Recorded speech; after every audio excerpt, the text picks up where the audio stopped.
Good to have you with us. Dory Noka, Mike Tannenbaum, Bart Fitzsimmons with you. It's time now to bring in our friend Mark Kestecher, who's going to have NFL Draft Tracker for us all night long. Kesty? Dari, good to be with you guys this weekend. And with the Bengals almost on the clock, most expecting them to take LSU quarterback Joe Burrow, number 1 overall.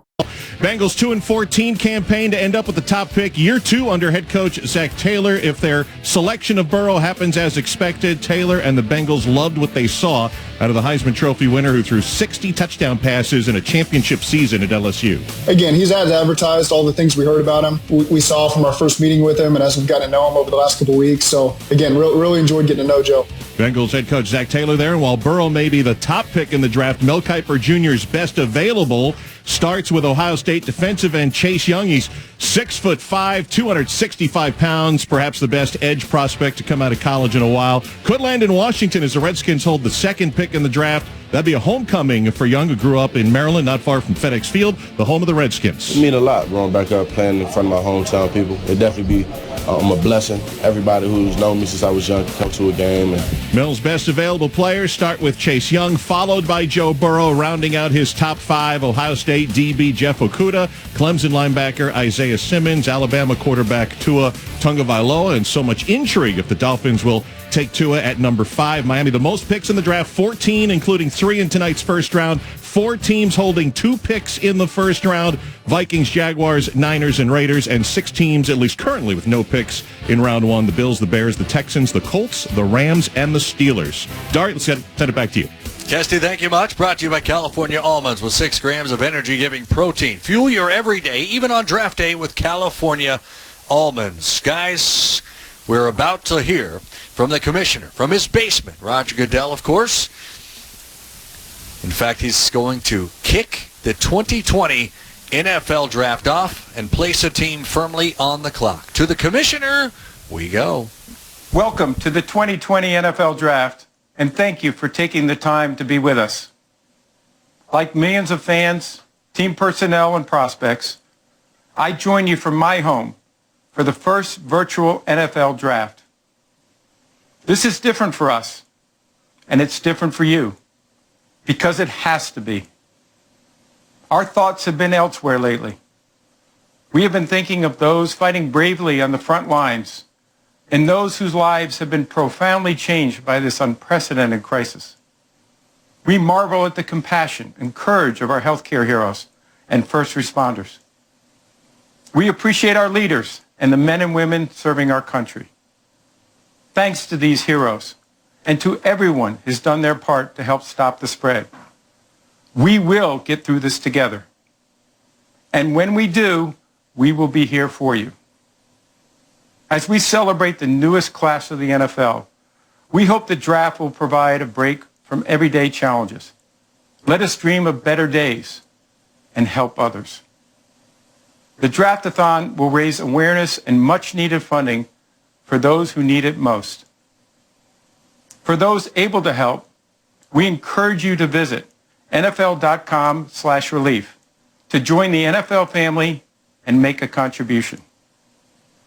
We are so fortunate to have the most passionate and generous fans in the world, and we thank you for helping to make the NFL what it is and for being part of our family. Many families have experienced loss. To honor and remember those we have lost, please join me in observing a moment of silence.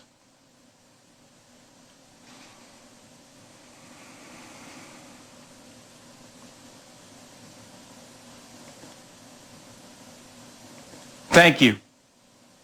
To perform the national anthem, we welcome from his home, with help from his daughter Georgia, Grammy and Emmy Award winner and New Orleans Saints fan, Harry Connick Jr. Oh, say, can you see by the dawn's early light what so proudly we hailed at the twilight's last gleaming, whose broad stripes and bright stars through the perilous fight o'er the ramparts we watched were so gallantly streaming, and the rockets red glare, the bombs bursting in air, gave proof through the night that our flag was still there. Oh, say does that star-spangled banner yet wave o'er the land of the free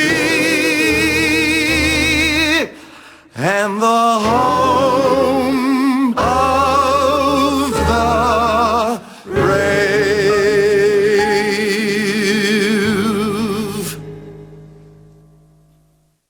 Every night in cities across our country and all over the world, thousands gather in the streets, windows, and doorways to cheer on the millions of frontline workers fighting this virus and working tirelessly to help navigate us through these unprecedented times. Please join me in cheering on these brave heroes.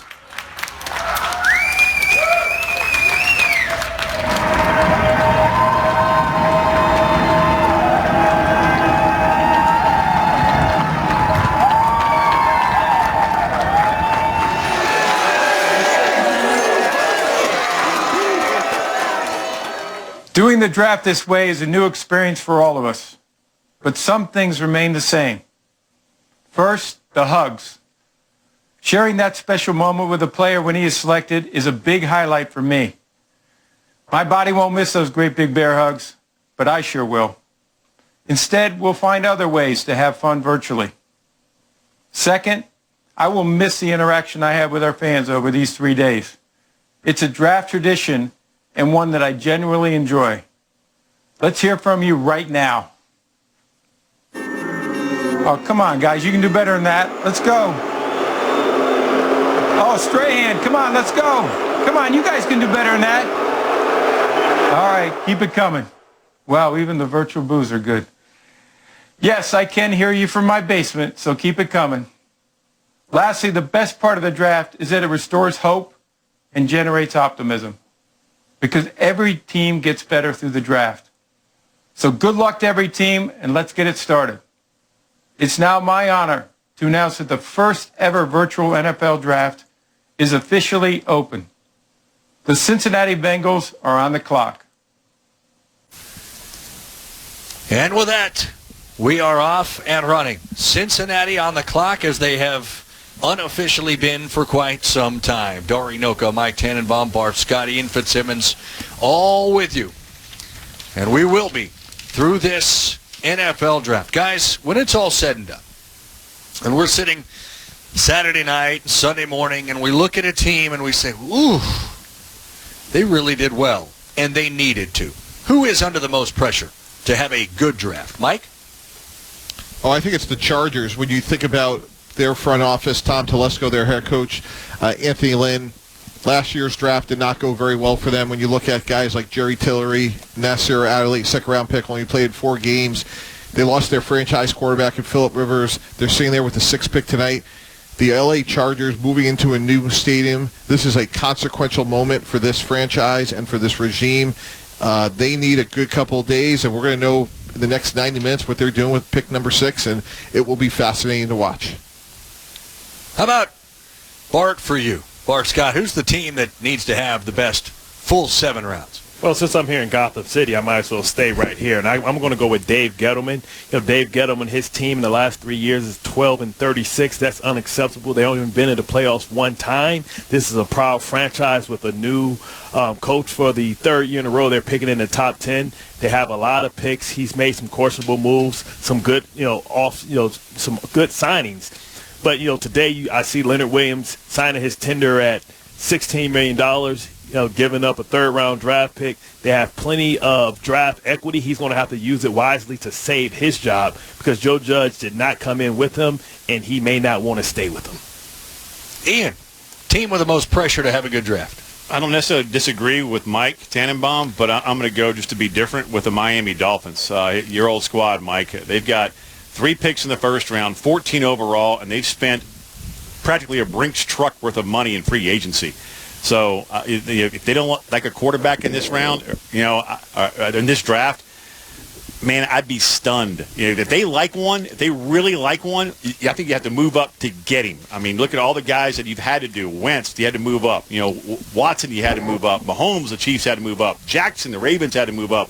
If they like a quarterback, use some of that ammo and go get your guy. But to me, the Dolphins, with 14 picks and all that money spent in free agency, they're one of those teams that have to hit a home run in this draft. Guys, Ian, you lived there. When was the last time we went into a draft and talked less about the Dallas Cowboys?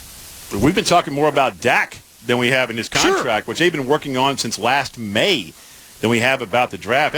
Dari, that's a great question. I don't remember the last time because it's all been about Dak's contract and also bringing in Aldon Smith and Randy Gregory, and it has not been about the draft for the Cowboys. And Mike McCarthy, and it's a new head coach. regime at the top, right? So, and I'm curious to see this. I'm curious to see, and we don't necessarily know, and it's going to be different than ever anyways, but I look forward to the stories, if we're able to get them, of how Jerry Jones and Mike McCarthy have worked together over the course of this first pre-draft and draft itself. Dallas picking at number 17. Will be interesting to see the way that they go in the first round and over the course of the night. But it is the Cincinnati Bengals who are currently on the clock. Guys, Burrow to the Bengals, is it just too obvious? There is no drama here, right? It's done, as Burrow, who was still 7 or 8 years from being born the last time this franchise won a playoff game, is trying to become, assuming Cincinnati takes him, would be the second player ever drafted by the Bengals to make a Hall of Fame. And I know we're looking way down, but they've only drafted one Hall of Famer. The last time they drafted a player that has played in a Pro Bowl was 2013 in Tyler Eifert. So obviously they need this to work, but Burrow to the Bengals, done, right? Done? Yeah, the one, and I fully expect that to happen. The one word out there is, for the last couple of months, Jordan Palmer has been training Joe Burrow. Jordan and Carson Palmer do not have good things to say about the Bengal franchise. And while I don't think at the end of the day that's going to influence the outcome, I do think it's going to influence the mindset of Joe Burrow going into that building, because every day he's being coached by the same players who don't have very good things to say about the Bengals. So it will be interesting to see that dynamic. I had a chance to work with Coach Taylor. I think he's excellent. He was a former quarterback. I think he's a natural leader, been around Sean McVay, and I think he has a really good chance to develop a special relationship with Burrow. But it is definitely out there some chatter about the fact that Jordan Palmer, Carson Palmer, constantly reminding Joe Burrow of what a bad experience they had in Cincinnati. Are you saying that there's a possibility we could see a Phillip Rivers, Eli Manning, forcing a move? We would have heard this by now, right? I mean, this. I don't think it's to. I don't think it'll be to that extent. But I do know that those two people coaching him now are not happy with the Bengal organization. And again, I don't think it's going to impact the outcome at the end of the day. But I do think it'll impact the dynamic in terms of how Joe Burrow integrates himself into the franchise. I think he's going there with a little concern, but I think Zach Taylor's the guy that will be the forward-facing part of the Bengal franchise, and from that standpoint, I think there is hope and optimism. Well, exactly. When you talk about that and going into an organization that traditionally hasn't performed well and been able to have sustained success, I know under Marvin Lewis they were able to go back and be a fixture. But if you're Joe Burrow and you're looking at, you're in that area at that time, and I'm sure you're a Carson Palmer fan, and you know that Carson Palmer lived up to the expectations, and the fact that he wasn't able to turn that organization around, Joe Burrow has to ask himself, is he as good as he believes that Carson Palmer was, and is the organization going to give him the necessary resources to be successful? That's why this draft starts with Burrow, but everything after that has to be built around to make him successful. So, Mike, take us inside this now a little bit here. We assume that Goodell won't be a card handed to him now, I suppose. I'm not exactly sure what this is ultimately going to look like, but it'll be the announcement. Cincinnati selects Joe Burrow. Meanwhile, if there's going to be any top 10 movement, we assume it's a team that would look to potentially be dealing with Detroit or the Giants at 3 and 4. If that's happening, I mean, how long have those conversations today alone been taking place, and what kind of conversations, what would they sound like right now? Yeah, Dari, I was actually part of the one of the best moves in my career was Darrelle Revis, and we reached agreement in principle with Marty Herney, ironically still the GM of the Panthers, and we said, look, there's one player we come up for at 14. Here's what we would give up. We're not going to try to get that pick for less, and while you're on the clock, we don't expect to pay any more. And we had a good faith agreement in principle, and to the extent we see trades in the top 10, those conversations have had, and to take it to another level, Dari, I would assume that it could be owner-to-owner communications as well as GM-to-GM communications, because, again, if you're a GM of a team and you're trying to orchestrate a trade starting now, you have to get the team to sign off with, and then you also have to get your owner, your head coach, and that team has to do the same. And to do that in a virtual world, I think that's a lot of wood to chop in a very small amount of time. Man, everything you just said, your IT guy right now is your MVP, your most valuable person. Because if something were to break down and all of that, as far as all the communication and technology, man, you better make sure everything is lock, stock, and ready to go, and no one is on Netflix right now in your household, right? Because I've never heard bandwidth in talking to general managers and scouts used more than the last 2 weeks when it comes to this draft. But let me circle back on Burrow for one moment, Dari. This young man is a fighter. I mean, he everything about him is, you give him a challenge, and he's all about it. He's going to run headstrong into it. I'll never forget what Devin White told me his first practice at LSU. He got there in August, and they're out there running sprints, and he just committed. And he told one of the guys, and said, hey, go get me a shirt and shorts. And he said, what? My guy's right here running sprints. I'm going to join him. And next thing you know, bam, he was their quarterback at that moment. He's a coach's kid. I don't know. I mean, I understand the Jordan and Carson Palmer thing, but, man, this young man has never strayed from a fight. And if the Bengals take him, which we all expect him to, I expect him to go in there with a mindset of, I'm going to win.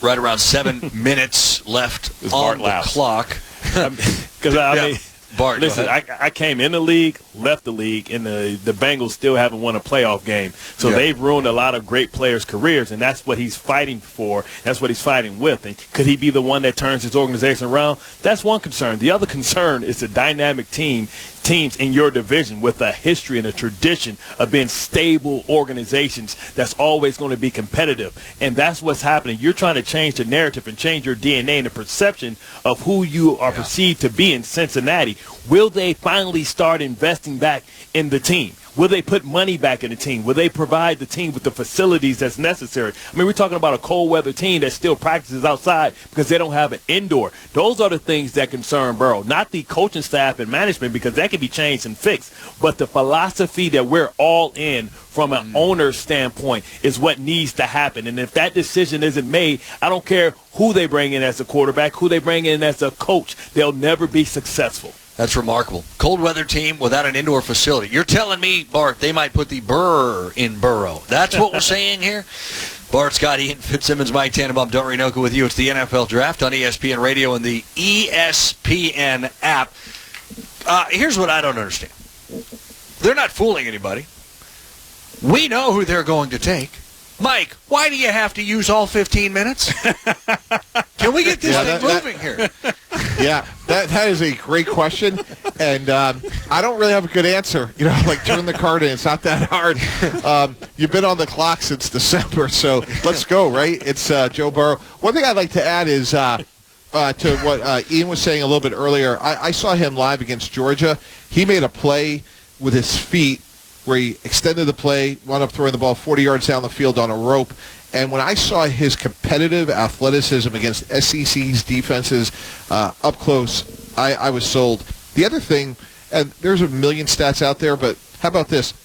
In regular season games this year, he was 77% in terms of completion percentage against zone defenses. That's good for a practice. To do that in games is truly remarkable. So the level he set this year was, I think it's going to be a long time until we say, hey, did he have a year like Burrow did in 19? Now, with that said, the two concerns that the Bengals are going to have to at least discuss over the last couple of months were, A, Urban Meyer knows a lot about quarterback play, and how come he couldn't beat out J.T. Barrett and Dwayne Haskins, two good quarterbacks but not elite quarterbacks at Ohio State? And secondly, when you look at him, he is a good-looking player, but he's not built like Justin Herbert. And look, I'm not comparing the two players, but he is not built to last the way a classic NFL body is, and he's going to have to get stronger, which, based on his character work ethic, you think he would. But those, to me, would be the two questions: his physical size and what exactly happened at Ohio State. So, Uncle TB, that's what concerns me as well, because I think we're throwing a lot of flowers at him, and it's deserved because he had an amazing season, probably the best season at the position in the history of the game. But then I'm looking at, okay, I'm watching Lamar Jackson do his thing, and then I'm looking at the bios, and he's older than Lamar Jackson. So he's older than the actual MVP in the league. So was he just a grown man playing amongst boys, and now everybody's going to catch up with him? How high is his ceiling? Because it took him a long time to be able to dominate the competition, and he had to have some red shirt years, so to speak. I think I said 10 minutes, but they'll use every single second. All 600 seconds will certainly be used, I believe, before they make their pick. It is the NFL Draft, ESPN Radio, Dorian Oka, Mike Tannenbaum, Bart Scotty, and Fitzsimmons. Now more than ever, we have to look out for each other and count on each other. Marathon wants you to know that you can count on them for the high-quality, top-tier gas. And right now, you can get 5 cents off every gallon every day with Make It Count rewards from Marathon. It's quick and easy to join. Just download the free Make It Count app, or go to makeitcount.com/radio and start saving today. Remember, wherever you need to go, be safe. The people at Marathon are behind you all the way. Marathon, fueling the American spirit. Oh. We know that sound. We know that sound, and that sound means the pick is in. So Cincinnati, moments away from making it official. The Commissioner, Roger Goodell, from his basement, moments away from making official the first pick of the NFL Draft by the Cincinnati Bengals. About 60 seconds. We will get you to the Commissioner to say that. In the meantime, of course, Washington is next. The assumption is it won't be a quarterback. The assumption is it'll be Chase Young. And then Detroit at 3. That's where there could be a little drama, if there's going to be any drama here early in the first round. Let's say it's Joe Burrow. We all assume it'll be Joe Burrow. Mike or Bart, what's the first order of business in his conversations with Cincinnati? Well, the first order of business to me is just about committing to the organization, saying that he's all in. It's no time to have doubt. It's saying I'm all in and let's get this thing going. And you have to trust and believe. And, you want to be optimistic, and you have to come in and give the organization a chance to prove to you what they really are. Yeah, and you want to get the contract signed, and then you want to get acclimated with the offense and get your playbook and start learning it in a virtual way. To the Commissioner we go. Okay, here we go. With the first pick in the 2020 draft, the Cincinnati Bengals select Joe Burrow, quarterback, LSU. Player Profile with Mel Kiper Jr. Look at Joe Burrow. He nailed the year. He nailed the draft process. 6'3.5", 221 pounds. Good, not great arm, but you don't need a howitzer to be a phenomenal quarterback in the NFL. The improvement he showed from 2018 to 2019 was staggering. Over 71% in every game. 3 or more touchdown passes in 11 of 13 games. 79% or higher in 6 games. Remarkable. And you think about the pocket awareness, slip and dip. He's tough. He with anticipation. Smart, competitive. He should be a franchise quarterback in the National Football League. Bart Scott, this is what they had to do, right? They were wise enough to just do it. Right. I mean, let's not overcomplicate it and get cute. You know that you need an answer at the position. Now you have to figure out how you're going to build around this kid. Can you get something in this draft for somebody who, like for Andy Dalton, somebody that can, help bring you more, draft picks. And it's all about not worrying about the defense, but making sure this kid is protected, because you don't want a Derek Carr type of situation where, because he understands that he's the franchise quarterback, probably your first day starter, you don't want him seeing ghosts within the pocket and losing his confidence. You want belief. He becomes... go ahead, Mike. No, I was just going to add to that. I totally agree with what Bart just said there. I think all eyes not only are going to be on Joe Burrow, but last year's first-round pick, Jonah Williams from Alabama. Him and Billy Price, 2 first-round picks, have to anchor that offensive line to put Burrow in a position to be successful, because it's not going to happen overnight. You don't want David Carr. I think that's a really good point. And for Burrow to have the most success possible, it's going to be to protect him, especially early in the early part of the season. Joe Burrow becomes the third straight and 14th overall Heisman Trophy winner to go number 1 in the Common Draft era. Second LSU quarterback drafted first overall. They may not want us to bring up the first, Jamarcus Russell, back in 2007, and he is the third straight transfer quarterback to go first overall. I mean, he's seemingly has it all. It is just funny, though. I mean, a year ago, we're sitting in Nashville, and I know, Bart, you weren't a part of that team at that point, but we're sitting in Nashville, and the wide-ranging assumption was that Tua was going to go number 1, and then all of a sudden, things happened, life happened, and this guy that we'd heard of in Columbus ends up in Baton Rouge and becomes the number 1 pick, and it really wasn't even close. 90.7% of the first-place votes in the Heisman ballot. That's a record. Undefeated national championship. It is Joe Burrow's world. We're just all doing radio in it right now. And Dari, when I talk about him being a fighter, the first time I saw him play was in 18, and they're at Jerry World AT&T Stadium against then number 8 Miami. And Gerald Willis, the big hog molly defensive tackle from Miami, a Louisiana native, crosses over the 50 in warm-ups and is talking noise to Devin White. Next thing you know, I'm talking a near brawl is about to break out on the 50. Who's in the middle of it? Joe Burrow. Mm-hmm. And all of a sudden you had some Miami guys going, hey, you transfer? You couldn't cut it, man. You had to transfer. And he goes, hey, this transfer's wearing 9. Come find me. I'll be wearing 9. Next thing you know, they're coming out, and Bart, you're laughing right now. True story, man. You had cops that were lined up because the Miami D-line is where warming up, padded up now, where LSU's coming out of their tunnel at Jerry World AT&T Stadium. Burrow comes out, now padded up, and he goes, 9. Yeah. Puts the U up and then slams it down and says, not tonight. That's Joe Burrow. That's Joe Burrow. Second pick, this one of the Washington Redskins is in. We will get there for the announcement in just a moment. Burrow that year didn't play quite as much. We're 16 touchdowns, 5 picks. And what did he do after 16 touchdown passes?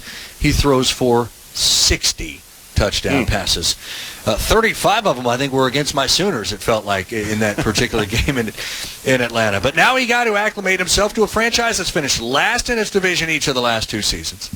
And you guys were talking about the difficult. You've got an established Baltimore team that's not going anywhere. You got a Pittsburgh team that is probably going to bounce back with Big Ben healthy again, and a really good defense. It will not be easy for Burrow, and that's got to be an adjustment, I would think, right? Bart, you've got a guy that literally just won every game he played in a national championship. Every single thing went well, and he may not win many games for the first year or 2 in Cincinnati. Right, and when you think about their record, it may not be an indication of how much the team has improved. It's just because the gap is so big between the organizations that it's going to take some time, and he's going to have to be the difference because, you're looking at division, can Lamar Jackson stay healthy? Big Ben is going to be making that transition, but it's no days off, right? It's no days off within that division. There's no easy wins when you have to line up against those teams within your division, so you're going to have to get tough mentally and physically. And I don't think it'd be great for his health if he's called up in that division. That may be the one time that he wants to call out and point out his number to any opposing defense, because if you do that, he may be picking himself up off the ground. And one thing to Bart's point, when I watched him against Oklahoma, and you're just watching pregame warm-ups, they were so much better at every position on the perimeter. You just knew they were going to have to stop this game on cuts. I mean, it wasn't even going to get to the scorecards. And to the extent that not every player on the Bengals is going to be better than their opposition, again, that's going to be something that he's going to have to grow into. He played at a historically great level, but we also have to keep in context how incredible these skill players were. And, Ian, you alluded to it earlier. You go to the LSU-Alabama game, Edwards-Helaire was the best football player in the field that day. I mean, this team was absolutely loaded, and he played flawlessly. It's not going to be that way when he gets into the rigors of an NFL season. We're going to see one of those guys later in this first round. Justin Jefferson, wide receiver, going to go, and Clyde Edwards-Helaire, tailback, might go at late in this round. If not, he'll go in the second round. Jamar Chase is still in Baton Rouge, phenomenal receiver that broke out for LSU last year, but that's a great point. It's going to look different now in Cincinnati. No question. Of course, A.J. Green hanging out there, but A.J. Green, Joe Mixon, Joe Burrow, I suppose there's a little bit of reason to be excited right now if you're a Bengals fan. I like what Peyton Manning told him when he said, look, some of the advice he gave him when they had that conversation earlier in the week, And when Peyton said, hey, I threw 26 interceptions, it's still an NFL record as a rookie. So if you want to break that record, feel free, man. Go right ahead. We'll still be friends. Just go ahead and knock that one out. But the following year, he went 13-3. And now I don't expect that to happen in Cincinnati. But I like how Peyton is already preparing him for, hey, it's going to be a grind. As Peyton told him, I lost more games in 1 year as a rookie in the NFL than I did in all of my high school and college career combined. It's not going to be easy. Sixth quarterback. Go ahead, Mike. Yeah, but I was going to say, I agree with that, Ian, but the toughness and resiliency he showed from transferring from Ohio State to LSU and indoctrinating himself to a place he was not familiar with, I think that's going to suit him well because at least we know that he's had to deal with that, unlike other quarterbacks that have gone really in a flawless manner to the NFL. That to me shows a lot of grit, and that bodes well for him. General Manager Doug Williams, head coach Ron Rivera. The Redskins pick, is it? With the second pick in the 2020 NFL Draft, the Washington Redskins select Chase Young, defensive end, Ohio State. Congratulations, Player Chase. Profile with Mel Kiper Jr. We look at Chase Young. He's adept at the strip sack. He combines speed with power. They line him up over the center, and he's disruptive. He's at that nice inside pass rush move. He's a warrior. He varies his moves. He gets bend. You look at a guy who was quiet in the final 3 games after coming back from that suspension. Was he worrying a little bit too much about injury, not worrying about really getting after the quarterback like he did? You can excuse maybe away those 3 quiet games at the end of the year for that reason. Up until that point, he was a dominant Myles Garrett, Jadeveon Clowney, Von Miller, Khalil Mack type player. That's what he'll be expected to be. Like Joey and Nick Bosa, that kind of great player coming out of that Ohio State Buckeye program. And Ron Rivera gets him in year number 1, so 2 picks are in. Joe Burrow to the Bengals, Chase Young to the Redskins. I would say as predicted. Darian Oka, Mike Tannenbaum, Bart Scott, Eddie and Fitzsimmons here. Chase Young, a guy that was an absolute disruptor on every single level at Ohio State.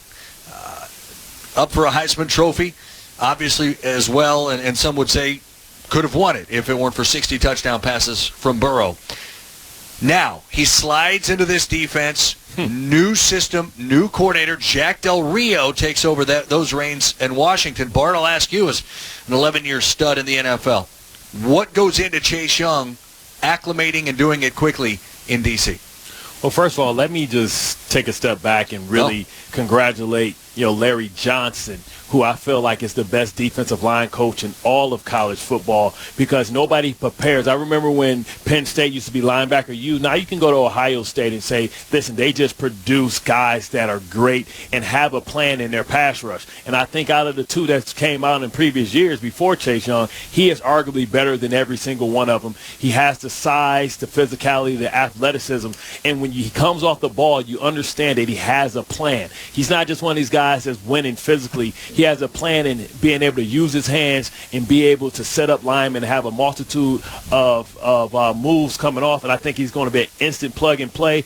And I think right now, before a snap is even taken, you can arguably say that the Washington Redskins have the most dangerous defensive line in all of the game. And yes, I understand that San Francisco currently holds that title.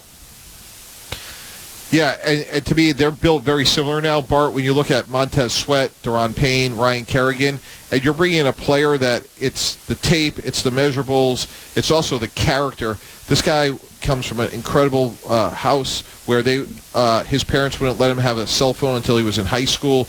He played the violin. He sang in the choir. I was at their practice over the summer. He walked by me. I was like, wow, I'm looking at Julius Peppers. So I think this guy checks every box, and despite all the other needs that this team has, and certainly you could have argued that they could have gone to a few other positions, offensive tackle, receiver.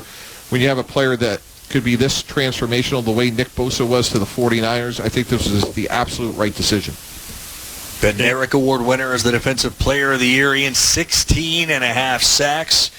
And then, frankly, there were some games where, I think he had a 4-sack game at one, but there were some games he was everywhere. There were some games you're, okay. I was looking for a little bit more from him, but you're going to get that, especially as offenses completely focus on keeping you out of the backfield. Well, to your point, Jeff, I had one of those games in the national semifinal against Clemson, and people were like, well, he didn't get home. Well, hold on a minute. I mean, he lit Lawrence up 3 to 4 different times and impacted plays that led to incompletions. So just because he didn't have a sack in the game doesn't mean he didn't impact plays. But I'll tell you this also. I talked to former Penn State offensive coordinator Ricky Ronnie, now a first-year head coach at Old Dominion, about him. And he's faced him a lot. And he said he's just a freakish athlete. His size, length, it's different in person, Mike, to your point, than it is on film. And he plays the run better than people think. His first step, he said, is phenomenal. And he doesn't have a wide variety of pass rush moves, and that's probably intentional from Larry Johnson. He puts his best on you, and that's all he needs to do. One other thing he does, before every game, a night before every game, Larry Johnson told us before the the national semifinal, he meditates.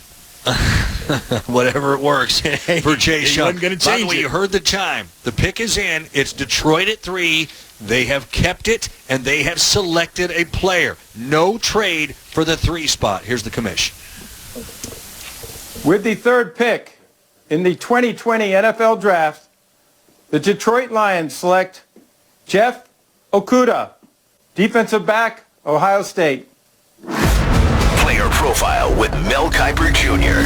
Okudah 6'1", 205 pounds, ran under 4'5", vertical 41 inches. A kid who is the lockdown corner. You see him in coverage with a competitive desire to excel. You think about him tackling. He's not the guy who's going to be a liability in terms of run support or tackling after the catch. You got to believe, based on talent and the way he played at Ohio State, he's going to be expected to be Stephon Gilmore, Tre'Davious White, Patrick Peterson. He's going to be drafted to be that lockdown, elite, super high-caliber Pro Bowl corner in the NFL right away.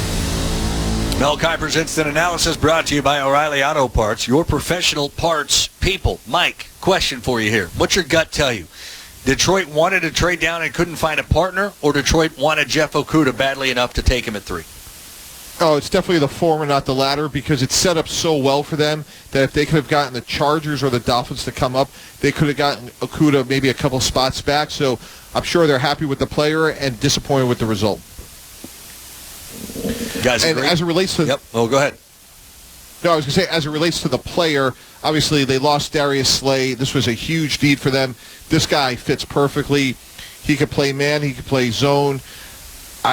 This guy is a complete corner. I think he's just as good as Marshawn Lattimore, maybe a little bit better because of his physicality.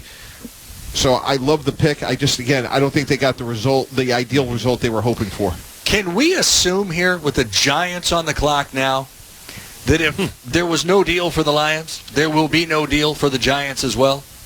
That there just will not be a trade into the top 5? No, the one theory out there could be is if the Chargers felt like they had to get in front of Miami, the Giants could be in play. And, Bart already alluded to it. Dave Gettleman's under a lot of fire. I know what it's like to be a New York City-based NFL GM under fire, by the way. Just channeling my autobiographical skills. So Dave has certainly put out there that they're willing to trade back, Dari. So I think that's still a possibility. It's crazy. I'm looking at the Lions and just not kind of take a step back and kind of, that's my hometown, so I'm kind of tuned in to the fan base. And I'm looking at some of the off-season moves that the Lions have made, and you're trying to put the pieces to the puzzle together. Now, they made a trade for, or they signed Desmond Trufant. He's been injured. You want to make sure that you have more than one capable corner. Now they have opportunity to have 2 top flight type of corners. They made the trade for Darryl Roberts, who's a scrappy guy who has a relationship with Patricia because he was with the Patriots before. But if you take a look that they brought in Danny Shelton, they brought in Jamie Collins. They're trying to change the culture with guys that are high character guys, but also more ways to skin a cat, because now you have 2 lockdown corners. Now you can see the true value of Trey Flowers. And if you mix that with the signing of Jamie Collins, who's one of the better off the ball blitzers / sink front type of linebackers, now you can hold up against the great quarterbacks within your division and give your pass rushers opportunity to put pressure on the quarterback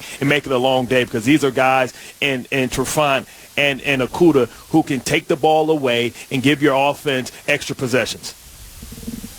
Going back to back-to-back Buckeyes, Dari being selected, let's go back to former Penn State OC Ricky Ronnie. I asked him about Okudah as well, and he said, unbelievable. His vision, especially from a zone corner, is exceptional. Now, he's damn good in man as well. This is Ricky Ronnie's words, but zone he is as good as anyone in seeing that number 2 in the divider rules, jumping on a seam route. He is just unbelievable. As far as a fun story about Okudah, I asked him, how much did you get growing up? The Akuda Matata thing, and he said, man, when I came out of the womb, since I could speak English. And I said, are you more like Mufasa, or? And he goes, no, I'm Scar. That's what I'm talking about. Nice. That's that evil aspect to a cover corner that Okudah has. I think I like him a little bit more now because I was always Bart Simpson or Bart Fart, so I understand being compared to an animated character, and I understand being teased. You got to get real tough real quick, have a lot of thick skin. Try having the name Dory, and they think it's Dory, and now everybody's trying to find me, okay? It's hard to be finding Dory all the time.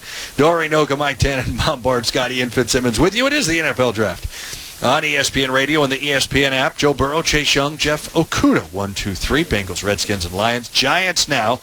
Then we get into potential and expected quarterback selections. By the way, if you're keeping score at home, Kiper versus McShay. McShay, his final mock draft, Burrow, Young, Okudah. That matches up Kiper, Burrow, Young, and Derek Brown. Give the nod there to Todd McShay. All right, Giants. I know, Bart, you're on radio every day in New York. I know that it's been a hot topic, and Isaiah Simmons' name, linebacker out of Clemson, has been bandied about plenty. He's dynamic. Is that the expectation for you from the New York Giants here? I mean, Isaiah Simmons, he's the shiny, sports car, right? But, a lot of times, championships are won with these Ford pickup trucks, things that are dependable, reliable. And if you're talking about being a force multiplier like Uncle TB always talks about, you talk about the value of a offensive lineman that can enhance the value of Saquon Barkley, that can enhance the value of Danny Dimes, which in turn is going to be able to help you to have more time to process, and also somebody that can help you dump the Solder contract next year because you have his replacement already in-house, but you don't have to force him into action immediately. He can learn how to be a professional on the right side and then slide to the left side, which allows you to once again become cheap and go out and get those higher guns, because the goal is to try to win with a quarterback on their rookie deal when you have a greater room for error. Now, if you go Isaiah Simmons, you're going to ask a lot for this young man, and you're going to ask him to be able to give the offense extra possessions when, it's a lot to ask, and you have to have a definite plan for him as well. Giants, I agree. Dolphins, Chargers. Mike? Yeah, I agree with Bart. It's a fascinating dynamic. I'm probably a little bit higher on Simmons than maybe Bart is, but I was privileged enough in my first draft to draft 2 offensive linemen in the first round, DePrickashaw Ferguson, Nick Mangold. They were foundational players for us for 10-plus years. I agree with Bart. If the task at hand is to maximize Saquon Barkley and Daniel Jones' ability, taking one of these 4 offensive tackles makes a ton of sense. So this is going to be really interesting to see how this one plays out. I think Simmons is the first positionless defensive player, much to the same that Deebo Samuel is a positionless offensive player. I'm really intrigued by Simmons. I know, Bart, we're going to hear a lot about Jeremy Chin from you over the next couple of days, and we'll get into that. But I think this is going to be a fascinating sort of – I can't wait to see how they balance these two things. And if I'm Dave Gettleman, knowing him, I think he's going to err a little bit more to the offensive line at the end of the day. It's an incredibly deep group of offensive tackles, as you guys are getting at. Dave Gettleman, the GM of the Giants, talking about how drafting defensive talent actually takes more skill. Offense is offense. Okay, somebody snaps it, somebody catches it, and then you're either running or throwing. Defense is a little more nuances.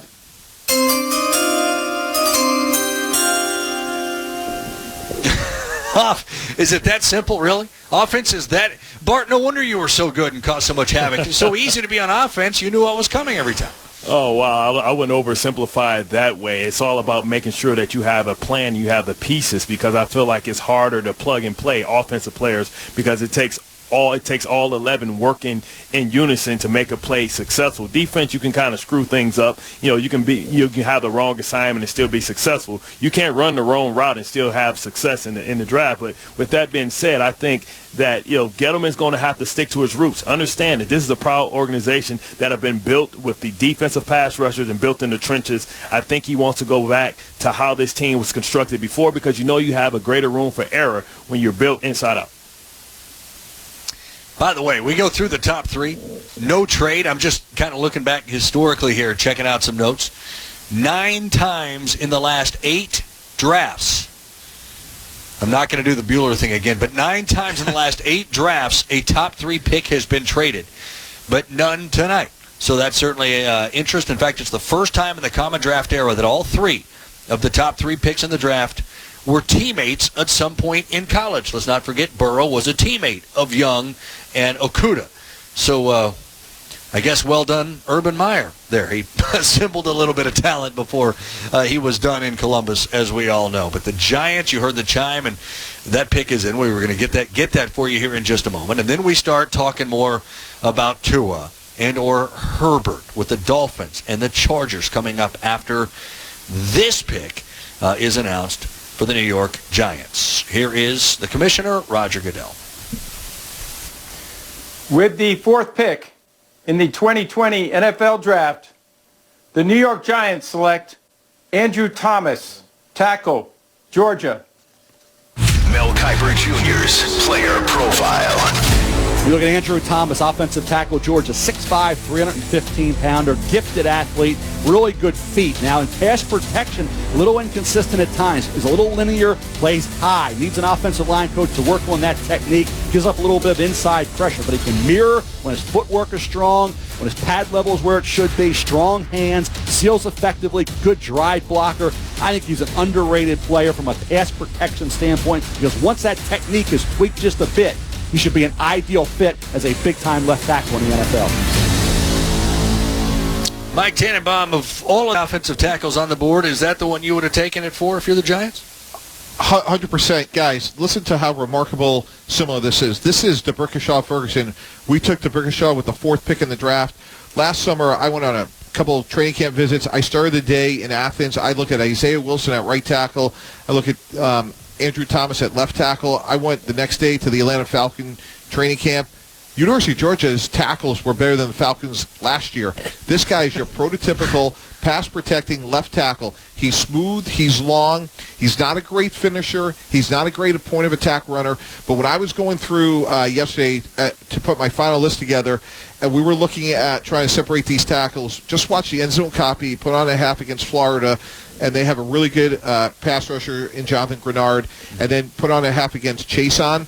He was flawless. He has what you can't coach. Really good feet. He slides well. Good length with his arms. I think he's exactly what a prototypical left tackle is. I think Bart makes a really good point about Soldier's contract.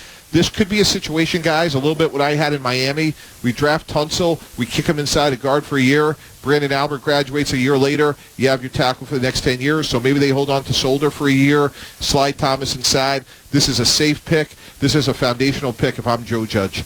And I think this is a bit of a shakeup, right? Because we heard rumblings that maybe Miami was trying to make a trade up, and we thought it was for a quarterback, but then people were start saying it was for Andrew Thomas because they think that he's the best player in the draft at the position. And before this whole evaluation process started, everybody was talking about him. We learned about the other players for the most part after the combine when we took a deeper dive. But now this, to me, is equivalent to me as a shakeup because now you're going to have other guys that are in line for offensive tackles get a little nervous, and this could be the action that we're talking about if people are going to try and jump, potentially Arizona. Teams are going to try and jump Cleveland. So this could be the move that's saying, okay, we're getting desperate because we know there's only 3 more guys up there that we consider elite. Think about this, guys, also. And, Mike, I'm curious to take this behind, if you could take us behind the scenes. You mentioned Jeremy Chinn, that hybrid player out of Southern Illinois. Yeah. And a lot of people, are comparing him to Isaiah Simmons. How much was this going, all right, if we can get Jeremy Chinn, we have 9 picks after this one, and our next one is 36th overall in the 2nd round. Let's take a foundational tackle, and then we go get that hybrid guy later on in the draft in the 2nd round. If we have to move up a little bit, we can because we have 9 picks. Yeah, it's a great point. Now, the only problem with that, Ian, is if you lose Chinn. But that's the calculated risk you could take. Now, I would tell you that if you take Simmons there, can we go up and get Josh Jones or Andrew Jackson and look at pairing these 2 players together? This was the safe, conservative, foundational way to go. And again, if I'm trying to define Daniel Jones and Saquon Barkley as the 2 guys that have to be successful, I understand this. And maybe we do everything we can, Ian, within reason to go get Chinn. No trades yet. Dolphins on the clock. Quarterback, the expectation. They're GM Chris Greer on Tua and how he's not a prototypically sized quarterback. No, he's not, but I think the game has changed a little bit. I think you're getting a lot of players that aren't the old model. Kyler Murray last year was another one, Baker Mayfield. So I think you're getting a lot of guys that are good football players now, and I think that's what teams are just looking for. Are they good football players, especially that position if they have all the intangibles.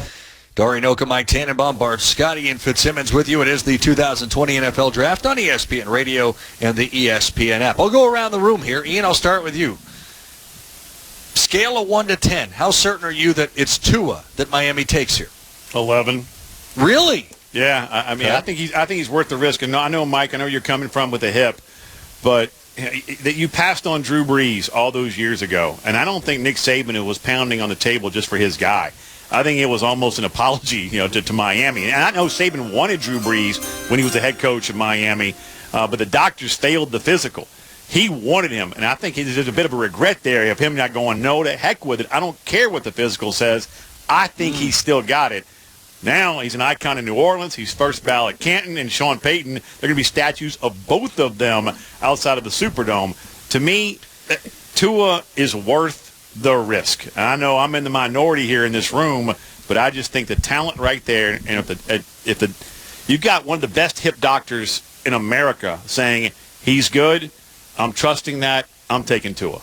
He's definitely worth the risk to me, and you don't want history to repeat itself. And I think you have, a safety, net a little bit because we still have the chosen Rosen. I feel worse for that kid than any other quarterback that came out in that draft because I think he is still a good player. So you still have opportunity to maybe have your RG3 / Kirk Cousins there and say, hey, we still have a good young quarterback that's very capable on the roster. But you can't, because his ceiling is so high, you don't want to have a Randy Moss type of, event where you're saying, hey, I wish that I had took this guy and watch him be a star somewhere else. You have an opportunity, you have flexibility within the draft to really put a great team around him, but also an opportunity to allow him to rest for a year and have a red shirt. Bart, did you just call a UCLA Bruin a Trojan Rosen? Is that what you just called? No, chosen Rosen. Oh, I think it's I'm like, well, you can't do that. Because I wanted Rosen even when he was in the draft with Sam Darnold because I thought he had the attitude and he had the moxie to be able to survive in the complex world of the media in New York, and he just hasn't had the opportunity. I like what I saw when he was at Arizona. If Tua does look like he's healthy, you still have an opportunity to send him in for a draft and get a piece for him again. To the commish. The Miami Dolphins select Tua Tagovailoa, quarterback, Alabama. Mel Kiper Jr.'s player profile. When you look at Tua, brilliant, pure passer, tremendously accurate, has great anticipation with his throws. He can hit that bullseye. He is a bullseye on target, incredibly precise passer. He is a great kid, tremendous young man. Durability is going to define him. He's a left-handed version of Drew Brees. Drew Brees had an injury, but then remained very durable. Will Tua be on the field for a full season? If he is, he'll be great, but the durability concern is the only issue. All right. Mike, you made headlines a couple of weeks ago, a lot of them. It would be irresponsible for a team to take Tua in the top 10, and it has officially happened with Miami taking him at 5. Your initial, immediate reaction? Well, if they could protect him and he could stay healthy, then this could be the transformative quarterback that the franchise has been looking for a long time, and you just hope that he could stay healthy. Again, my point was that on an injury like this, not having your doctors themselves be able to examine the player would give me tremendous pause to take the player because of the risk. Now, a lot of people say, well, you're risking on not taking him much the way that Miami, ironically, didn't take Drew Brees a decade ago, and if he's this great player, you did chase greatness. So my point was there's a time and place to chase greatness, and I would have waited in terms of making sure that my medical staff was completely okay with him. Just from a standpoint of, ironically, with Miami, we had a couple of these hip injuries, and obviously they were able to procure the information to make themselves, comfortable with his situation. And obviously, from a talent standpoint, all the numbers are there, all the intangibles are there. What he did coming in, the second half in the national championship game, there's something special about his ability. The question is going to be, can he stay healthy? Because he's had some other lower body injuries. And when you look at what's happened with Baker Mayfield in particular, he went from a prolific college career to having struggles in Cleveland. Now, I think Cleveland will be better. They signed Jack Conklin. We'll get to him down the road. My concern will be will they be able to protect him? Now, here's something else that we can start talking about within context. Will he play this year? Ryan Fitzpatrick was a really good player for them last year, so they may have some decisions to make about could they put him on PUP, which means that he wouldn't be eligible for the first 6 weeks. Given the way Fitzpatrick plays, this will give Miami some flexibility. I mean, I'm not as concerned as you are with the injuries. I mean, it's football. I understand the quad, a knee, a finger. The only one that concerns me, the major one, is the hip. You know, and really right now, if I'm a coach in this league, I can care less about if this guy's going to last 10 years. I'm concerned with this 5-year window that a young quarterback gives you and provides you, and you just can't pass up on the talent. He has the best arm. He's accurate. You know, he just has to learn how to get down because most of his injuries come from him trying to extend plays. He's going to learn that he's not the best athlete on the field, especially in the NFL. He's going to learn to get down. I think the argument could be said that he probably believed that he was the best athlete on the field when he was in college. I think he's going to come in with the respect for the competition. I think he's going to be great. He's going to have an opportunity. Now it's all about building around him. So now you go out and say the sum is better than his whole, and you go out and you get Josh Jones, you go get DeAndre Swift, and now you protect him with a solid running game, a left tackle, and you're 2 years away because you have draft equity next year. And before he even steps on the field, you're going to have a solid foundation of guys that have experience in this league and has proven to you that they're worth their draft positions. Dolphins also picking in the first round at 18 and 26. To your point, they could certainly do a relatively give the team a relatively quick facelift. But Tua goes at 5, and I know that's going to leave a lot of people in Southern California a little bit unhappy. I think there were a lot of Charger fans certainly hoping Miami might have taken Herbert. Tua would have fit in beautifully in Southern California, helping build a fan base, moving this franchise into the new stadium it'll share with the Rams, but that's not the case. So now it's the LA Chargers on the clock. Without Tua, we don't know for sure who they would have preferred. But if they want a quarterback, I would think it would be Herbert, although McShay still thinks Love might go here. Do you think they ultimately go QB now with no more Phillip Rivers in LA? Talking to me? You? No, I'm just playing. Mike, fire away. You've been in that seat. Yeah. We got Tannenbaum. Yeah, absolutely. We alluded to this before. You had a poor draft last year. You lost your franchise quarterback. You go into a new stadium. Tyrod Taylor, somebody that Coach Lynn played with going back to his days in Buffalo. They like Tyrod Taylor, but I think it's sitting right there. Justin Herbert, West Coast guy. We've talked a lot about him. I think this really sets up well for the Chargers. I'd be surprised if this pick wasn't Justin Herbert. You know, it's interesting for me, right, because to me it's two rules of thought. You know, you can say, okay, well, we have a great free agent market. Maybe we can get Jameis Winston on a 1-year deal. We have Tyrod Taylor, who we believe in. This is a team that is ready to compete for that division. You think about the surrounding pieces. They got to try and figure out if they can win something before they have to pay Joey Bosa, you know, and give him that mega deal, and then Derwin James is right behind. So this is a team that has, you know, weapons, you know, on both sides of the ball. They're going to have to make sure that they do what they have to do to try and win now, but also build for the future. And that's not easy to do.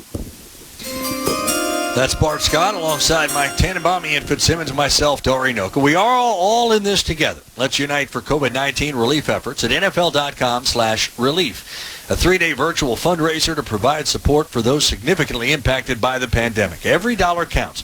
Visit NFL.com/relief to donate now. Let's pause 10 seconds for station identification. You're listening to the NFL Draft on ESPN Radio and the ESPN app.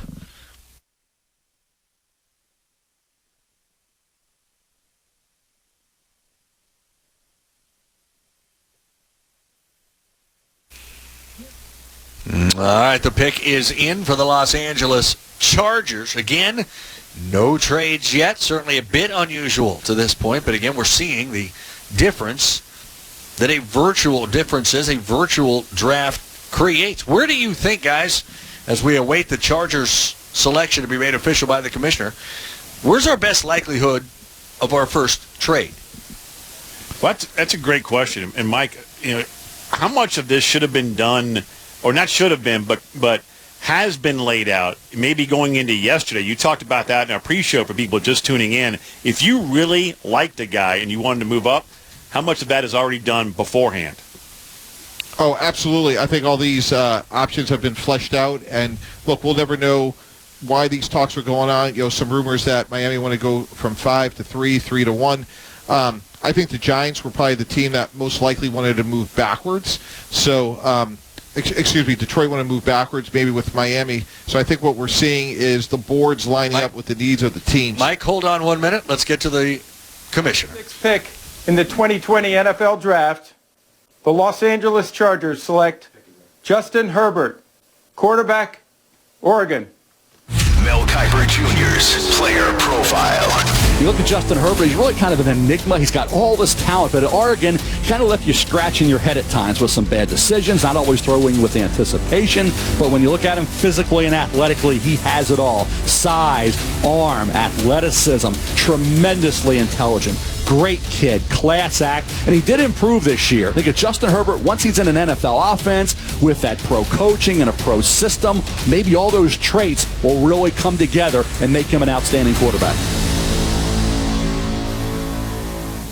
And with that, we have 3 quarterbacks off the board in the first 6 picks as the L.A. Chargers select Justin Herbert. All right, Mike, sorry, cut you off there to get to the commissioner. You can finish your point. You could cut me off anytime that Roger wants to speak. So my point being is I think we're seeing lack of trades, one, because this is a virtual draft, and 2, I think the board really has lined up with the needs of all the teams. So like we were just discussing, as it relates to the Chargers and Herbert, they needed a quarterback. He doesn't actually have to play right away because they do have Tyrod Taylor. He's a West Coast kid. He's going to be the face of the future of this franchise, hopefully for the next 10 years. And when you look at some of the issues they've had with that offensive line over the last couple of years, they've been decimated with injuries. Herbert's actually a much better fit from that regard than Tua is because of his mobility. I'm really high on this guy. I've been on the record. Ian, I appreciate your concerns going back to a couple times he could have pulled the trigger, but I think Marcus Arroyo had an offense that didn't necessarily play to Justin's strengths, and we're going to see how it plays out. But this is a guy at 236 pounds, can make you miss like he did against a really good Wisconsin defense, outrun people, and he can make all the throws. He has the ability. He has the character. So it's that old axiom, in my opinion, guys. The tape sets the floor. The character sets the ceiling. This guy has a high floor and a high ceiling. And, boy, I really hope he plays well because my neck is really out there on him. Well, by the way, the bet made at the Combine between McShay and Kiper goes officially Kiper's way, as McShay will donate $5,000 to the V Foundation for Cancer Research. So Mel gets that one because Herbert went before Jordan Love. 3 quarterbacks taken in the top 6 of the NFL draft for the 3rd time in the common draft era going back to 1967. It's the first time it's happened since 1999. Again, Burrow to the Bengals, Tua to the Dolphins, Herbert to the Chargers, and that brings the Carolina Panthers now on the clock, guys. Yeah, I mean, and when you look at the pick at Herbert, he's going to have the benefit of being able to sit and wait and watch. Hopefully the same thing doesn't happen to Tyrod Taylor that happened to him in Cleveland, getting his spot ran, early in the season. But even if that happens, you can feel confident that maybe the offensive linemen aren't there to really support him, but he has the mobility to be able to buy time with his feet. But if you look at the array of weapons he has, whether Hunter Henry, Allen Williams, Austin Eckler, he's not going to be asked to do too much, and he's going to be able to benefit from a head coach that really depends on the run game, setting up play action, and he'll be able to use those RPOs. So he's going into a good situation, in my opinion. But now the draft really starts because do you take defensive lineman if you're the Panthers, or do you take Isaiah Simmons? They lost Luke Kuechly, and they really covet. They're one of the last organizations that really covet, I believe, a inside linebacker, especially with the skill set of Isaiah Simmons. I would be standing Derek Brown, the freak wearing 5 for Auburn. If I'm in there and I'm a scout, if I could stand on a table in this virtual draft, I would be kicking my monitor down, whatever I could. Take Derek Brown. and we go back to Matt. Yeah, I was just going to say, one thing about Ian is you go back to Temple, you go to Baylor. What does Matt Rule stand for? Toughness. Oh, so be it. No doubt. Be it Derek Brown or this player will be Temple tough. It's going to be Carolina Panther tough. It's Baylor tough. Think about what they lost. Time for an NFL draft tracker brought to you by California Almonds with 6 grams of energy. Protein. Fuel your everyday, even on draft day, with California Almonds as we go now. Quarterback Joe Burrow going number 1 to Cincinnati, then back-to-back Buckeyes. Chase Young to the Redskins, Jeff Okudah to Detroit. The Giants went tackle with Andrew Thomas out of Georgia. The Dolphins didn't have to tank for Tua. Tua Tagovailoa at number 5. Another quarterback, Justin Herbert, just went 6 to the Chargers. Checking Mel Kiper Jr.'s best available, Isaiah Simmons is on his list, and Simmons says he can offer plenty of versatility on defense. I think it's really beneficial for me. Years ago, it wasn't good to be a positionless guy, but now it's became a benefit for me. All the versatility that I'll be able to do, play linebacker, play safety, whatever it is, I feel like it just helps me out. Will he go 7th? The Carolina Panthers are on the clock. Kesty, thank you much. Indeed, they are. I don't know that they would have expected Simmons to still be out there by the time it got to them at 7, but he certainly is. You know, Joe Brady, the new offensive coordinator for Matt Rule, may be banging down the coach's virtual door saying, get me one of those receivers. Give me one. Judy, Ruggs, Lamb, I don't care who it is. Give me one of those. But you guys think he will go defense here when you've got a guy like Simmons or you've got a guy like Derek Brown still out there? Yeah, to me it has to be defense because you have to understand that they lost, Gerald McCoy, they lost Dontari Poe, they lost Luke Kuechly. They have to build the middle of that defense again if they're going to be able to be in favorable down the distance. Doesn't matter how much you love offense. If you can't keep the other team from scoring, you don't have a shot. Yeah, I'm here in Charlotte. It's still a city that wants Kuechly back. They miss him dearly already, and they haven't had to play a game without him yet. Ian. Look, when it comes to Isaiah Simmons and Derek Brown, to me, these are two man crushes I've developed over the last 2 years. Love both these guys, but that I'm telling you, Derek Brown, watching him 5 different times the last 2 years, he's a wrecking machine. You can line him up over the nose. You can shade him. I mean, I saw Auburn actually line him up outside. He's that quick that you can do that with him, and Kevin Steele would do that, their defensive coordinator at Auburn. And he's such a leader. His nickname at Auburn was Baby Barack. I mean, he was on the Student Advisory Council, you name it. I mean, people just gravitate to this young man. And when he puts that helmet on, he doesn't want to beat you. He wants to embarrass you. And he did that to a lot of offensive linemen. So if it's me, I'm standing on the table and I'm going, give me Derek Brown. I mean, it's kind of how we expect, kind of like how the draft is going. We haven't had really any shakeups. I'm wondering when are we going to get some type of unexpected pick.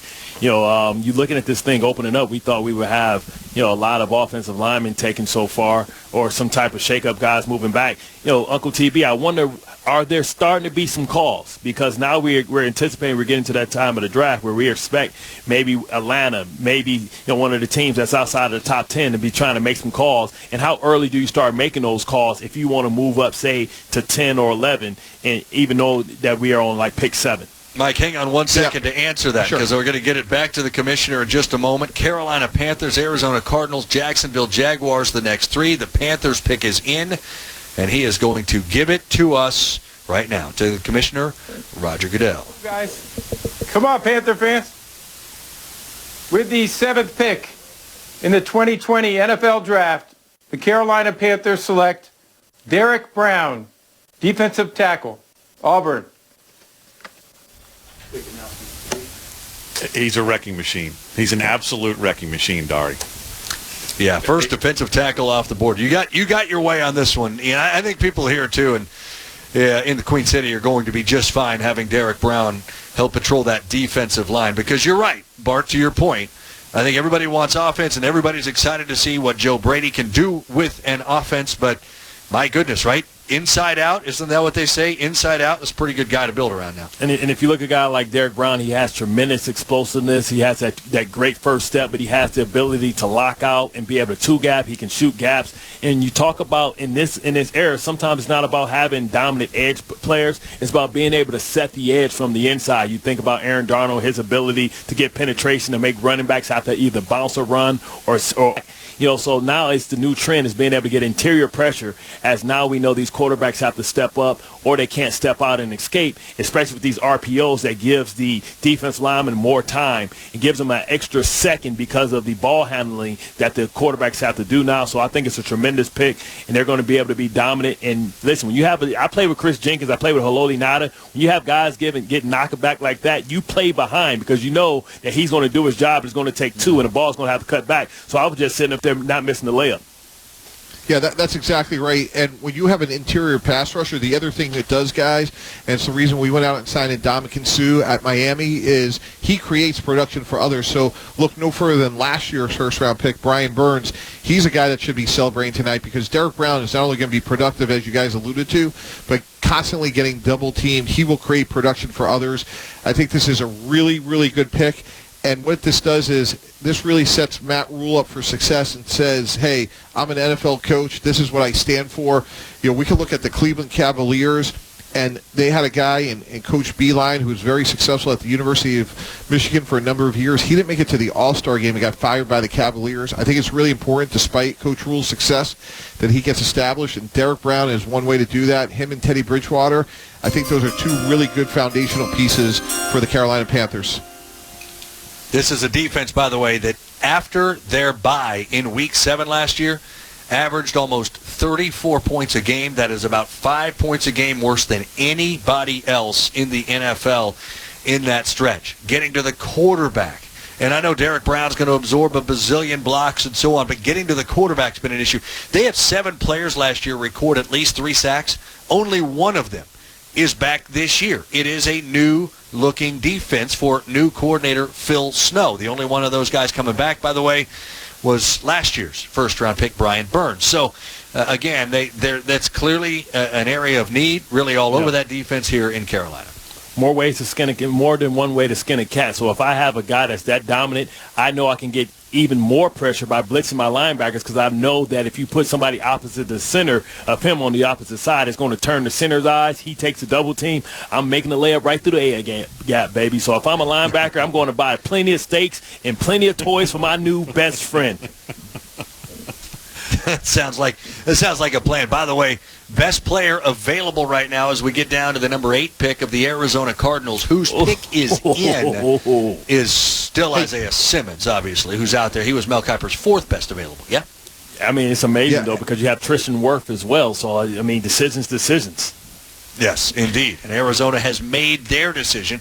Arizona, Jacksonville, Cleveland, the next 3 picks coming up. Again, no trades yet, certainly impacted by this virtual draft. But the Panthers, having just taken Derek Brown, set up the Cardinals to take. We're finding out right now as we send it to Roger Goodell. All right, let's go. With the 8th pick in the 2020 NFL Draft, the Arizona Cardinals select Isaiah Simmons, linebacker, Clemson. Player profile with Mel Kiper Jr. When we look at the term perfect for today's NFL, that's Isaiah Simmons. He can run like nobody. 4.39 speed, 240 pounds, 6'3.5" with great arm length. And that's a system in tackling, the system in batting down passes. He's a guy who can be 40 yards down the field, flipping his hips, turning and running with receivers. He talks about the importance of handling tight ends, so he knows what his role will be, so he can get after the quarterback. He is a freak, and he was productive, versatility. What can't you not like about Isaiah Simmons? How can you pick this kid apart and scrutinize him? I don't get it. He's perfect for today's NFL, as I said, and he should be a dynamic presence on the football field. He was Mel Kiper's 4th best available player coming into the draft. 4th on his big board. He goes 8th to Arizona. I know, Bart, Mel said, how can you pick him apart? You don't love him as much as everybody else, right? You had some concerns about Simmons, who now is an Arizona Cardinal?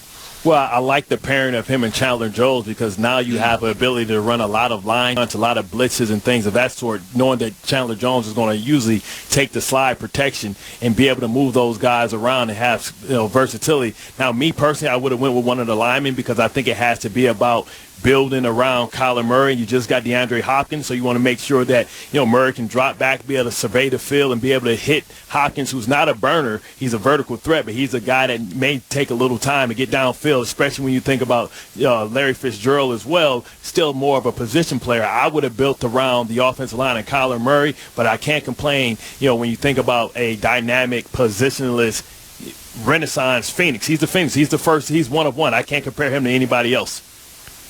Yeah, that's exactly right. And we talk about early winners. I would say it's the Arizona Cardinals and Vance Joseph, because if we were sitting here an hour ago, guys, and we said, hey, Arizona traded up to 4 and took Isaiah Simmons, we'd all say, you know what, that makes sense. Dynamic playmaker, they need him. They gave up a second-round pick. It's the rich part of the draft. I think we'd all say, all right, maybe, give him a second round is a little bit too much, but understandable. So to get this guy at 8 is really remarkable. This is a huge win for Arizona. He had 100 snaps at Clemson at 4 different positions. We're talking about the best player on a really good defense. I am so excited to watch this player at the next level, and ironically, he's now in the same division with those athletes that San Francisco has that we talked about earlier, like Deebo Samuel, and he gives them a chance to have a game plan specific player. And what I mean by that, and I know, Bart, you can relate to this, where one week he may be blitzing a lot, another week he may be outside the numbers, running 50 yards down the field, covering the other team's best receiver. So it's going to be a lot of fun to watch their tape this year to see how Vance Joseph and that Arizona defensive staff deploys Isaiah Simmons. Uncle TB, I just want to know really how excited are you about, potentially what can be happening behind the scenes, because now we have 3 of the top 4 offensive linemen still available. We know that guys outside the 10 maybe want to move up because they know, or they assume that Cleveland and the Jets want offensive linemen, so they can move back. And it's a dangerous thing to move back and miss out on your player, but with 3 of them still available, either Cleveland or the Jets can move back and still acquire more picks, because this is a very rich draft at the wide receiver. If you can pick up another number 2 or pick up a third round draft pick, I think it's still a lot of value in that as well. By the way, I agree with that. And presuming this is going to be a corner that that Jacksonville needs, I agree that early winners right now look to me like the Browns, the Jets, and even the Buccaneers at 14, who they're dying for a tackle, and the fact that these guys are sliding back a little bit, this really helps out those teams. So I agree with Bart, assuming that Jacksonville does what we all think they're going to do. Mike, to your point, you said, well, you got to feel like if you're Arizona, you might have won this thing to this point. You trade up to 4 again, it would have made some sense. We love our metrics here. According to ESPN's NFL Draft Predictor, entering the night, there was only a 23% chance that Isaiah Simmons would be available at number 8, and it worked out in their favor, and they took advantage and they got him. The Jaguars pick at number 9 is in. There was some talk earlier in the day maybe Jacksonville would have been a team that could have traded into that top 5. They did not do it, and so they're picking at 9. Cleveland is next, after that at 10. Jets, Raiders, Niners. That's the list of teams that are coming up. It is the NFL Draft on ESPN Radio. Darian Oka, Mike Tannenbaum, Bart Scott, and, of course, Ian Fitzsimmons. So the expectation, outside corner help here for Jacksonville, that's where you feel they're going, guys? Not me. Yeah, you don't. Okay.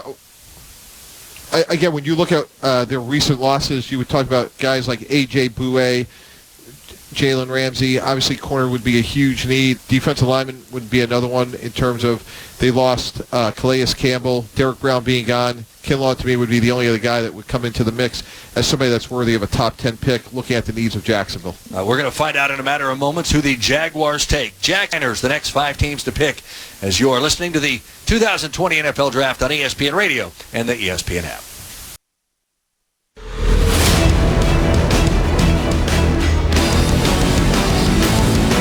You're listening to the NFL Draft, presented by Marathon and by California Almonds on ESPN Radio and on the ESPN app. Come on, keep it up.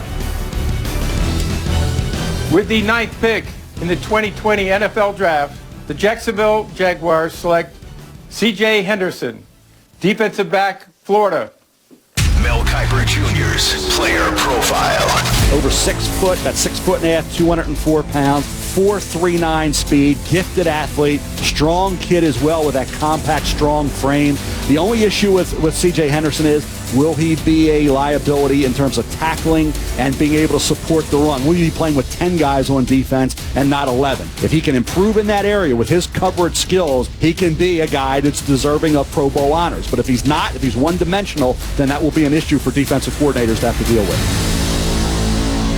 C.J. Henderson, cornerback out of Florida, was Mel Kiper's 13th best available player. He goes at number 9 to Jacksonville alongside Mike Tannenbaum, Bart Scott, and Ian Fitzsimmons. I am Dari Noka. Mike, how do you like the fit of C.J. Henderson, cornerback with the Jaguars?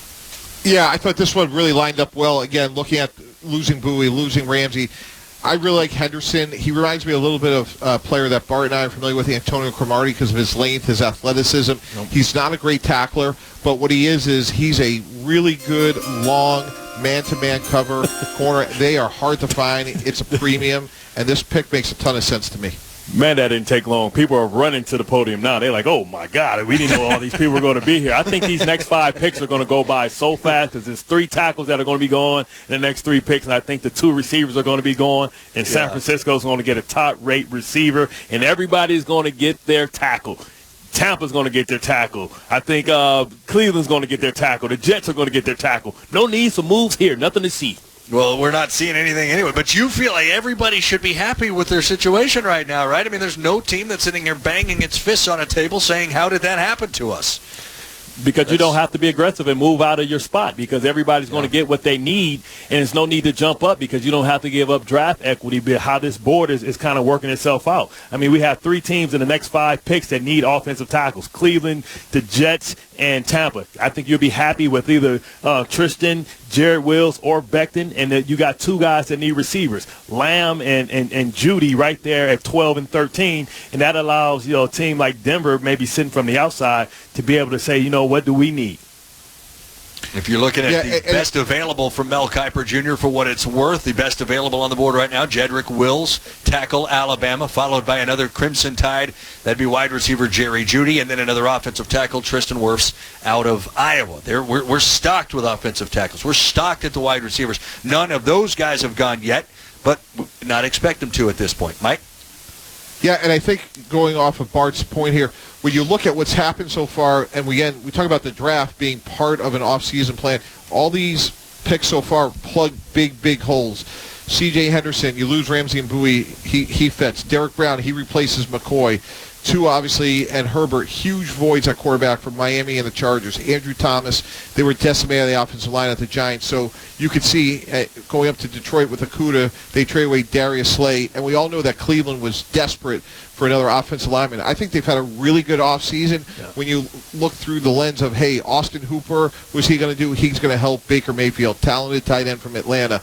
Jack Conklin, way better than Hubbard at one side. Now, presumably they're going to draft a tackle here. He'll replace Greg Robinson on the other side. That will give Baker Mayfield finally a chance. Baker Mayfield remarkably going to his 3rd year on his 4th head coach when you include Greg Williams. So hopefully this will give them some stability, and it'll give Baker Mayfield a chance to have some success in Cleveland. I think that's a big question, too, when you look at Baker. How much of the step back as a sophomore with the Browns was Baker? How much was everything on Baker? And that includes Freddie Kitchens, a head coach that I think some suspected was not ready for the position, and he proved that, frankly, he was not ready for that position. But how much of that do you put on Baker?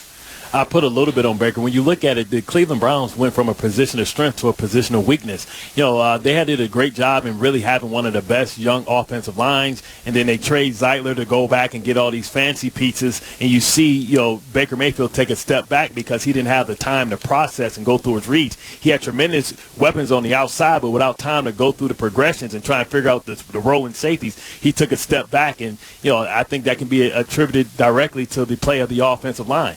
Any young quarterback's going to struggle if they don't have an opportunity to process the information because they don't have the time because they're not veteran enough to understand the pre-snap recognition. That's Bart Scott, Ian Fitzsimmons, Mike Tannenbaum, Dari Noka with you. It is the Cleveland Browns whose pick is coming in just a matter of moments. Browns, Jets, Raiders, Niners, and Bucks. Still no trades. It's the first time since 2015, 5 years ago, that no team traded into the top 10. 10. The first trade that year actually came at number 15. So we await the Browns pick, and right now we head over for the California Almonds Draft Tracker and our friend Mark Kestacher. All right, Zari, 3 quarterbacks going in the top 6 picks of the 2020 NFL Draft. Joe Burrow going number 1 as expected by Cincinnati. Then back-to-back at number 5 and 6, Miami opting to take Tua Tagovailoa, leaving Oregon's Justin Herbert for the Chargers. Top 5 picks was Burrow, Chase Young second to the Redskins, Jeff Okudah third to the Lions. Andrew Thomas, tackle from Georgia, going number 4 to the Giants. Meanwhile, the Browns on the clock at 10, and then it'll be the New York Jets at 11. General Manager Joe Douglas wanting to improve that offensive line. You guys know how I feel about the offensive line. It's hard to have a good team without one. We need to have a strong offensive line. We have to do a good job of taking care of Sam. There you go. That's the general manager of the Jets. Says Mel Kiper Jr.'s top available players, Jedrick Willis, Jerry Jeudy, and Tristan Wirfs. Browns and Jets on the clock.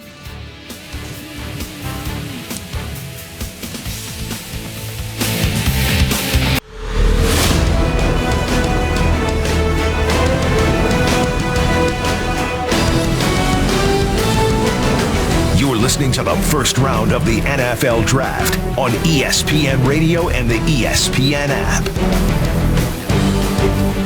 Good to have you with us for this ESPN Radio coverage of the NFL Draft. Orinoco, Mike Tannenbaum, Bart Scott, Ian Fitzsimmons with you as it is currently the New York Jets on the clock. The Cleveland Browns picked at 10, and they took an offensive tackle. We talked about preparing and protecting Baker Mayfield. Jedrick Wills, offensive tackle out of Alabama, goes to the Cleveland Browns. And with that, the Southeastern Conference becomes the first conference ever with 6 of the top 10 picks in the NFL Draft. 6 of the top 10, and actually that represents 5 different programs. So far, so good for the SEC, and Cleveland gets the protection, or some of the protection it needs for Baker Mayfield, guys. Well, he definitely is going to have the edge of securing. You think about Chubb and how great he is as a running back. Now Baker's going to have time to be able to step up and step out because his blind side and his front side should be covered. I think this is an outstanding pick. Everyone talked about OBJ going there a year ago. I didn't care if they had the U.S. Olympic track team out there. They couldn't protect Baker Mayfield, and that was all the difference in their season. I love this pick. I thought he was, of the 4, the most talented from a standpoint of his versatility. He was on the blind side for Tua. This pick makes a ton of sense to me. He makes everybody better. You have Hooper, Njoku, Jarvis Landry, 2 good backs. Now Baker Mayfield's put in a position where he should be successful. So the Browns go offensive tackle. The New York Jets pick is in, and the Commissioner Roger Goodell going to tell us who New York takes. It'll be Raiders, Niners, Bucks after that. Let's go to the Commissioner. Jets. Let's go, Jet fans. Come on. Go, Commissioner. With the 11th pick in the 2020 NFL Draft, the New York Jets select Mekhi Becton, tackle, Louisville. Come on, Jet fans, let's go. Junior's player profile. You look at Josh Jones and the kind of ability he has at 6'5", 320 pounds. Left tackle the last 3 years, really. And you get back to even starting in 2016 with 931 snaps. That led over a 4-year period as a starting left tackle after he redshirted in 2015. Came there as an underrated 3-star recruit to Houston and kept developing and kept improving. I think as a left tackle, it may not be elite, but he'll be solid. He'll be a guy you can win with in the NFL. Yeah, Mel talking about Josh Jones. That's not who was just taken. The Jets just took Mekhi Becton, offensive tackle, out of Louisville. Mountain of a man, right? Bart, you're shaking your head. Yes. Mike, you're kind of exhaling. You're listening to us on the radio. We're all able to see one another. I like seeing your guys' reactions as these picks are taken. I'm going to go with the guy shaking his head first here. Bart, why are you shaking your head with Mekhi Becton to the Jets? I've been ringing the bell the entire week for this kid. You know, me and oh, look at that, man. They're showing film of this guy is playing basketball. He's a dancing bear, and he's a blast from the past. This isn't the Brickenshaw Ferguson, the new breed type of left tackle. This is the old school to the Willie Roafs, to the Jonathan Ogden, the Walter Joneses. These are the guys. He has a nasty disposition. He's a guy that's a tone setter. And when I talked to Joe Douglas, he said he wants guys that they're not going to be shaken or timid when they go to Gillette Stadium. He's going to be a guy that's going to be first off the bus. He's going to be a tone setter, and he's going to be able to still be athletic enough to secure the backside of Sam Darnold. This is a guy that I'm so excited to see what he can be turned into, because even with right now how raw he is, he's still dominant. Yeah, and when you look at these two picks back-to-back, they're really mirror images. Sam Darnold, Baker Mayfield, both had poor offensive lines. Joe Douglas, first pick as a GM, takes a tackle, makes a ton of sense. Complimentary to George Fant, who they signed in free agency. And I agree with Bart. This guy is a little bit more of an old-school guy because of his size. But, boy, what he did at Indianapolis was historic, to run 5'1" at 364 pounds. So this gives him bookends with Fant. This gives Sam Darnold a much better platform to be successful. So I love this pick. And we talked about Matt Rule in terms of getting his sort of program established. I think Joe Douglas, first time that he's making a pick as a general manager, what he stands for as an offensive line guy, this sends the right message that foundationally this is what we're going to do. So I like this pick just like I like Will's. Well, and to your point, Mike, about toughness, also strength. Did you see the size of that truck that Mekhi was pushing in the parking lot? Yeah, his brake lights on. His brake lights on, too. I mean, it was massive. But let's go back to Wills for a moment with the Cleveland pick as well. I talked to Alabama's offensive line coach, Kyle Flood, about Wills, and he said, look, he's just nasty, one of the nastiest O-linemen I've had in a long time. Now, he's not as pretty physically as Andrew Thomas at Georgia, but when it comes to nasty, I'll take him any day of the week, and his protective instincts are off the charts. And he said maybe that comes from his mom. He's so close to her. I don't know anybody that is as close to Mama as this guy is, but if you want somebody to want your back, I'll take Jed Wills any day of the week in any fight in any alley. That's from Kyle Flood, Alabama offensive lineman. So Cleveland gets their guy. Jets get their guy. Now, here come the Raiders. Here come the Raiders. Raiders, Niners, Bucks. So we have 3 offensive tackles off the board, 3 quarterbacks off the board, 3 phenomenal receivers at some point will start flying off the board. Is this where it is with the, I said Oakland, I think, a minute ago, Las Vegas Raiders, guys? Yeah, I think so. You know, we talked about these 3 guys, Ruggs, we talked about Judy, and we talked about CeeDee Lamb. I had Ruggs on top, but all 3 of these guys can make a ton of sense right here. They're dying for an explosive player after they lost Antonio Brown a year ago. This is one of these things where it's an ideal situation if I'm a Raider fan, because what my needs are, I have the pick of the litter of all 3.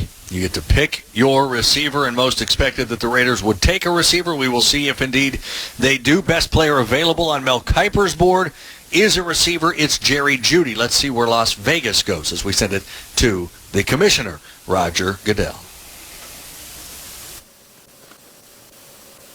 There are many first-evers that are part of this draft, including the first-ever official draft selection by the Las Vegas Raiders. And I've got it right here. So with the 12th pick of the 2020 NFL Draft, the Las Vegas Raiders select Henry Ruggs, wide receiver, Alabama. Player Profile with Mel Kiper Jr. Look at Henry Ruggs III, 5'11", 188-pounder. He's always been a 4.25, 4.27 guy. He's got that ability to be the vertical stretch guy in your offense. But what I think you find, which is a rare quality with Henry Ruggs III, is consistency catching the football. Normally the speed merchants have drops. He doesn't. Obviously opposite a possession-type receiver. He will be your guy who can run that 9 route, get down the field and make big plays and create pass interference situations as well, with defensive backs getting blown away by his 4.25 speed. Mike Tannenbaum, about 2 hours ago, we played a little game of take your pick. Of all the receivers, who would you take? You were the one of the 4 of us that said Ruggs. Vegas agreed. Yeah, and I think, look, all 3 should be really good players, and I think you could have shaken them up and had any of the order. But again, for me, going back to what I said earlier, his toughness really shows up. He was a gunner. So again, when you punt the football, you want to put two guys outside the numbers that are really fast and really tough. And if you're going to play gunner for Nick Saban, you better be tough. So the fact that he has blazing speed, like Tyreek Hill speed at 4.27, vertical of 42 inches, this is an explosive player. And I'll tell you what, if I'm Derek Carr, I am doing backflips in terms of I have a bona fide game changer that we could go score points, something that the Raiders struggled with quite a bit last year. Well, the Raiders, whether they're in Oakland or Las Vegas, has always been built around speed, and nobody offers more speed than Ruggs. And I think that, they were trying to play a little offense and defense at the same time, because there had been rumblings that maybe Kansas City was going to be aggressive and trying to move up to try and get Ruggs, because they know that they're going to be moving from Sammy Watkins next year. You know how important it was for Carr to make sure that he had some weapons, because if you look at who led their team in receiving the last year, it was a tight end in Waller. So now you bring in Ruggs, he's going to be able to stretch the field. Renfrew, which is kind of like the Amendola, Wes Walker type of guy that can work in between the sticks. It allows the field to be open up and allows everybody to be able to operate, and allows you to be able to, because you're going to be playing against loaded boxes if you're Las Vegas, because of the commitment to the run game. Now it opens everything up because he's going to stretch the field vertically. And guys, when it comes to the player, we all know what he is on the field. The person, man, he's a big believer in fate. His best friend, whom he played high school basketball with, told him he should quit playing basketball and focus on football. He said, "You're going to be a first rounder. You're that good." Well, not long after that conversation, Ruggs was very sick and didn't ride to school, as he did every day with that man, that guy and his friends. That car that morning crashed. Everyone in it passed away. Ruggs would have also if he was in that car. And if he hadn't been sick, he's not with us right now, and he understands that. And to honor his friend, he focused everything on school and football. Now here he is. He plays, as he told me before, the semifinals last year for his family and his friends that passed away in that car he was supposed to be in. One SEC defensive coordinator said, if you don't check him on the line and get a good hand on him, it's church. So not only is he a great player, but the person, man, he believes in fate, and he carries it every single day. And that's speed off the line of scrimmage. Vintage the late Al Davis Raider type of pick, right, with the Las Vegas Raiders here with Henry Ruggs. That's Ian Fitzsimmons, Bart Scott, Mike Tannenbaum, Dari Noka with you here. Tune into The Last Dance, behind-the-scenes look at the Chicago Bulls dynasty of the 90s. Series continues this Sunday night, 9 Eastern, on ESPN. And listen to the wrap-up podcast hosted by Jalen and Jacoby immediately following, presented by State Farm and AT&T. Available wherever you enjoy your podcast. It is the San Francisco 49ers who are now on the clock after that trade a couple of months back for DeForest Buckner, who went to Indianapolis. Niners Super Bowl runner-up on the clock now. And their GM, John Lynch, says plenty of talent and variety in this year's group of receivers. The draft class is incredibly strong. Depth of it, the top end players, it's a really good class, and you kind of get whatever flavor you like. If you like a smaller, quicker guy, those guys are there. If you like the big guys that can move, those guys are there. If you like speed, that's there. If you like separators, and so I think the whole league's kind of smiling about that. Yeah, one of those off the board, of course, Henry Ruggs. So if they want a receiver, there is CeeDee Lamb. There is Jerry Jeudy. Jeudy still Mel Kiper's best available currently on the board, guys. What's the expectation for San Francisco here? Yeah, I think for me, again, I think this is why we're seeing a tradeless first-round guys is needs and the board. And I think this is just another plug-and-play one where it's going to be a wide receiver, barring something unforeseen, in my opinion. Maybe a defensive lineman and Kinlaw would be the other consideration, but those would be the two big holes I see for San Francisco. I mean, it's all about the receiver. I think, it's enticing because they want to replace Buckner, but, I think that, they have to go with the receiver because it showed the limitations of Jimmy G, not being able to throw the guys that's not open. They lost Emmanuel Sanders. They need to replace their productivity, and they have two, to me, I believe the two best wide receivers in this draft is still available, and they fit the need and the want, and it should be a marriage made in heaven. Guys, we have our first trade. breaking news here on ESPN Radio. We have sound the horn, our man. First trade. Are you ready for this? San Francisco has just traded its pick at 13 to the Tampa Bay Buccaneers. Am I reading this right? Tampa's moving up one spot. That's right, one spot. So Tampa now is on the clock. As we get more details here, exactly what else is being swapped here, what else San Francisco is getting from the Buc. Okay, here it is. Let me give it to you right now. I just see it. San Francisco trades this pick, which is number 13, at number 245 to Tampa Bay. So you got this pick and a 7th rounder to slide down one spot, and they'll also get Tampa's 4th round pick at number 117. So there you go. Minor move back. They get a 4th, give up a 7th, and now it's Tampa Bay, guys. And Dari, you could carve this one in slate here. This should be Tristan Wirfs, the last of the 4 tackles, and I think what Tampa Bay's trying to do is say, hey, for a 4th round pick, we know we'll get our guy. We don't have to worry about another team leapfrogging us. And if I'm San Francisco, this is smart business. I just got a free 4th round pick because I'm not taking an offensive tackle. So this is really good business by San Francisco. But Tampa Bay was not expecting one of those 4 tackles to be there. So I'm sure for them, it was going to be a tackle or it was going to be a running back. And I'm sure they're saying, hey, for a 4th round pick, we're happy. And Tristan Wirfs fills a huge need. We'll put him at right tackle. And Tom Brady now has 2 really good tackles. I guess probably 3 because that's what Gronk is. Very true. And how much of this, Mike, was also Tampa going, I don't want somebody jumping up in front of us because we know Wirfs is there. We've got Tom Brady. Let's just protect ourselves, throw away a 4th round pick to get a guy who was graded in the top 10. But is that also, Mike, that's San Francisco clearly letting it be known that teams are at least having, there's a flirtation coming from teams, right? I mean, what makes Tampa believe San Francisco that they've got to get this pick before somebody else does, right? San Francisco's, at least, what are the conversations like? San Francisco's, look, we're getting interest, you better jump. That's exactly right. Hey, look, we could slide back a couple of spots. We're going to take Kidlaw. We're going to take a receiver. We'd only like to go back 1, take our pick.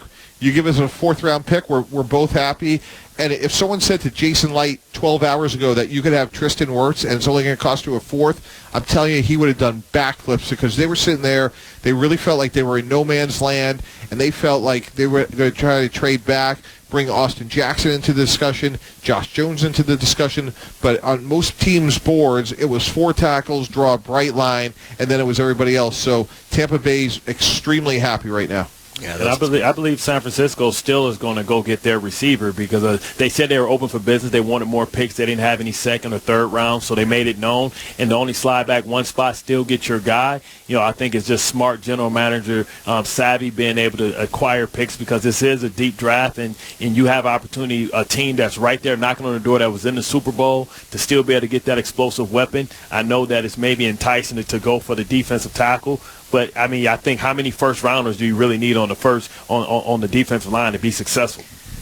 They're certainly in good shape there. That's Bart Scott alongside Mike Tannenbaum, Ian Fitzsimmons. I'm Dari Noka. So Tampa has just pulled the first trade on this draft day with San Francisco, moving up 1 spot. We'll get to the Buccaneers pick in just a moment. Now more than ever, we have to look out for each other and count on each other. Marathon wants you to know that you can count on them for the high-quality, top-tier gas. Right now, you can get 5 cents off every gallon every day with Make It Count rewards from Marathon. It's quick and easy to join. Just download the free Make It Count app or go to makeitcount.com/radio and start saving today. Remember, wherever you need to go, be safe. The people at Marathon are behind you all the way. Marathon, fueling the American spirit. All right, the pick for Tampa Bay is in, and guys, there is absolutely no surprise. You knew it as soon as it happened. Tristan Wirfs, offensive tackle, Iowa, becomes the 4th offensive tackle to go, and indeed, Tom Brady has more protection, guys. Yeah, and this guy is a really, really good athlete. He had an unbelievable combine. The only part I struggle with his game is there's a little lack of toughness. When you think about a Kirk Ferentz offensive lineman, some of the games he doesn't finish blocks great. He has all the athleticism in the world. I think he's going to come in and start just because when you look at the offensive line of Tampa Bay at right tackle, it's just not good enough in terms of the players they've had there. Donovan Smith's done a good job on the left side. So I like Wirfs, but he plays a little bit late for me. He doesn't get a lot of movement in the run game. He does have the ability to get to the second level, and I think to the extent they're going to bring that New England Patriot offense down to Tampa Bay with a lot of perimeter screens, he could do that. He'll be able to get out on the edge. He'll be able to get out on the second level. But this is not, as Bart was saying earlier, your prototypical old-school offensive lineman. This guy is much more of the new age athletic type. Well, you think about really blocking for Tom Brady, he's going to be a star because the ball's going to be out in less than 3 seconds, so he's not going to get a lot of pressure. He's going to be fresh. He's going to be able to get on the perimeter for all these slip screens, receiver screens, and at a 4.85, he'll be able to get to the next level, run some safeties up out of there, because he'll be able to track them and be athletic enough to stay inside out. Sometimes we see these big guys, and they get on these screens, and they end up making be clumsy and fall over the place. He's a guy that can sink his hips, stay inside out, and stay in that beeline and not lose sight of the target that he's hitting that's moving. We mentioned that ESPN draft tracker earlier, NFL Draft Predictor. We did it in response to Isaiah Simmons being around at 8. We said there was about a 23% chance coming into the day he'd be there at 8. According to that same Draft Predictor, there was a 2% chance that Tristan Wirfs would be available at 13. And Dari, you guys know I can't stand measurables. I mean, I'm all about just watch the tape and just let that stand, right? I'll tell you the story about Wirfs' numbers in a moment because it's unbelievable. It's amazing, man, because you look at this board and how it's starting to take shape. Yeah, remarkable. Here we go. And now it's San Francisco, then Denver, and Atlanta. All right, brought to you by California Almonds. 6 grams of energy-giving protein. Fuel your everyday, even on draft day with California Almonds. It is time for Mark Ketzicher and the Draft Tracker. Kesty? All right, Daria, LSU Heisman-winning quarterback Joe Burrow, top pick in tonight's start of the NFL Draft by the Bengals. He began his collegiate career at Ohio State. The Buckeyes selected with the next 2 picks, defensive end Chase Young to the Redskins, defensive back Jeff Okudah, 3rd to Detroit. The first offensive tackle went 4th, Andrew Thomas to the Giants. And then quarterbacks Tua Tagovailoa to Miami 5th, Justin Herbert 6th to the L.A. Chargers. Took 13 picks before we got our first trade. Bucks moving up 1 spot to number 13, sending the 14th pick and a 4th rounder to the 49ers, and the Bucks just took the 4th offensive tackle of the night, Tristan Wirfs. So Niners, Broncos, Falcons at 14, 15, and 16. The Niners are on the clock.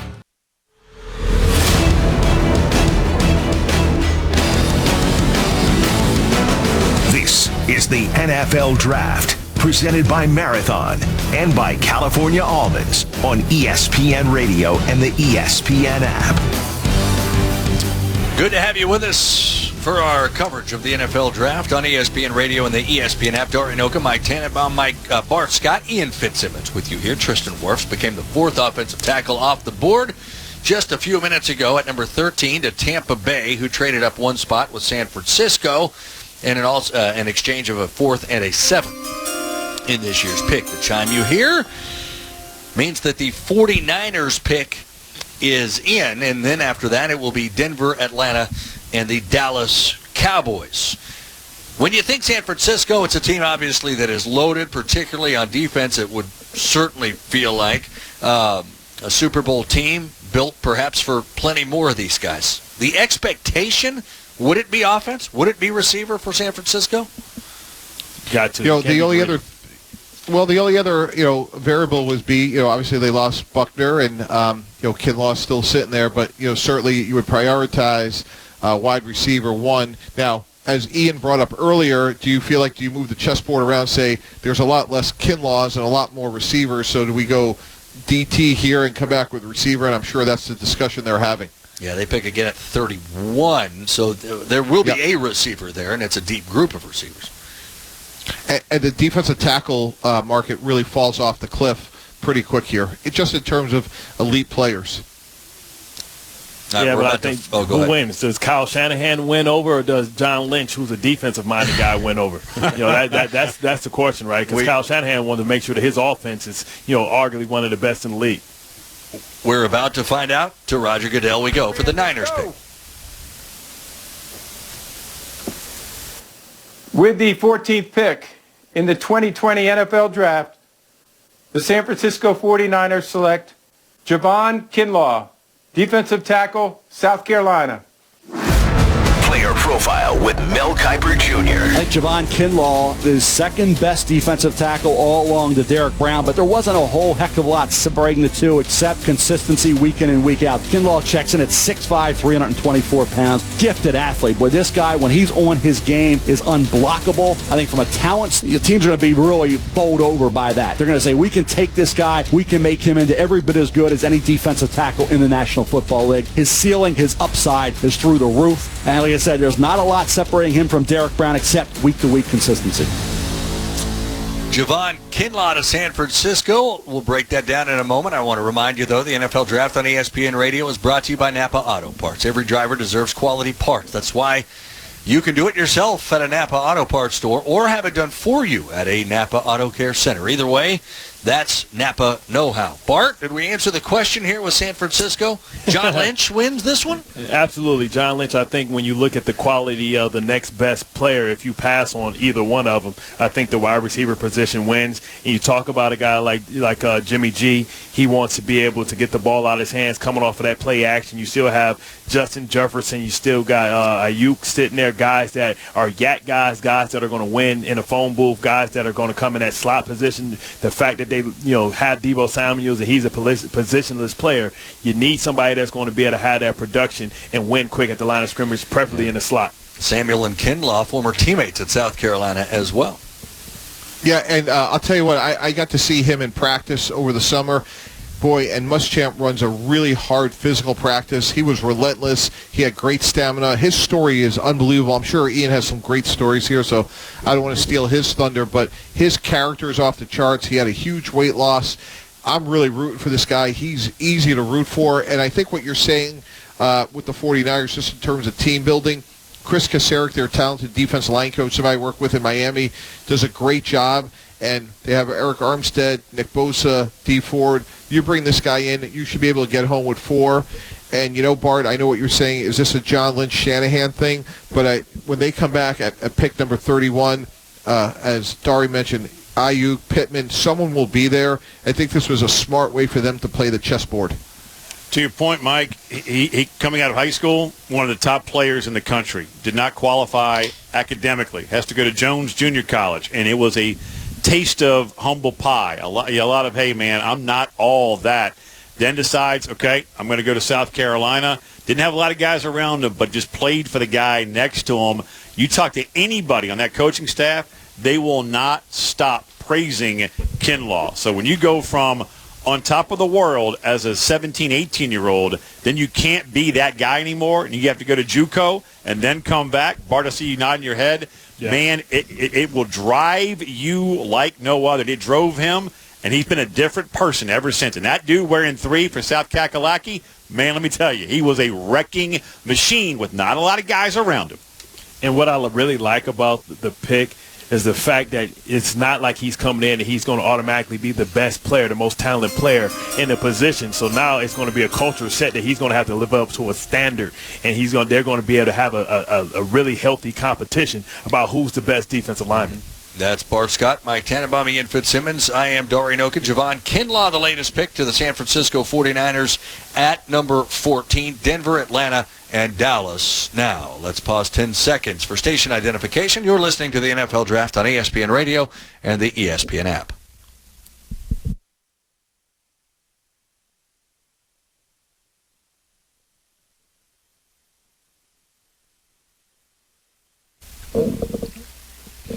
All right, so we're at number 15, Denver, Atlanta, and Dallas.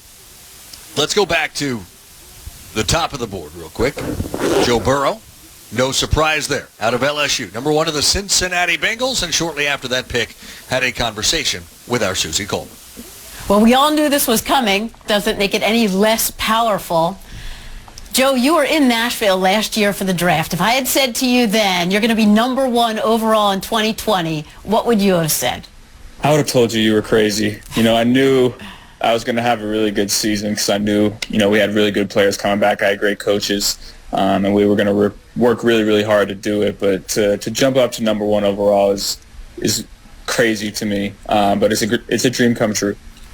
Mel Kiper shared earlier that going into last season, he had a 6th-round grade on you, but then you won the Heisman, a national title, you're number 1 overall. How do you process that? Well, I wasn't very good my junior year. You know, it's pretty simple. I worked really hard to get better. All my guys worked really, really hard to get better. And we just gelled as a team this year to do exactly what we did. I just wasn't as good as I was my senior year. But I worked really, really hard to improve. Tell us what the area code represents on your shirt. 740. This is, Athens County area. I wanted to get something to, represent my home area, my hometown, and Nike made this for me. It's been great. I just want to show as much appreciation to this area as I can. Joe, congratulations. Number 1 overall. Thank you. Joe Burrow, the 6th quarterback since he has taken in the first round. None of the previous 5 won a playoff game or had a winning record while with the Cincinnati Bengals. Denver Broncos pick is in. The commissioner, Roger Goodell. With the 15th pick in the 2020 NFL Draft, the Denver Broncos select Jerry Jeudy, wide receiver, Alabama. Mel Kiper Jr.'s player profile. When you look at Jerry Jeudy coming out of Alabama, with all the production, 6'1", 193 pounds, 4.45 speed. But I think the route running ability is spectacular. Now, I like the burst out of his break more so than the 4.45 speed, which allows him to even play faster than that. Had a couple drops here and there, but overall, he's a really natural receiver. He should be a number 1 wideout at the pro level and a guy that can be featured exclusively as your number 1 target. That now makes 9 of the top 15 picks out of the SEC. 60% of the first 15 picks have come out of the SEC. 4 of those 9 out of Alabama. Jerry Jeudy, the second receiver off the board following his teammate Henry Ruggs, who went to the Raiders. Jeudy, guys, to the Broncos. Yeah, and the big number here, guys, is 28th. And what is that? That's where the Denver Broncos ranked a year ago in scoring. The future of this franchise is a really good defense, a defensive-minded head coach in Vic Fangio, and it's Drew Lock. And what can we do to make Drew Lock successful? Let's go get maybe the most polished receiver to come out in a long time, Jerry Jeudy. I love this pick. This was a huge need for Denver. And I'm sure they're sitting there saying, wow, we got maybe the number 1 guy on our board at receiver, position at need, and we got it at 15. It's just really remarkable, guys. Every mock draft is really lining up with how this thing worked out. We have one trade for a total of 1 spot right now, and that was a trade of just really convenient. It's really remarkable. And I think that is a factor of obviously what's going on with the pandemic, but I think more fundamentally from a team-building standpoint, guys, you just check off these needs, and when the draft is sitting there and it's your source of young ability, talented ability at rookie contracts, it just really, you have very few ways to improve your team. So it's just one of these years where this is a draft of filling holes. I've spent a lot of time with Vic Fangio, so I understand his philosophy about how he likes to build a team. He was with me in Baltimore for a multitude of years as a consultant, and now look what he's been able to do. You have Noah Fant, Jerry Jeudy to pair with Courtland Sutton, but also you have a healthy competition with Melvin Gordon and Phillip Lindsay, and now you have a young quarterback that you don't have to throw into tight windows. You can have a strong defense and a great running game and be able to get the one-on-one matchups when Drew Lock sees them and be able to really build the game and be able to also slow the game down, because you think about in that division they're going to be going against the Super Bowl champions, and you want to play keep away with them. How do you play keep away with them? Being able to matriculate the ball down the field slowly, but take shots when they make themselves available. They still have Chubb and Von Miller on the outside. They went and solidified that defense with Casey and A.J. Boye. So I think they're really building something special. They're building it in an image of a defensive-minded coach that spent a lot of time around other defensive-minded organizations. And Bart, think about this. You have a wide receiver now that is unselfish. That's a diva position, and Jeudy is not about himself. I mean, think about that Alabama receiving core. Ruggs is already gone. You've got Jeudy. You've got Waddle still at Alabama. Devontae Smith still at Bama. And before the Ole Miss game, I was talking to their offensive coordinator, Steve Sarkisian, about the rock, paper, scissors contest between Jeudy, Ruggs, and Waddle to run what is normally Judy's route on a particular play call. And Saban wasn't exactly thrilled about this thing, but Judy was like, all right. So they rocked, paper, scissors. Judy loses, right? And next thing you know, Ruggs wins. He gets to run the fly up the right boundary, which is hit pay dirt however many times. The funny thing is here, he thinks the 6 is coming his way. It doesn't. Tua has Waddle on a deep post by himself. The 6 goes to Waddle, not to the other guys. And Sark says, man, the reaming we got from Saban was unbelievable, but that shows you how unselfish Judy is, that he knew in that game that's 6 points. But all right, well, we'll go rock, paper, scissors to see whomever gets it. Next thing you know, he doesn't get the 6. Waddle does, but that's unselfishness from a diva position. And think about this also. In the Ole Miss game I had here on ESPN Radio, 2 big blocks downfield to Spring Smith for a touchdown. Unselfish, complete player. Guys, he's an awesome individual. Guys, it's Atlanta on the clock. No, you're right. Jerry Jeudy, much loved by anybody that knows him. Second Alabama receiver to go, along with their quarterback, of course, Tua Tagovailoa. But Ruggs to the Raiders, Jeudy to the Broncos. Atlanta now, then Dallas. After that, you've got 3 teams that will be making their second picks of the first round. When you look at Miami, Las Vegas, and the Jacksonville Jaguars. It is the NFL Draft on ESPN Radio. Dory Noka alongside Mike Tannenbaum, Bart Scott, and Ian Fitzsimmons. Guys, Falcons, when you think of needs, we knew defense. We thought maybe they were going to move up, take a defensive back. Is that still likely what they will do at this point? They just haven't had to move up to do it. But, of course, they did lose out on C.J. Henderson, who I know they like, Mike.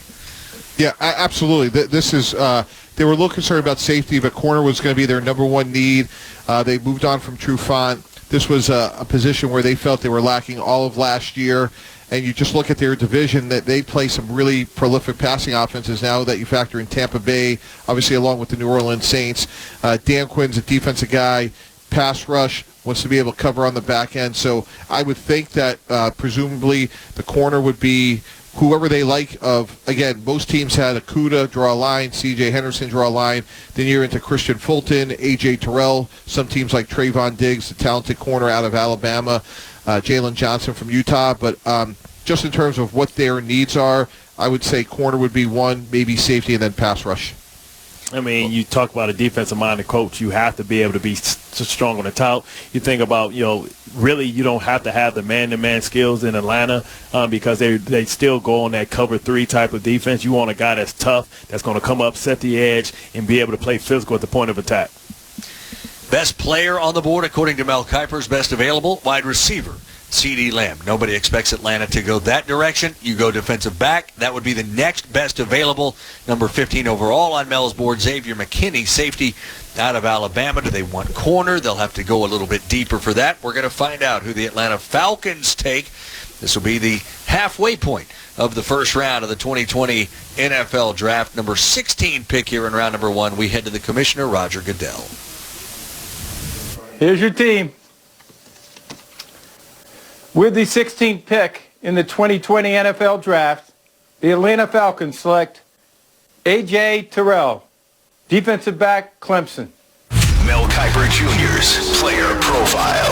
Look at A.J. Terrell's body of work was pretty solid. And you look at him on talent, he's got the length at 6'1", 195. Love that 4.42 recovery speed. Very athletic kid. I think when you look at what bothers people is how he finished the year. But overall, you look at the body of work. A.J. Terrell's talent and the way he played dictated that he would be an early round pick. But I think that final game, that one hiccup against that LSU, that game where he did underachieve and looked like he was a little bit overmatched, I think caused a little bit of doubt of what kind of shutdown corner he can be in the NFL. So Atlanta takes A.J. Terrell at 16. You interchange the 1 and the 6, you get where he ranked on Mel Kiper's big board. 61. Guys, in fact, Mel had other cornerbacks ahead of him by the name of Noah Igbenogany, Auburn, Jeff Gladney, TCU, Jalen Johnson, Utah, Damon Arnett, Ohio State, all ahead of A.J. Terrell. Bart, is this a reach for Atlanta as you see it? I mean, when you get there, it's about how do you perceive him in your system. Not everybody. So his style, but you do know that he's a champion. You know that he has a big frame that he can fill out, and you have to, ask your coaches, who do you feel like you really like, and what do you like about him, and can you coach him up?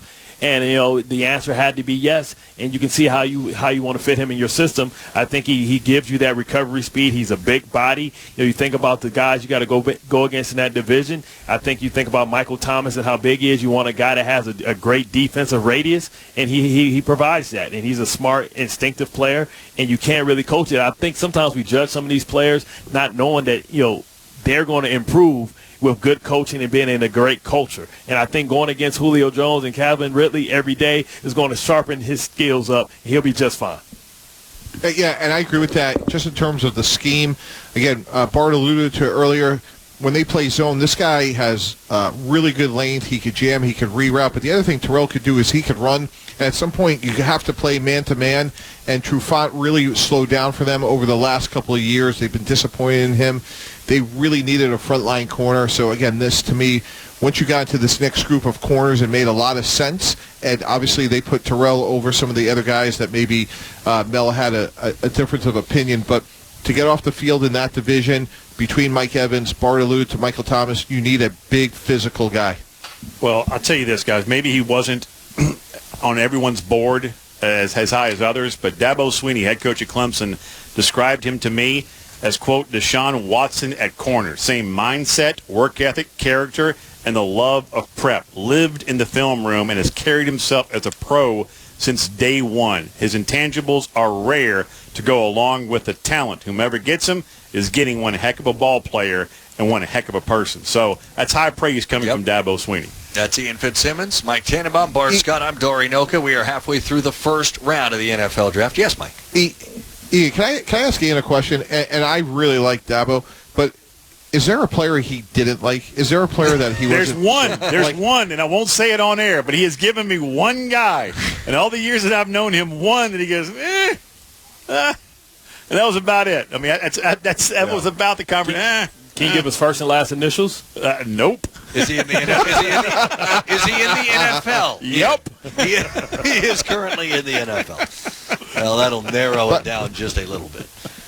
And Dari, just moving the story forward here a little bit with Dallas, again, just how things lining up. We'll see what they do, but, they lost Travis Frederick, number one center out there on a lot of people's boards is Cesar Ruiz, and we'll see what they do here. But, again, you just go right down the line here of checking needs. They lost a really good center to retirement. Mike McCarthy's an offensive coach. They're loaded for weapons. They have a big void there at center. I wonder if that's the direction they're going to go here. But how many great offensive linemen do you need? You're being greedy, because we know that even Lionel Collins should have been a first-round draft pick. I think really where that defense have struggled, I think is at the safety position. I think you can try and look to upgrade that, or also still go to corner. You can never have enough corners, even within that division. So, struggling, having to deal with Ertz, twice a year is something that you're going to have to be able to shut down. I think safety is a position of need for me as well. Dar, you asked me this earlier, and I'm going to bring a circle back on him because it was in our pregame show. When was the last time we talked this little about the Dallas Cowboys in the draft, and how terrified are Cowboy fans that Jerry Jones is alone, maybe in a bathrobe and slippers, by himself, and he has the final say when it comes to whomever the Dallas Cowboys select. If you're a Dallas Cowboy fan, you should be terrified right now. So you're saying that little chime, now you're really shaking in your boots. That's what you're telling me. If you are Dallas, they are the 17th pick of this first round of the NFL draft. A.J. Terrell, cornerback, Clemson, the last player taken at number 16 to the Atlanta Falcons. We have seen, again, 3 quarterbacks taken. Jordan Love is, of course, still out there. Not that Dallas would look that direction. We have seen 2 of the 3 big receivers taken, Ruggs and Judy, both off the board. We've seen a run on offensive tackles, as expected, with 4 of them gone, not to mention 3 cornerbacks as well. So we've seen the run on those positions to this particular point. So Dallas, that pick is going to be announced here in just a matter of moments, but I want to remind you when it's draft time. You need healthy, nutritious fuel to get you from the first round through the seventh. That's where California Almonds comes in. They're the snack that's all upside, all positives. They may not run a fast 40, but they do have 6 grams of protein, 4 grams of fiber, and 12 vitamins and minerals. That's the kind of stat line you can't argue with. California Almonds, own your everyday, even on draft day. All right, to the podium, in his basement, Roger Goodell. With the 17th pick in the 2020 NFL Draft, the Dallas Cowboys select CeeDee Lamb, wide receiver, Oklahoma. Mel Kiper Jr.'s player profile. I call him CDYAC because yards after the catch is his forte. Think about a kid, 6'1.5", almost 200 pounds, legit 4.5 speed. People say, well, he's not that fast. 4.5 is fast enough, more than fast enough. He's a good athlete and he's tough. He uses that stiff arm after the catch. Trying to get him down is really difficult for cornerbacks. And you think about the versatility. 50% of his production came inside, 50% came outside. So it gives you that dual versatility, slot or wide for CeeDee Lamb. Should make him one heck of a player in the NFL. And that's the third big 3 wide receiver off the board. CeeDee Lamb to the Cowboys. Guys, I look behind me. My son Nick is an Oklahoma fan like his daddy, and a CeeDee Lamb fan but not a Cowboys fan, has his head in his hands. What's your reaction to Dallas taking Lamb? Yeah, I don't like it at all. I don't like it because from a strategic standpoint, you just paid Amari Cooper. You had a huge hole at center. Bart alluded to the other holes they had. It could have been a guy like McKinney at safety. So from a team-building standpoint, while I love the talent, I think they could have been much better off going to either offensive line or safety. I mean, I knew a team was going to do this. The value at this spot is just way too good. You know, now you have to change your philosophy and see, hey, how can I go get a safety in free agency, the second free agency that's going to take place as players are going to be cut after, you know, teams figure out what they were able to get in the draft. But, I mean, you just think about just the rich get richer. You think about having somebody that can really stretch the field, open the field up, and then, oh, by the way, you have the best running back, the most consistent, productive running back in the game. Now you just took another safety out the box. And possibly looking at maybe trying to get Jeremy Chin in the second round, or maybe packaging a pick to move up earlier in the second round. But the good news for Cowboys fans, Jerry isn't alone and in a bathrobe. He's got a suit on, and his daughter Charlotte is there with him as well. So you have that going for you. And by the way, I mean, you're going to end up paying Dak Prescott a whole lot of money. You just gave him another weapon as well to go along with Cooper and Elliott and so on and so forth. So CeeDee Lamb will make the 2.5 to 3 hour trek from Norman to Big D to play his next football with the Dallas Cowboys. That means it's the Miami Dolphins that are on the clock now. This is the team that took Tua Tagovailoa at number 5. This is the second of Miami's 3 picks in the first round. They also have number 26 overall. So, as we see the transition of this team, we see them with a real opportunity to give themselves a facelift, so to speak. What does Miami do now that they have their quarterback of the future? That's a question we will break. Yes, we protect him. Makes a lot of sense. That's a question we will answer in just a moment. But first, we go to Mark Kestecher and the California Almonds draft track. All right, Dar, you guys mentioned we've got 15 SEC players drafted in the first round. 9 over the first 15 picks. LSU's Joe Burrow went number 1 overall to Cincinnati. And after Ohio State Buckeyes went 2nd and 3rd, Chase Young to Washington, Jeff Okudah to Detroit. The SEC onslaught began. Georgia tackle Andrew Thomas to the Giants. Tua Tagovailoa 5th to Miami. The Dolphins took Tua, so the Chargers next got their quarterback at 6 with Justin Herbert. A lot of talented receivers in round 1. First was Alabama's Henry Ruggs, 12th to the Raiders, and his teammate Jerry Jeudy went 15th to Denver. The 4th member of the Crimson Tide to go in the top 15, and the 3rd wide receiver in the last 6 picks goes to Dallas in Oklahoma speedster CeeDee Lamb. Updating Mel Kiper's best available, Alabama safety Xavier McKinney, followed by LSU wide receiver Justin Jefferson, LSU linebacker K'Lavon Chaisson. The Dolphins, Raiders, and Jaguars, all who've made picks in the first round. Their next 3 on deck. Miami has the next pick.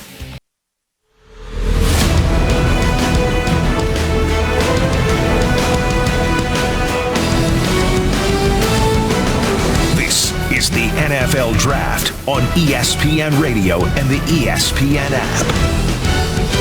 Dory Noka, Mike Tannenbaum, Bart Scotty, and Fitzsimmons with you on ESPN Radio's continuing coverage of the 2020 NFL Draft. We are 17 picks in with 3 teams next on the clock that will be taking a second selection here in this first round. Miami, followed by the Las Vegas Raiders and the Jacksonville Jaguars. All 3 teams have already made a pick. Miami's pick will be announced in a matter of seconds by the Commissioner, Roger Goodell, in his basement.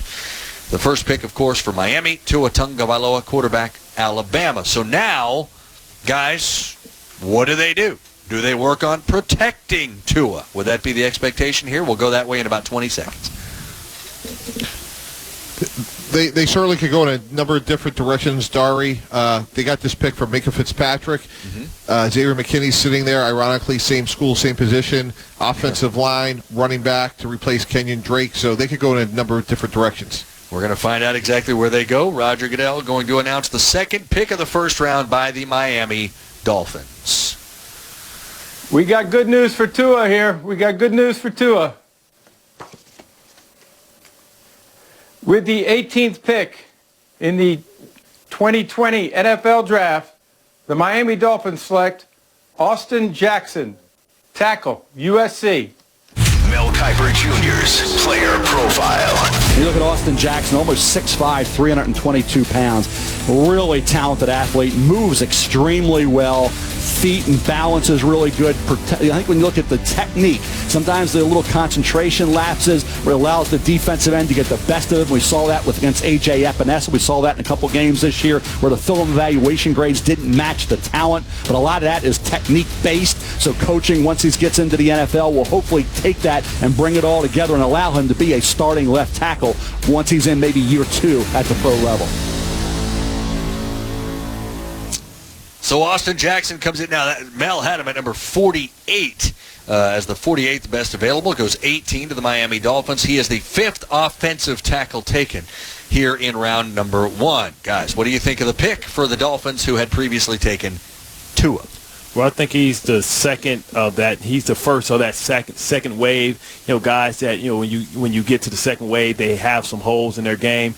But what I like about him is his discipline. Only having 5 penalties in 2009 means that he's a smart player, and if he is cheating, he knows how to get away with it. So I don't mind that at all. And it's all about being able to protect Tua as well. As you go down the line, it's not about the best player on the board. It's about the best player for your team as you're trying to put this puzzle together and complete your vision of what you want it to be. And protecting Tua is going to be paramount. Now, it'd be interesting to see, is he going to play left tackle or is he going to play right tackle, as you want to project him to see if he can, protect the blind side of what Tua is going to be being a left-handed quarterback. I like how Bart says that now. If he's doing it and he's getting away with it, that's all right with me, because Bart's not trying to run around him or through him yet to get to a quarterback. So that makes some sense at this point. That you would say. Yeah. and regardless of what side he plays on, one of the players Miami moved on from was Laramie Tunsil, the talented tackle we had taken there a couple of years ago. So this obviously fills that hole. He's really talented. Bart alluded to that. He also has 2 blocked field goals, which is unbelievably rare for an offensive lineman to do that. So that just goes to his athleticism. He is a little raw, like Mel talked about. He overset a few times. I thought his use of his hands was somewhat inconsistent. But he's young, obviously, and he is, in terms of movement skills, truly elite. So while he's not as polished as those other 4, in 2 years, if Tua is healthy and can develop, pairing him with Austin Jackson makes a lot of sense. And again, this was a big void for the organization since they traded Tunsil. And think about this off the field. You talk about an unbelievable person. His sister Autumn suffers from a rare disease called Diamond-Blackfan anemia. 3,000 people worldwide have this rare disease, and she's been dealing for 5-6 years with blood transfusions and needles, and her health was going, and the treatments weren't working anymore. So he said, test me, see if I'm a match for, a bone marrow transplant. They did a test. He was a perfect 12-point match. He went to the USC coaches in the summer and said, hey, I got to leave the program to go and do this for my sister and save her life. They said, please go. They found a little gym for him to train. He donates the bone marrow, and he started the season weak as a kitten and fought his way through it. His little sister, Autumn, called him his life, her hope. She is now fine, and he went on to have that kind of year, having to come back from being a bone marrow donor. It's an unbelievable story, and I can't even make it up. Hollywood can't make it up, and that dude plays in the shadows of Hollywood. Yeah, not anymore. Now we're going to closer to Hollywood, Florida. Austin Jackson to the Miami Dolphins. That's great stuff, Ian Fitzsimmons. All right, the Raiders' second pick of the first round coming up. Henry Ruggs III was the first. Here's the commish. We thought it would be fitting here at pick 19, as the Las Vegas Raiders welcome their second selection, to make a special announcement. As you may know, we are scheduled to host a draft in Vegas this year. And we thank so many for the effort they put forth to prepare that possibility. And we think you deserve another shot. So we're happy here to announce that tonight, the Las Vegas Raiders will host the 2020 NFL Draft. Congratulations to Mark Davis, the Raiders organization, and Raiders Nation.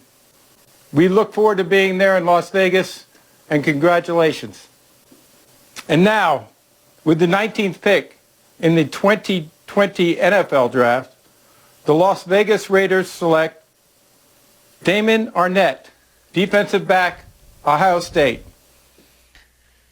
So Damon Arnette, cornerback, Ohio State, second Ohio State cornerback to go off the board in the draft. Jeff Okudah, the first on the third pick with the Lions. Let me clean this up a little bit. Roger Goodell said 2020 draft in Vegas. Yes, that was going to be the case. Obviously, we're all in our houses right now. He meant the 2022 draft. So next year is in Cleveland. 2022 was vacant. It is now Las Vegas. So draft in 22, he announces Las Vegas. So it's Cleveland, then Vegas in 22, Kansas City in 23. That's the location of the next three drafts. Assuming we are where we need to be with this pandemic. All right, guys, let's look at this again. Dori Noka, Ian Fitzsimmons, Mike Tannenbaum, Bart Scott. Damon Arnette, cornerback, Ohio State, to the Vegas Raiders, who had previously taken Henry Ruggs III. You know what's interesting to me, guys, is I talked about this multiple times over the last couple of days. I actually singled out Damon Arnette as the one player more than any other in the draft that was going to be benefit from the pandemic, because he is a good player from a big school, from a trusted program, who is very average athletically. And if we were in a normal circumstance, to me, this guy is a second, maybe a third-round pick. His numbers are pedestrian. He was greatly improved this year, but this is not a first-round corner, not even close athletically. And I think this is a pick out of comfort and familiarity, which I understand given the world we're in. But I think we're going to look back in 3 years, and we're going to say that good players from big schools were overdrafted, and really good players from the Southern Illinoises of the world were underdrafted, and this is Exhibit A. And I am not surprised at all that it's Damon Arnette, because it is exactly what we're dealing with. Less trades and average athletes from big schools getting overdrafted. And it stays consistent with the theme of what Mike Mayock wants to do, and he wants to build people around great character. You know, we all kind of looked at the Pharaoh pick last year and say, hey, man, you could have got him a lot lower than that. But he's trying to build a type of team, a type of culture, and he fits within that winning mindset. And he's a big corner that's going to have to come up and really set the edge. But, you know, to Uncle TB's point, you know, that's guys are going to get over. You know, like I said, that can't save you when you step in the NFL. You know, you're not bringing your resume from Ohio State. You know, everybody's slates are clean right now, and you got to make your own name for yourself. You can't use your university to try and make tackles in the league. That don't matter. Yeah, he played alongside Jeff Okudah, so it wasn't often that Arnette had to defend the top wide receiver on the other side, I would imagine. Meanwhile, do you need football this summer? Check out Peyton's Places on ESPN+. Travel with Peyton Manning on a journey through the stories that make the NFL what it is, from recreating the Immaculate Reception with Terry Bradshaw and Franco Harris to rewatching Super Bowl III with Joe Namath over a game of pool. All 30 episodes available right now on ESPN+. And with that, we head over to Mark Kestisher with a California Almonds Draft Tracker. Kesty? All right, Dari, 3 quarterbacks selected among the top 6 picks. First round tonight, Joe Burrow, Heisman winner, national champ from LSU, first overall as expected by the Bengals. Tua Tagovailoa was looking like he He'd be the top pick till a hip injury late last season. Goes 5th to Miami ahead of Justin Herbert, selected 6th by the Chargers. And quarterback protectors in high demand tonight. 5 offensive tackles in the first 18 picks. Andrew Thomas 4th to the Giants. Jedrick Willis 10th to Cleveland. Mekhi Becton out of Louisville goes 11th to the Jets. The Bucs, who of course signed Tom Brady, move up a spot. The only trade of the night so far to grab Tristan Wirfs of Iowa. USC's Austin Jackson went 18th to Miami. The late Damon Arnett, cornerback, Raiders at number 19. The third Buckeye to go. 7th time in the common draft era. 3 teammates from a single defense in the top 20 picks. 3rd time it's happened to Ohio State. Jaguars, Eagles, Vikings, Patriots. The next 4 picks up. The Jaguars at number 20 coming up next.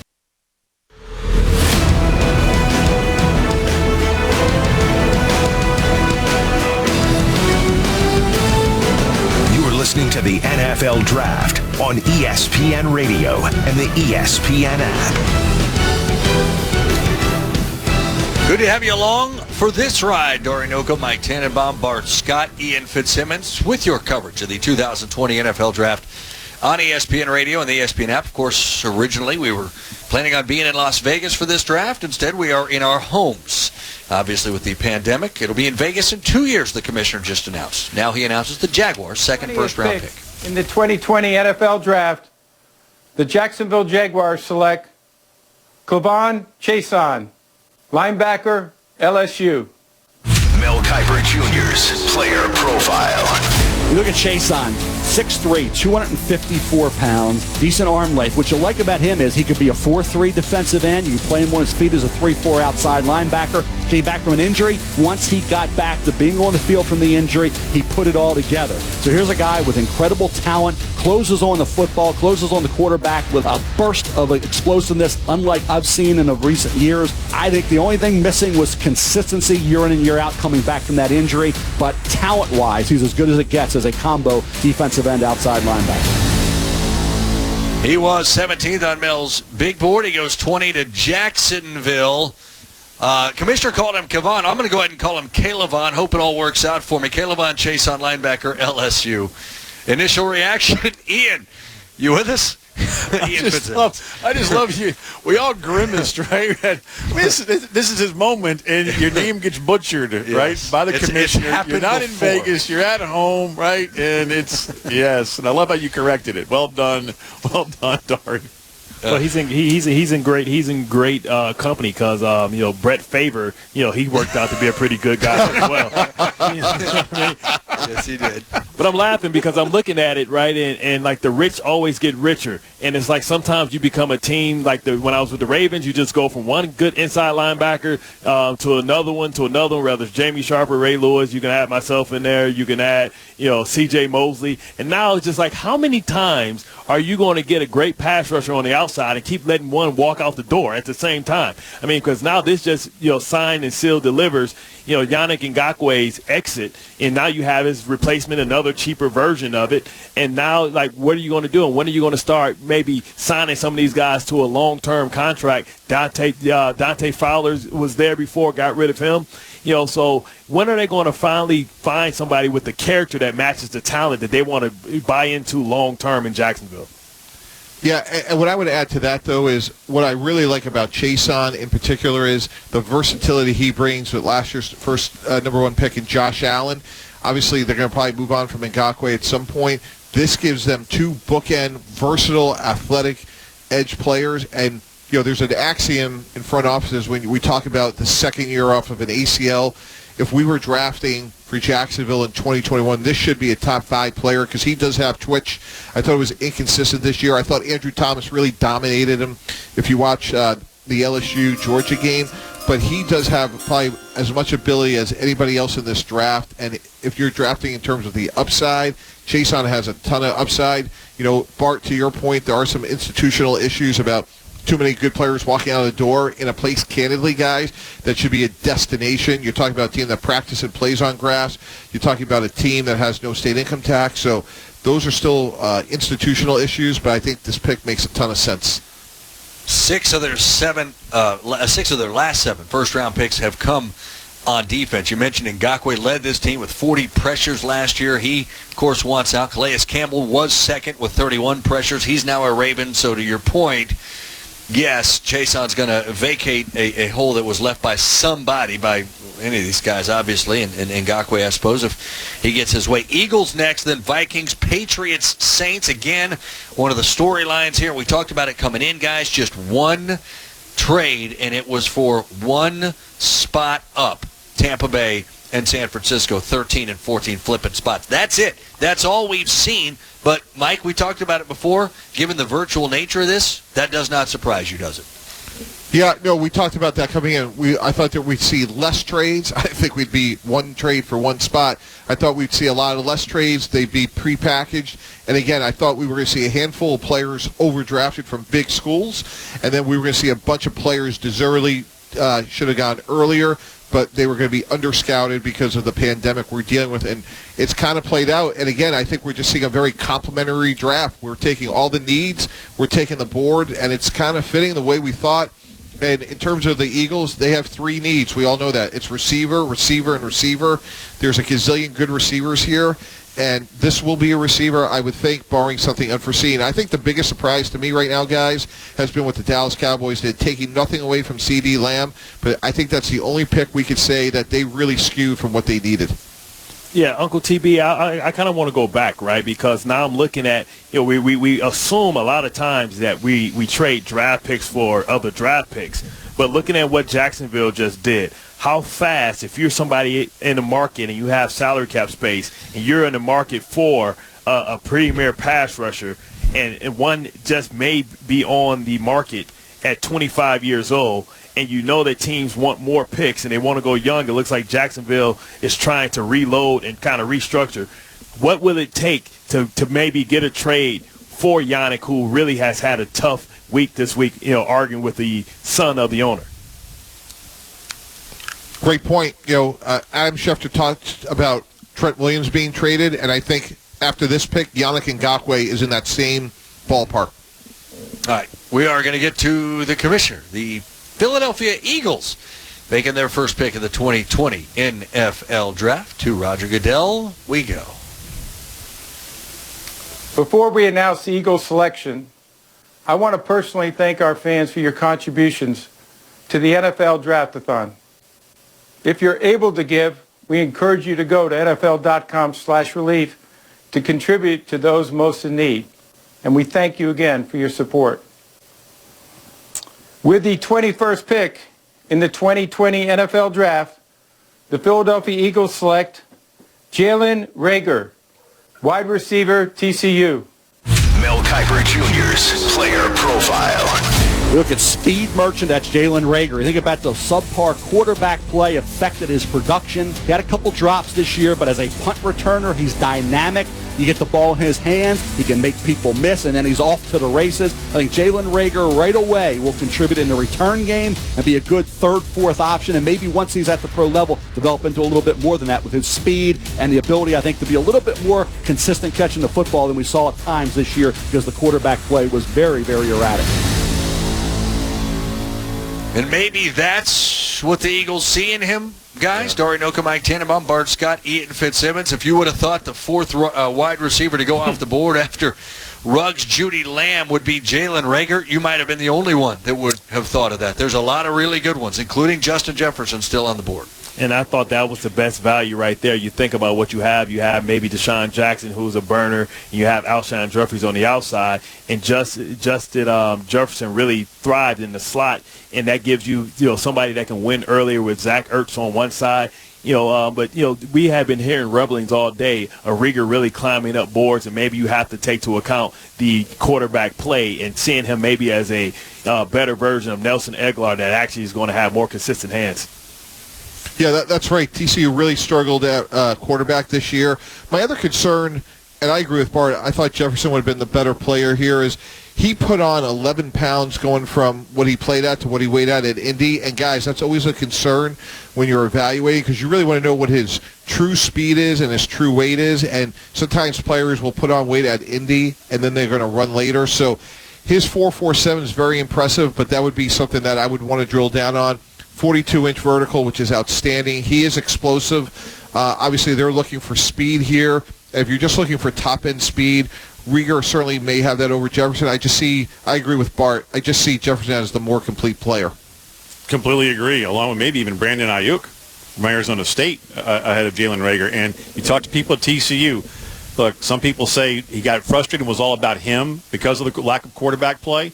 And his dad, who won a Super Bowl with the Colts, Monty Reagor, was around the program a lot. But I talked to his former offensive coordinator, Curtis Looper, who's now in Missouri, and he said, no, it wasn't all about him. He was just frustrated with the team. And his dad was awesome. So there's kind of a split opinion when it comes to Reagor being that guy who's looking at the man in the mirror versus a team concept. Yeah, I'm looking at a guy that can, like comps that if you want that type of player, Ayuk, who I think offers a lot. I think that KJ Hamler offers a lot that you could get in the second and third round. I thought for the value, if that was the case, then that was an opportunity for, maybe the Eagles to go out and get Murray and be able to improve that defense a little bit, because I think the Reagors of the world are going to be around in the later rounds. T. Higgins out there as well. So there's a lot of receivers out there. They went with Jalen Reagor out of TCU. Time for an NFL Draft Tracker. Brought to you by California Almonds with 6 grams of energy-giving protein. Fuel your everyday, even on draft day with California Almonds. Here's Mark Kessinger. All right, Dari, let's get you caught up on the last 3 picks. At number 19, Las Vegas Raiders, Damon Arnett, cornerback out of Ohio State, the 3rd member of the Buckeyes defense going in the top 19. Kayvon Chaisson, LSU linebacker, goes 20th to the Jaguars, 10 of the top 20 from the SEC, and you just heard the Eagles taking wide receiver Jalen Reagor at 21.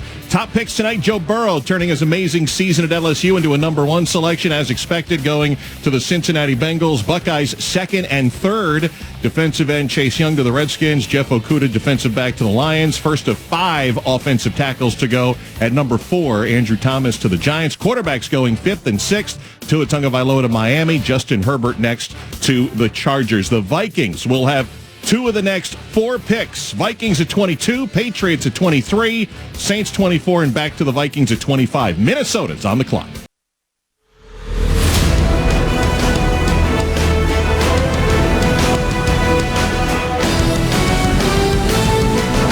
You're listening to the first round of the NFL Draft on ESPN Radio and the ESPN app. All right. We've got our second trade of this draft on this draft night. Patriots were selected to pick at 23. That was the original plan. They are not. The LA Chargers have traded with New England. They have moved into that spot. The Patriots will get the Chargers' second-round pick at number 37, as well as the third-round pick at number 71. So it's Chargers at 23, but first, the Minnesota Vikings. That pick is in as we send you to Roger Goodell to hear it. Let's go. Let's go. Come on, let's go, Viking fans.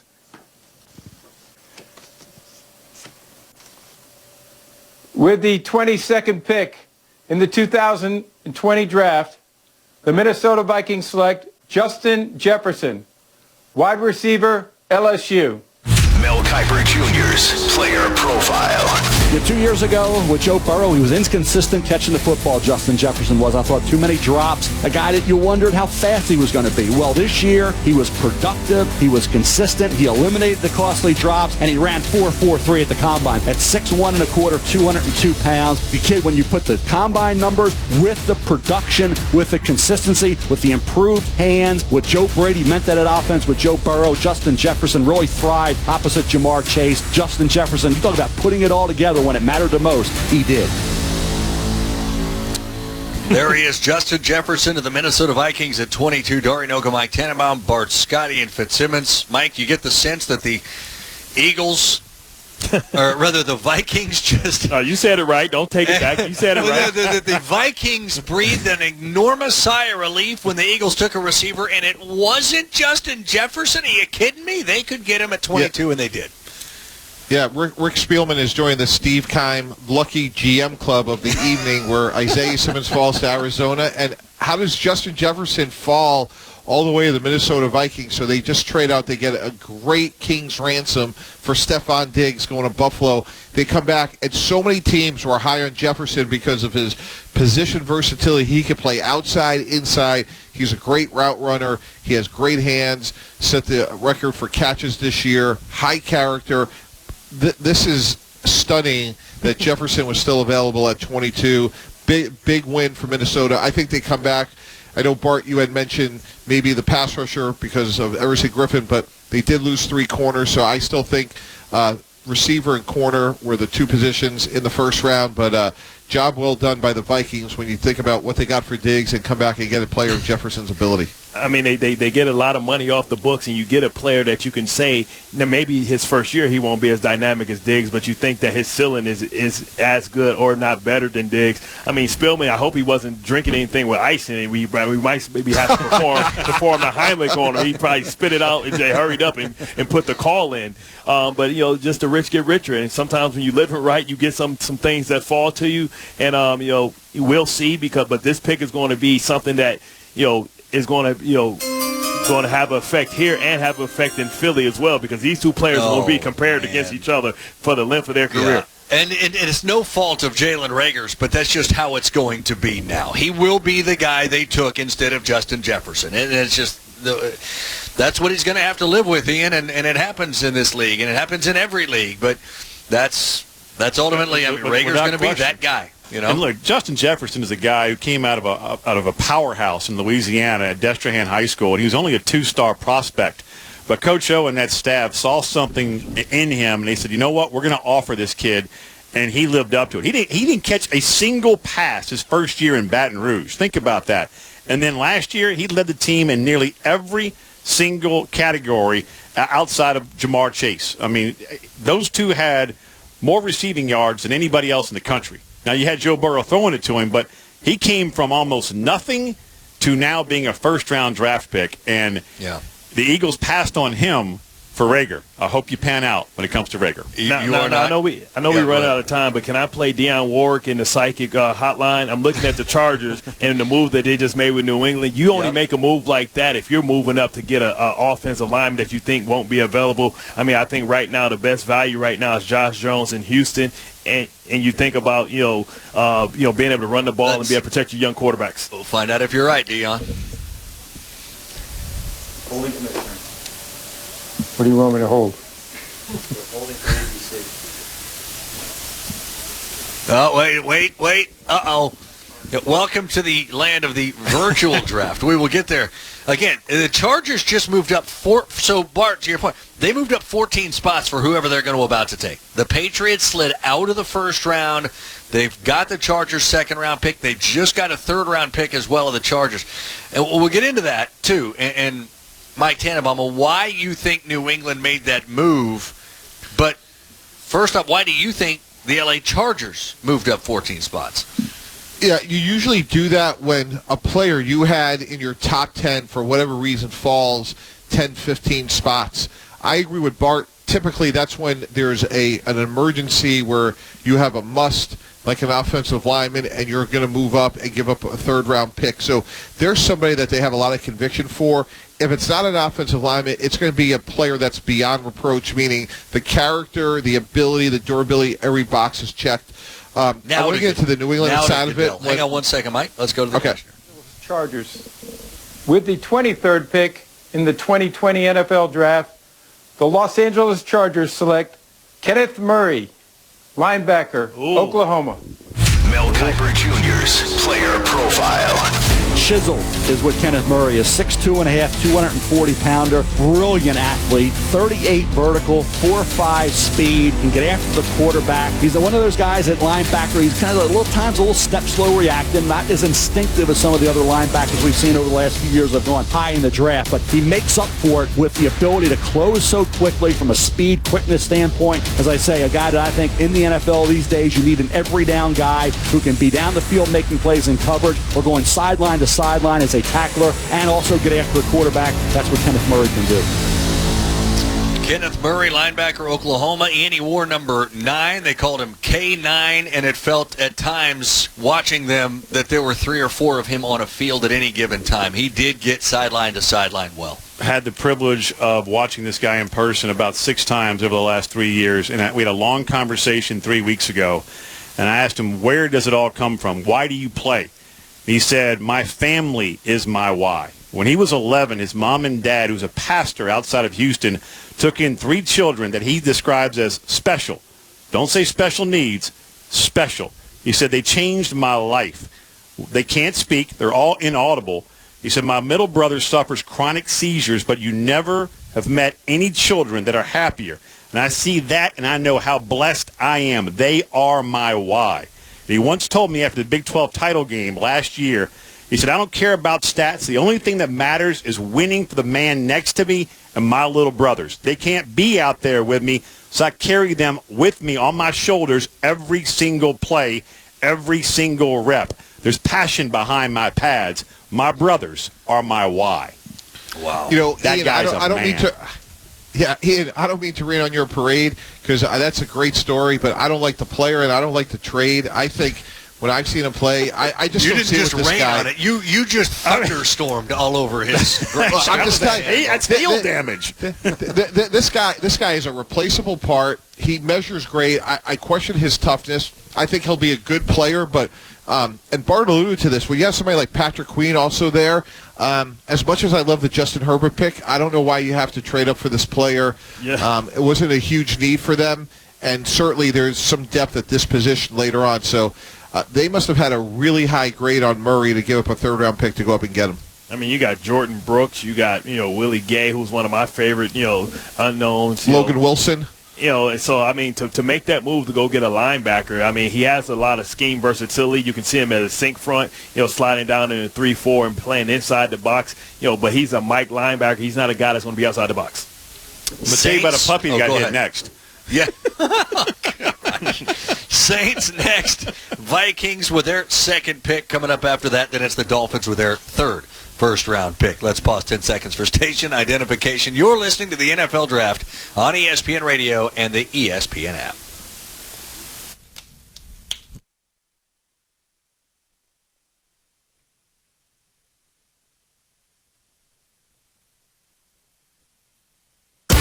I'm Mark Kestecher with the Draft Tracker, brought to you by California Almonds. The 2-14 season got the Cincinnati Bengals the number 1 pick in the draft, and the Heisman winner went first for the third straight year. LSU's Joe Burrow taken first before 2 members of Ohio State went second and third. Chase Young to Washington, Jeff Okudah to Detroit. There was much discussion if Tua Tagovailoa would be the second quarterback off the board, and he was, going 5th to Miami. The Chargers then took Oregon quarterback Justin Herbert 6th. 11 SEC players chosen among the top 22 picks, including 4 members of the Alabama Crimson Tide. Receivers Henry Ruggs 12th to Vegas, Jerry Jeudy 15th to Denver. Kenneth Murray just went number 23 to the Chargers, who traded up. New Orleans will pick next.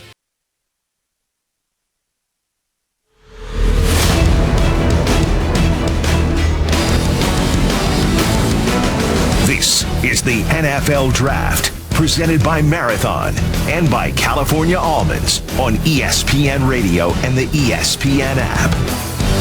Good to have you with us. We'll get to the Saints pick in just a moment. Dory Noka, Mike Tannenbaum, Bart Scotty, and Fitzsimmons. We were sitting there humming along through about 15 picks, and I know, Mike, you were sitting there saying, I'm going to set you up for this, and then we'll bring you back to it. How it kind of felt like everybody was getting what they wanted, and since then I've kind of seen you beat your head into your desk after CeeDee Lamb went to Dallas and Damon Arnett to the Raiders, Jalen Reagor to the Eagles, and Kenneth Murray to the Chargers. Things have gone differently, or a little bit more questionable in your sense. We will get into that in a moment. Also address why the Patriots traded out of the first round with the Chargers. They did pick up a third-round pick in the deal. We'll get there. But first, the Saints pick at number 24. Here's the commissioner. With the 24th pick in the 2020 NFL Draft, the New Orleans Saints select Cesar Ruiz, center, Michigan. Mel Kiper Jr.'s player profile. You look at the best center in college football this year, it was no question. It was Cesar Ruiz from Michigan. Think about the size he brings that. What a great anchor he is at 6'4 1/4", 306 pounds, gifted athlete, moves well. What I like about him, too, coming out of IMG Academy, 5 starts at right guard in 2017, then became that great anchor in 2018, 2019. Very athletic, moves well for a big man. 31 career starts, 26 at center, 5 at right guard. Love everything about Cesar Ruiz. If you need him at guard, he can fill the void there. But as a starting center, I think he has Pro Bowl caliber ability. So Cesar Ruiz out of Michigan to the New Orleans Saints. Real quick, let's get into this, Mike. I know we've been wanting to get into this. And we can get into that pick in a minute. Patriots trade out of 23, no first-round pick. Chargers move into that spot. They take Kenneth Murray. I know you don't like the pick, but what are the Patriots doing here? Well, it tells you everything. Let's go back to Labor Day 2019. Tom Brady's your starting quarterback. You cut Brian Hoyer. Your backup quarterback on presumably a Super Bowl caliber team is a 4th-round pick in Jarrett Stidham that nobody knows anything about. When you cut Brian Hoyer, you're telling the world you're one snap away from playing him. Fast forward, obviously, Brady graduates. He's a Buccaneer. Jarrett Stidham is someone they obviously have tremendous institutional belief in. Jordan Love, our own Todd McShay, who's been doing this for a long time, loves Jordan Love, thinks he should be, obviously, picked before Justin Herbert. And there they were. This guy was sitting in their lap at 23. All they had to do was turn in the card, and they bail out. That tells me 2 things. A, Stidham is for real in their mind. That's the second time a consequential decision was made when they cut Hoyer last year. And they bailed out this year. And 2, what their evaluation of Love is. And that's what I love about tonight, guys, is we spend months and months speculate, all these hypotheticals, mock drafts. I couldn't be more into it. It's great. But tonight we get to see Hall of Fame minds and geniuses like Bill Belichick. They got to put their cards on the table. And he just put his cards, he turned his cards over and says, hey, fellas, guess what? I'm going to play this hand with Jarrett Stidham, and I'm going to let Love move on. And now, if you're in the AFC East, and I only have 18 years of psychological damage here, so just bear with me. Who's the best quarterback in the AFC East? Is it Tua? Is it Fitzpatrick? It's really remarkable. Who's the best quarterback in the AFC East? Is it Sam Darnold? Is it Jarrett Stidham? It's a remarkable discussion. So, Mike, if I can ask you on this then, Mike Tannenbaum there, if I could ask you this, maybe it's not Love that they love, right? Pardon the pun, it was fully intended. Maybe, still with where they now are moving to in the second round, early second, maybe there's an Eason they like. Maybe it's a Hurts they like. Maybe it's somebody they like better than Love, and they'll still go out and get the quarterback to compete with Stidham. It just won't be Jordan Love. I mean, to go back to Uncle TB's point, right? Okay, maybe it is an evil genius in Bill Belichick, or maybe it's a beautiful mind and he's Russell Crowe and he's losing his mind, because you're looking at, Tom Brady is gone and he plugged up a lot of holes. This is a team that's not in great salary cap space. They need a bunch of picks and they need to get cheap, and they need to get cheap fast. And maybe they're holding that card that maybe Andy Dalton is going to be available and they can come in and he can be a bridge quarterback and he can compete with Stidham. It's a lot of money for Dalton, though. Yeah. Yeah, that's what, candidly, a lot of people thought that's what's going to happen. What's interesting is if you're Cincinnati, because of this year and not being able to get Burrow in your facility, do you maybe hold on to Dalton? That's A. And then B, I've heard this recently, like in the last 10 days, guys, because of, obviously the very unpredictable world we're living in, our team's going to have more quarterback depth than usual because, again, let's say we're playing games. What happens if one of your players and a quarterback gets the virus? So if you're Cincinnati, do you say, you know what, Andy, we're going to hold on to you and we're going to trade you by March of 2021? I think those are some variables that are out there that teams are really considering. I'm sorry, I'm set trip because I'm watching TV at the same time, guys. I'm looking at the 49ers just traded their pick. Yes. Man, this is crazy. Well, man. This is where the moves was coming. It's happening now. Minnesota was supposed to make its second pick. They picked at 22. They got Justin Jefferson. Now we're at 25, but they have traded out of it to San Francisco. So I'm looking to get more details on this. Okay, So Minnesota gives San Francisco its number 25 pick. They move down 6 spots to number 31.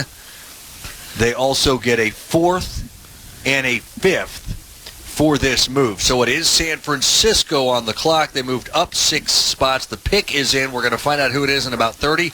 Any gut, Bart? Any idea here what San Francisco's moving up for? I mean, I have no idea, but I tell you what, this tells me everything I need to know about the 49ers. They're going for it, and they're going for it right now. They must have identified somebody that they must really love, and I'm excited to wait and see who that could be. We're going to find out. Let's head over to the commissioner, Roger Goodell, for the Niners pick.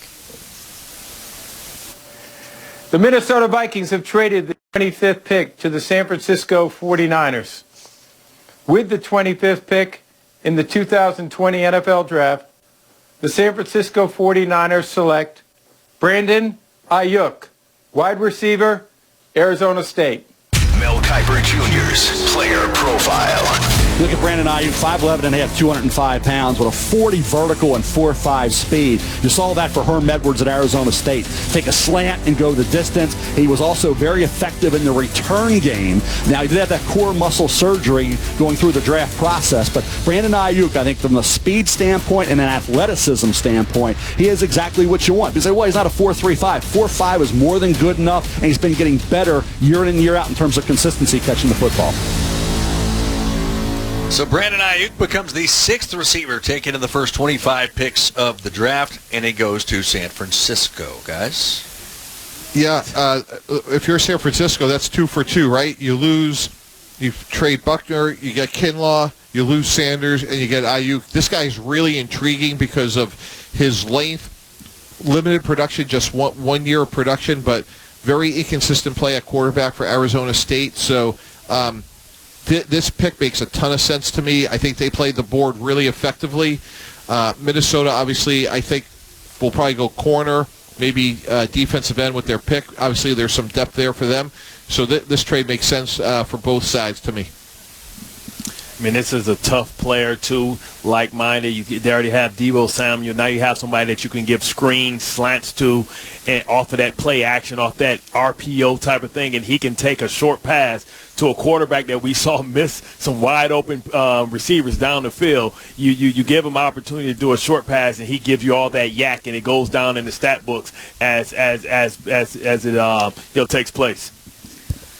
Guys, they turned, and I should say, Ian, go right ahead. Well, Herm Edwards had a long conversation with him about Brandon Ayuk, and I'm not going to try and give you a Herm impersonation, but he when I asked him about Brandon, he said, oh, baby, he's going to be a hell of a slot receiver for a long time in the league. He can also return kicks, punts at the next level, and then he told me he was a JC guy when we got him. Didn't have a D1 offer coming out of high school, but played both corner and wide receiver. And when he came here for a visit, he said, Coach, I'll play corner for you. I'll do whatever you want. And I told him, hell no. You are playing wide receiver. And he came here, signed him. Now, he was behind N'Keal Harry for a year, but then Herm said, the numbers aren't going to jump out at you, but my boy Brandon can play. And as you guys know, Herm knows the next level. He would not shut up about Brandon Ayuk. And as we go and we see this, Ian Fitzsimmons, the Niners did. Again, they moved up to 6 spots to get Ayuk. The trade with the Vikings, one of the picks they gave Minnesota was the 4th-round pick they had obtained from Tampa Bay in this draft. Remember, Tampa only moved up to 1 spot. San Francisco took the 4th-round pick, packaged that up to help slide up 6 spots to get Brandon Ayuk. It is the NFL Draft on ESPN Radio. Dari Noka, Mike Tannenbaum, Bart Scott, and Ian Fitzsimmons. Did you know that Tua Tagovailoa is the highest-drafted quarterback by the Dolphins since Bob Greasy in 1967? According to Elias, the Dolphins haven't had a Pro Bowl quarterback since Dan Marino in 1995, and that, they say, is easily the longest active drought in the NFL. It's Did You Know? Brought to you by Marathon. These days, we have to travel smart. Marathon can help by improving engine performance with quality top-tier gasoline. Marathon, fueling the American spirit. Here is Tua with Susie Culver. For how long have you been working toward this moment? Before I say anything, I just like to give all glory to God for all of this. My Lord and Savior, Jesus Christ, man, this has been a dream growing up. My entire life, working hard, tirelessly with my father, and the support that I had with my mom as well in this. It's been a journey. It's been a tough one, especially going through a lot of adversity. But it's really good. It's cool that I know where I'm going to be now. I'm really excited, and I just like to thank a lot of people that contributed to my success. I like to thank Coach Saban. I like to thank the Alabama coaching staff that has helped me get to this point. And then I'd also like to thank Stephen Ross, Chris Greer, Coach Flores for giving me this opportunity, and believing in me and taking a chance on me. Tua, congratulations. We can't wait to watch the next chapter. Thank you so much. I appreciate it. Tua 5 to the Dolphins. They then at number 18 took Austin Jackson, offensive tackle, USC, and they are now on the clock with their third pick, guys, of this first round. I want to look at something, though, because if you look, Dolphins, Seahawks, Ravens, Titans, Packers, Vikings, Chiefs. Does Jordan Love, he's sitting undrafted overnight and going into Friday? Is that what we're looking at here? Are we starting to expect that? I think part of it is this could be Lamar Jackson all over again, where maybe a team comes up, tries to get that fifth-year option. Bart alluded to that a little bit in the pregame show. And I always thought one team that made a lot of sense to me was the Packers, because it's ironic. It was Brett Favre. Back into the first round, they take Aaron Rodgers. The rest is history. I think the best thing for Jordan Love would be to sit for a year and learn, mature. So I think Green Bay could be in play, and then I think there could be a team that would come up from the top of the second and importantly get the fifth-year option. So I think there's a lot to play out between now and the end of the first round. And you look at the teams that are coming up. We know Seattle traditionally has always moved out of the first round. They're a guy that goes with the quantity over quality. And I'm looking at, really what the Dolphins are doing. They're building a hell of a team. And I just think now to complete the cycle for them is just going for Swift. That gives them, 3 just top of the board type of talents and really reshaping his offense. I feel like they reshaped his defense in free agency, and now they have an opportunity to really put some points on the board in a division that I think is wide open. Well, guys, we go no trade until number 13, and now it has become a full-fledged trade fest as we have the Dolphins moving out of this number 26 spot. And the aforementioned Green Bay Packers moving into it. So it is Green Bay who is now on the clock for the first time tonight. So, does that shape any particular opinion about what the Packers might do, given the fact that they've just slid up 5 spots? Jumped ahead of Seattle, Baltimore, Tennessee. Actually, that's it. Moved up, slid up 4 spots, I guess. 30 to 26. Mike? Yeah, well, to me, if it's not Jordan Love, the 2 other positions to me is wide receiver. If they're trying to put their eggs in Aaron Rodgers' basket, the receiver position's been thinned out here a little bit between Rieger, Jefferson, Ayuk. So that's one that maybe they're getting a little antsy, or maybe there's a tackle here in Jones from Houston that, they just lost Balaga. So I think those are the 3 likely scenarios. The quarterback possibly, but more than likely in my mind, it's a receiver. Maybe they have one receiver left with a starting grade, or Josh Jones from Houston who could come in and replace Balaga. Or Jordan Love, because I see a lot of smiling on the tube right now. So I just wonder what Aaron Rodgers' reaction would be to his team moving up 4 spots to draft a quarterback in the first round. I'm curious about that. But we'll find out. The Packers pick is in. We're going to get it out there in just a moment. I mean, how many years do we think Aaron Rodgers has left, right? Well, what's the idea? We don't remember, Ron Wolf was the legendary GM for the Packers. He would stockpile quarterbacks and then move them out if he needed to.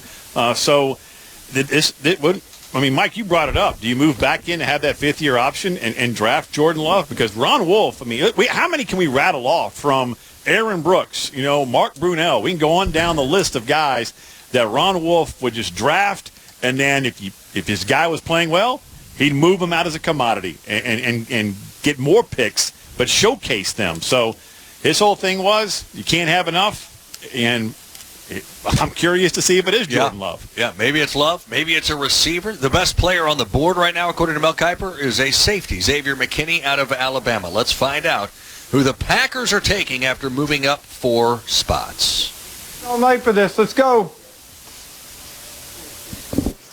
The Miami Dolphins have traded the 26th pick to the Green Bay Packers. With the 26th pick in the 2020 NFL Draft, the Green Bay Packers select Jordan Love, quarterback, Utah State. Mel Kiper Jr.'s player profile. When you look at Jordan Love, going into the year, you knew he'd be up against it. They lost 5 top receivers at Utah State, their 4 top offensive linemen, their number 1 running back, and had a new head coach and a new offensive coordinator. So you look at what he did 2 years ago. He was outstanding. Smart kid, deep ball accuracy is excellent. He's got that live arm. Arm strength, his arm count is what gets your attention. He obviously needs some time coming out of Utah State. Hasn't played against elite competition, but when you have the kind of skill set he has, it makes you look like a very intriguing developmental quarterback prospect. Well, gentlemen, they did it. Jordan Love it is. Moved up 4 spots to grab the quarterback out of Utah State. Bart, let me get your take first as I was watching your reaction here on our... If I'm Aaron Rodgers, I'm pissed. And I'm saying, what are you guys telling me? Unless Aaron Rodgers had a conversation with them saying, hey, I'm only going to play a couple more years, you assume that he has at least 4 more prime years. If you move up for a young quarterback, how long do you expect Jordan Love to really sit? Like, are we watching potentially Aaron Rodgers become Brett Favre and try and stay within the division to haunt you? Because Aaron Rodgers, in today's standards, when you look at Breeze and when you look at Tom Brady, you would think that he can go, because the game isn't as physical as it used to be, and now you're bringing in my backup, and we've seen Aaron Rodgers say that I'm not responsible for mentoring my replacement. So, I mean, I don't know.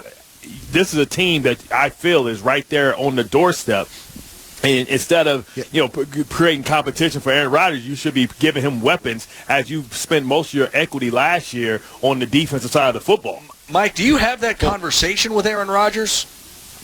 Absolutely. And you say to Aaron, guess what? Under the doctrine of reciprocity, Brett Favre was 35 years old when we drafted you. And Aaron, you are 35 years old right now. So under reciprocity, what Jordan Love is today, when you were to Brett Favre, it's a perfect sort of like Mike, Aaron you tie it together. Aaron might tell you what to do with your reciprocity if you said that to him. Mike? Yeah, that's right. Yeah, I that's fair. And I would have taken, just for the record, Josh Jones, because I don't think you can win with Ricky Wagner. But look, one of the things you have the benefit in Green Bay, let's just be candid here, and I understand what Bart's saying is, you don't have an owner. So if you're Brian Gutekunst, their GM, if you're Matt LaFleur, their head coach, you're saying, you know what? If this guy is Aaron Rodgers in 2 years, we're set for the next 10. So we may like Josh Jones. We may like one of these receivers, maybe it's Michael Pittman of USC, but those are replaceable parts at the end of the day. Let's go get the next quarterback for the next 10 years. And if it costs us a tackle or a receiver, we'll find that. And I'm sure they saw, the opportunity. And I thought, Ian, you've done a great job of talking about the Aaron Brookses and the Brunells of the world. And it's that old axiom, you got to take one every year. And candidly, in my career, like where I fell short was, look, you could win with Ryan Tannehill, but when he got hurt, our evaluation on Tannehill wasn't wrong, but having signed Jake Cutler off the couch, that was where we went wrong. So there is some value here. And to the extent that you have to tell Aaron Rodgers some things that he doesn't want to hear, that's part of the job. You got to look players in the eye and tell them the truth. Well, I've got all these stories. I had a half-hour conversation with his former head coach in Matt Wells at Texas Tech, who was his head coach at Utah State, the guy who signed him coming into high school. But we can save those for tomorrow if you want, because, man, this Green Bay thing is Bart. I mean, you have not leaned back the entire night, and you're leaning back right now with a look of disgust on your face. And I understand it because look, this is a 13-win team last year, right? That you could have added a weapon, or protector, or a defender, and you went with a guy who's going to be a backup. Now, again, the and you moved up to do it. Of quarterback. Yeah. Going back to the legendary Ron Wolf, Mike, as we've talked about now, it's invaluable. And if you think that's your guy for 12, 15, maybe 10, 12 years. Okay. But, Bart, you look like you want to snap that couch in half behind you. I mean, they were this close last year. I think they needed to get tougher up the middle. They got rid of Blake Martinez. They need to get tougher up the middle and maybe secure Aaron Rodgers on the outside. So it's an opportunity if you're going to move up to go out and get the protector for Aaron Rodgers. I know he's getting older in the tooth, but this is different, right? This is different. Like quarterbacks, this isn't when Brett Favre was there. Guys were still getting hit. Guys were still taking 2 to 3 steps after the ball was thrown away. Aaron Rodgers, I know he's been injured the last couple of years, but, they've done a better job in being able to surround him with a solid run game, and it's not all on Aaron Rodgers right now. I just don't know. Why would I sign a guy that's going to probably potentially sit on the bench for the next 3 years, and I don't even know. I'm going to have a year or two to evaluate if I even want to sign him long term. It makes absolutely no sense because Hall of Fame quarterbacks don't grow on trees. I know you feel that way because you've had 2 in a row, but take it from the Jets, the Dolphins, the Buffalo Bills. When you lose Why are you mentioning all my you teams? may not ever Why are you mentioning all my teams, Bart? Man, this is a head scratcher, man, and we're getting to that part of the draft where guys are making decisions for the future when they're not living in the present. When you have an opportunity, the shame has been that you've only won 1 championship with Aaron Rodgers as your quarterback, and it's because you never surrounded him and spent money. Now you start spending money and you bring his backup. He's going to be holding a clipboard for 3 damn years. You could have moved up and been aggressive in the second round and took him in the second round. Give up all your future drafts for the second round. What the hell are you doing? You know what? Somebody asked me earlier, hey, you get to work with Bart Scott. What are you thinking about the first time he really gets agitated? You know what I said? I can't wait. I couldn't wait. And here we go. Uncle TB sparked it off with the Chargers moving up for Murray. Now he's freed me. He's freed me. He's had a few. He's had a few of these. Hang on, hold on to that for 1 second. I got to remind everybody. We're all in this together. Let's unite for COVID-19 relief efforts at NFL.com/relief, a 3-day virtual fundraiser to provide support for those significantly impacted by the pandemic. Every dollar counts. Visit NFL.com/relief to donate now. Uncle TB, yes, sir. I would say that going back to Green Bay for a second, that's the hard decisions you have to make. When you have to balance win for today and develop for tomorrow, there is no doubt that Josh Jones or any of those receivers would give Aaron Rodgers a much better chance to win it. Our own Adam Schefter just tweeted out something interesting, which is since Aaron Rodgers has been the starting quarterback, they have not taken a receiver or a running back in the first round. The juxtaposition of what Dallas did, despite giving Amari Cooper all that money, despite giving all that money to Zeke Elliott, they draft. It's amazing that they draft another receiver in C.D. Lamb to help them when they had other needs. So when you compare and contrast 2 NFC contenders, Green Bay and Dallas, they took completely opposite approaches. And I think it's a fair question to say, are they underserving Aaron Rodgers? I think that's a very fair question to ask, but 3 years from now... He should file charges. Yeah. But you know what? But Bart, if in 3 years Jordan Love is a representative, good starting NFL quarterback, wouldn't you be happy if you're a Packer fan? Good. Aaron Rodgers is great. He's been the GOAT. We're looking at trends, right? The best defensive team lost to the best offensive team. What does that offensive team have? Weapons around a quarterback that has the same similarity traits of Aaron Rodgers. Throw the ball from different angles, extend plays, more athletic than what we've used to. And they decide to go get more receivers. They decide to bring in Sammy Watkins. They decide to bring in Harmon. They got Tyreek Hill. They keep going offense. This is an offensive league, and you're trying to bump your head by giving me a guy that's going to hold a clipboard and be maybe somebody on the team's Fortnite partner. Wow. That's Bart Scott, by the way, ladies and gentlemen, after drinking out of the biggest coffee cup this side of the Mississippi River. Bart He's about to snap that coffee cup in half. Hey, Dari, I have one other grievance I would like to air to you, Ian, and Bart. I asked a question 20 minutes ago that has been unanswered.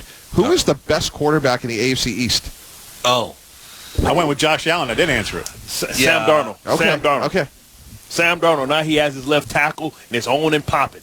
He can burp the baby a little bit. See, Sam Darnold has not been able to burp the baby since he's been in the league. Now you got a guy that even if he falls down, he's big enough to make a defender have to circle and run the hoop. He gets to pat the ball a couple of times and go through some progressions without getting hit in the back of the head like he did last year. We almost lost him to mono. But before that, it was negligence. He was going to get hit in the back of the head when you look at that offensive line that they put out there.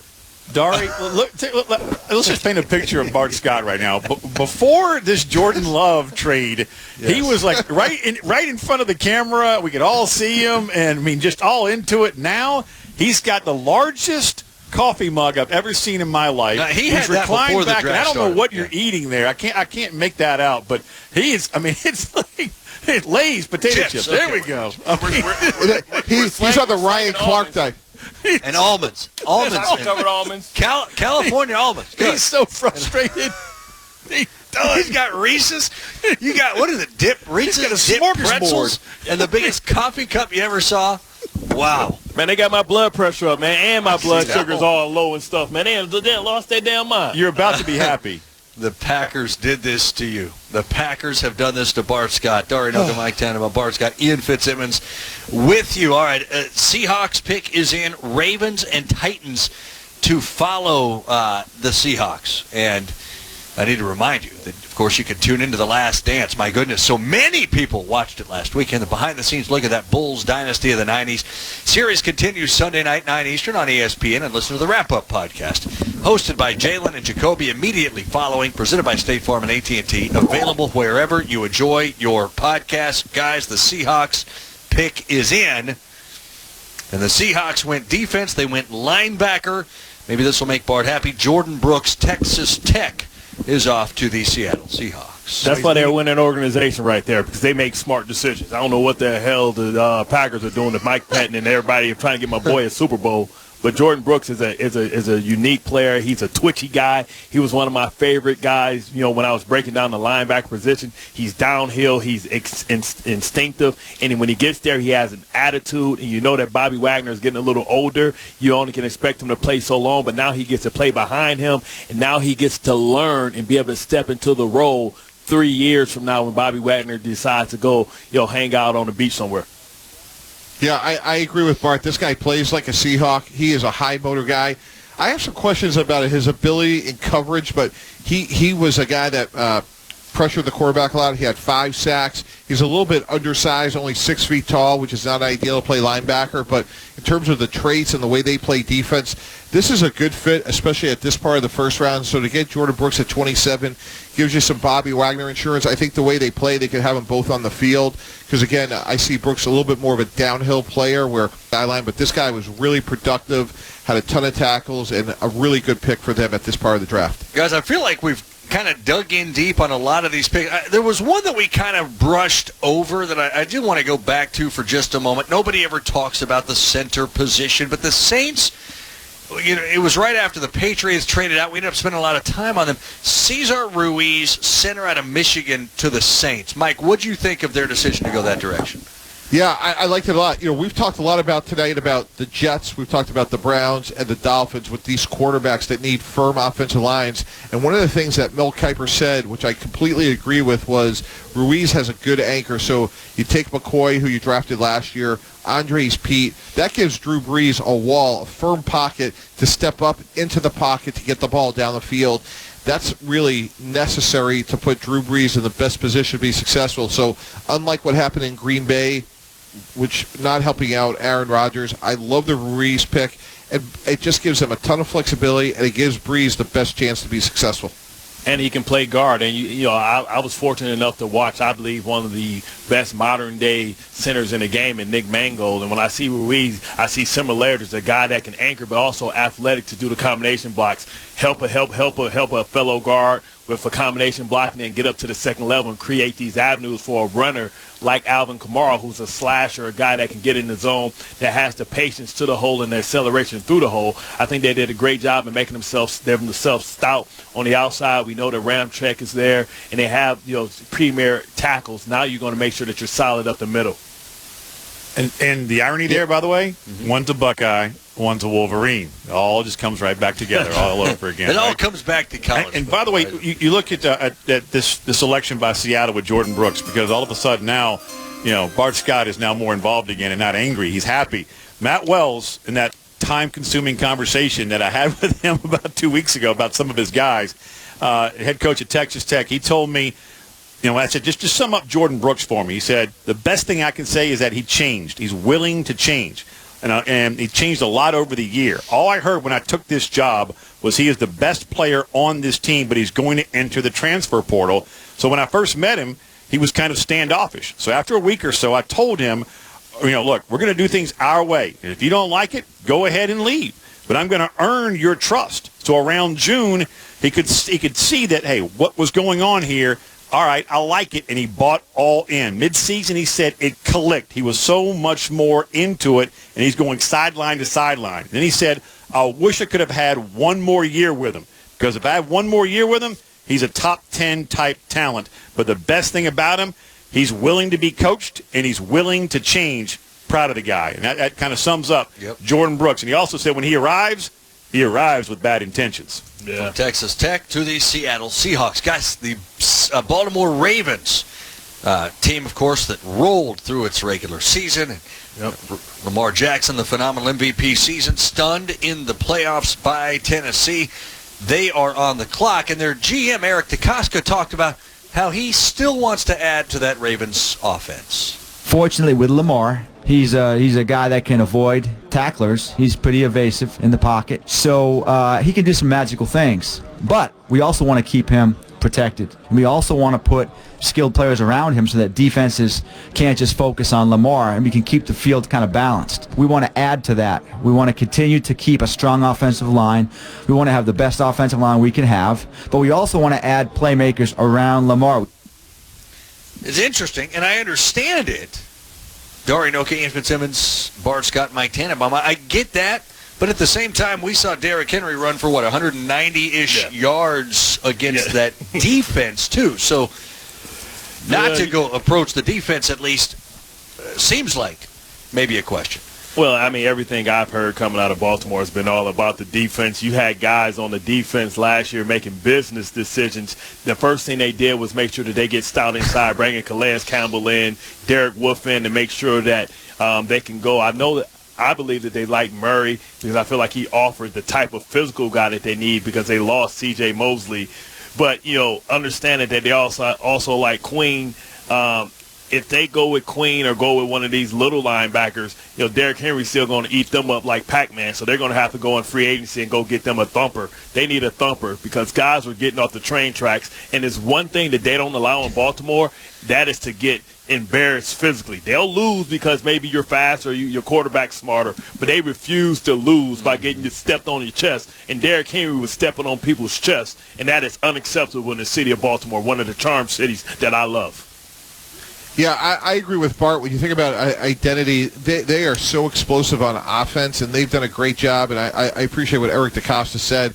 But when you look at the defense, that's exactly right. They couldn't stop the run. They addressed that with two guys, Calais Campbell and Derek Wolfe. They did not address the loss of C.J. Mosley. Linebacker was definitely in need. So we'll see where they go here, but I think the defense is something they have to look at, and there's still a lot of uncertainty around Matt Judon, who's a franchise player. They lost Patrick Onwunsor to the Jets, so linebacker, a front seven pressure player could make a lot of sense here. Well, that pick is in. They have just made it. I will give it to you now. Baltimore at number 28 here in the first round selected. I'm watching Bart here specifically. Patrick Queen, linebacker out of LSU. You said, though, one of the smaller linebackers, you said they're going to still, it's not necessarily going to solve their problems of being out physical in a big run game. Well, they're going to have to go address that thumper because he's going to have to be your will linebacker, especially in a Wink Martindale. He can drop a lot of blitzes, but at some point it comes, can you stop 4th and 1 or can you convert 4th and 1? And they're going to have to be able to be unique. He's a run and hit guy. We all know the story about Ray Lewis coming out, especially at that time as a undersized linebacker. You can see some of the similarities, the playmaking ability, the bad intentions, but I just don't know if he can stand up to the rigors of that division and how they want to run downhill, especially when you look at the offensive upgrades that Cleveland has made with those big maulers. He's going to have to come down, but with Calais Campbell and them protecting them, he'll be able to scrape. They're going to have to cancel gaps in the inside. But I'll tell you what, unless Ian has some epic, heartwarming story about Patrick Queen, I don't. Okay, good, because I think Patrick Queen's the better football player than Kenneth Murray, and he's not your prototypical downhill, as Bart alluded to, 3-4 bubble linebacker, but he can run, he can hit, and I think where this game is going, where you have to be able to go sideline to sideline, if I can only have one player, despite the aforementioned Nobel Peace Prize winning Kenneth Murray, the better football player, in my opinion, is Patrick Queen. Yeah, it is. The only story I've got on Queen is when the first time I saw him play was against Miami in 18, and LSU's trucking then number 8 Miami, and Devin White comes out for a couple of series, and I'm like, okay, well, early in the fourth quarter they may be sitting D. White because it's over, and that's arguably their best player. Well, he goes back in the game, so I'm talking to Devin White afterward. I said, hey, what was up with you coming out for Queen? He said they just wanted to get him some reps, just to, and get him seasoned a bit. And he stops and he says, let me tell you something about my little brother. He's sideline to sideline, and he will knock the snot out of people. And I went, oh, okay, write that name down. And that was 2 years ago, and here he is going in the first round. Yeah, but at 229, he might knock himself out. You know what I mean? You got to have a little anchor to you. And I understand the game is played in space. But, they got manhandled. There wasn't no space last year when Derrick Henry was coming downhill. This was straight up the gut off a gap scheme, and he's not a gap scheme type of guy. So now you're going to have to adjust your defense to cancel gaps. You're going to have to sink your defensive end. You're going to have to run TE stunts because you don't want him on the tracks when a fullback is coming through. I know it's not many of them, but, I never don't trust Eric DeCoste because he comes from that tree. But, they're going to have to be a little bit creative there because they have a lot of skill guys. But at the end of the day, it comes to, making those decisions and making those 3rd and 1 stops and 4th and 1 stops. And hopefully he can put some weight on, get into that weight program, and be able to bulk up a little bit. Bart Scott, Ian Fitzsimmons, Mike Tannenbaum, Dory Noka with you here. Coverage of the 2020 NFL Draft on ESPN Radio and the ESPN app. Patrick Queen is the 4th LSU Tiger taken in the first round. There have also been 4 Alabama Crimson Tide players taken in the first round. This is the 3rd time in the Common Draft era since 1967 that 4 players have been chosen from multiple schools in the first round. The 4 for LSU ties the most in their history going back to 2007. And by the way, Queen is the 12th SEC player taken in this draft. That matches the record set by the ACC in 06 and the SEC in 13 and 17. So one more SEC player taken here in the final 4 picks would set a new record for first-rounders out of one conference. And that may happen, guys. Tennessee now. Tennessee, Miami, Minnesota, and Kansas City. That is how we are slated, at least at the moment, to finish this thing up. And by the way, to the SEC point, Mel's best available player, Mel Kiper, is Xavier McKinney, safety, Alabama, who he had at number 15 overall. As we sit now, Mike Tannenbaum on number 29 in Tennessee. Yeah, when you look at in terms of their needs, I thought corner was something that they could use based on, Logan Ryan's still out there. They could use another pass rusher and a tackle. They lost Jack Conklin. They do have Dennis Kelly, but, Conklin was a good right tackle for them. So I think corner, maybe offensive lineman or a pass rusher. Those to me, if they could fit one of those 3 there, Dari, that would be a good pick for them. Yeah, I'm going Josh Jackson. I think that's where they go. They got to replace Conklin. This is a team that runs the ball. Well, I'll tell you this, guys. I've known Mike Vrabel for nearly 20 years now. Whomever they pick, there's going to be one tough sucker. There is no doubt about that. He's going to be tough as iron. Well, we're going to find out here in just a couple of moments who that is. I'm enjoying the heck out of this because, I always love doing this, but I'm getting to watch you guys on my screen in front of me, and over the course of the night, it's just, boy, there's been a little higher sense of irritation, agitation, and surprise in your faces and expressions. Let's see if there's any more with Tennessee now. With the 29th pick in the 2020 NFL Draft, the Tennessee Titans select Isaiah Wilson, tackle, Georgia. Mel Kiper Jr.'s player profile. Look at Isaiah Wilson, offensive tackle, Georgia. With another year with the Bulldogs, we'd have been looking probably the top 15 pick in the 2021 draft. But the fact that he came out this year, maybe he becomes a guy you think, oh, he's a little bit more developmental, but you'll love the talent at 6'6 and a half, 350 pounds, super long arms, good athlete. Guy was really solid, I thought, in pass protections. Does a great job keeping that massive frame between the defensive end and the quarterback. There's a lot of movement as a run blocker as well. You look at it as an offensive line coach, there's a lot to work with Isaiah Wilson. So Isaiah Wilson out of Georgia joins Andrew Thomas, his Georgia Bulldog teammate, as first-round tackles. Guys, what do you make of the get here for Tennessee to protect Ryan Tannehill, help establish more of that Derrick Henry run game, and go with an offensive tackle, Isaiah Wilson? Yeah, I think this embodies absolutely what Ian was just talking about in terms of toughness with Mike Vrabel. I saw this guy up close. He's from Brooklyn, New York. He is a tough guy. He's a big guy. He's your prototypical throwback right tackle, what Bart talked about earlier. He's kind of in that mold of Mekhi Becton. This makes a ton of sense. You lose Conklin, you plug in Wilson. Dennis Kelly's now your swing tackle. Great pick.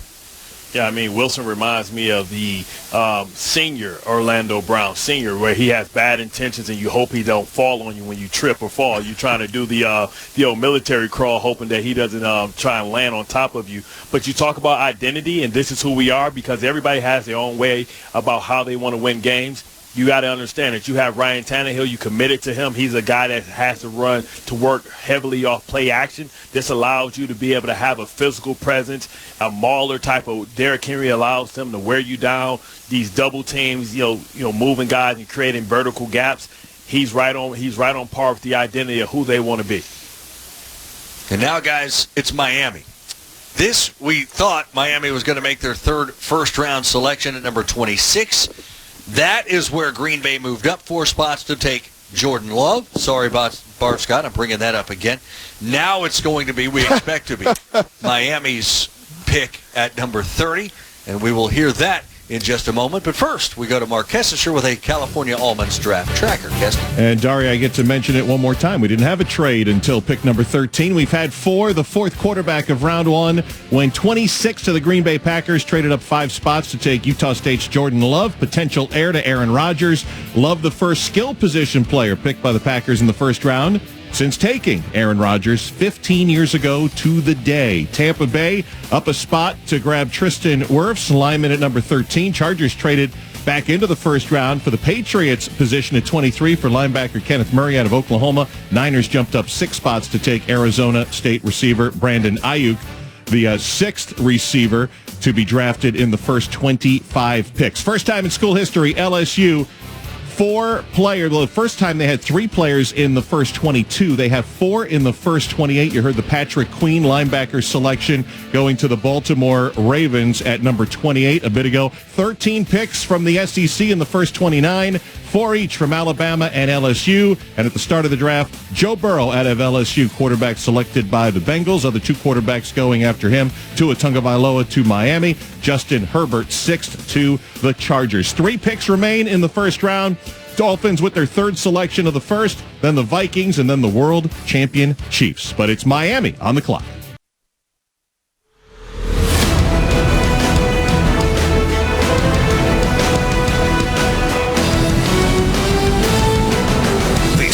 The NFL Draft on ESPN Radio and the ESPN app.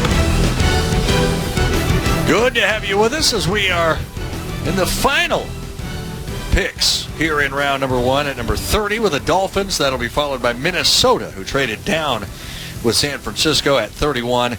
And then the Super Bowl champion Kansas City Chiefs picking last here, obviously, in the first round. Dari Noka, Mike Tannenbaum, Bart Scott, and Ian Fitzsimmons with you on ESPN Radio and the ESPN app. It is the Miami Dolphins who took Tua Tagovailoa at number 5. Then at number 18, Austin Jackson, offensive tackle, Southern Cal, to help protect Tua. Then traded back 4 spots in a move that ended up with Green Bay taking quarterback Jordan Love out of Utah State. We'll hear from Jordan in just a few minutes with his interview with Suzy Kolber. And now Miami, guys, sits at number 30. Any initial take on what they might do here, Mike Tannenbaum? Well, they played a lot of man-to-man on the back end, Dari, so they have Xavier Howard. They went out and signed Byron Jones, another defensive back. It makes sense.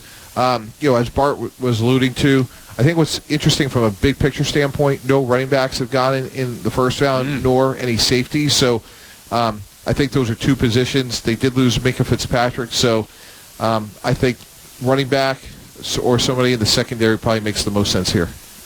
But you know what's crazy? We are looking at the undervalue of the running back right after we've seen McCaffrey get this record contract, and we're seeing no running backs. So now we're back to the trend of running back by committee, and no safeties as well. I thought it was first round caliber safeties here, but it just speaks to the other positions and how deep the offensive line was, how deep some of the other positions were as well. But you know what's interesting about the running back situation? There was three really good running backs: Devontae Freeman in Atlanta, Todd Gurley with the Falcons, and David Johnson with Arizona that signed big extensions, and all three didn't see the end of those contracts. So you look at that, Bart, and Raheem Mostert, San Francisco 49ers, Damian Williams, Kansas City Chiefs, undrafted free agents that started at running back for the Super Bowl teams. Well, Saquon Barkley should be excited then. That's right. We will see when a running back goes, and when it does, is it Jonathan Taylor, Wisconsin? Is it Clyde Edwards-Helaire, LSU? We got 3 picks to see if one goes here in round number 1. The Miami Dolphins' 3rd pick of round number 1 is forthcoming with the commissioner, Roger Goodell, as we head to his home. With the 30th pick in the 2020 NFL Draft, the Miami Dolphins select Noah Igbinoghene, defensive back, Auburn.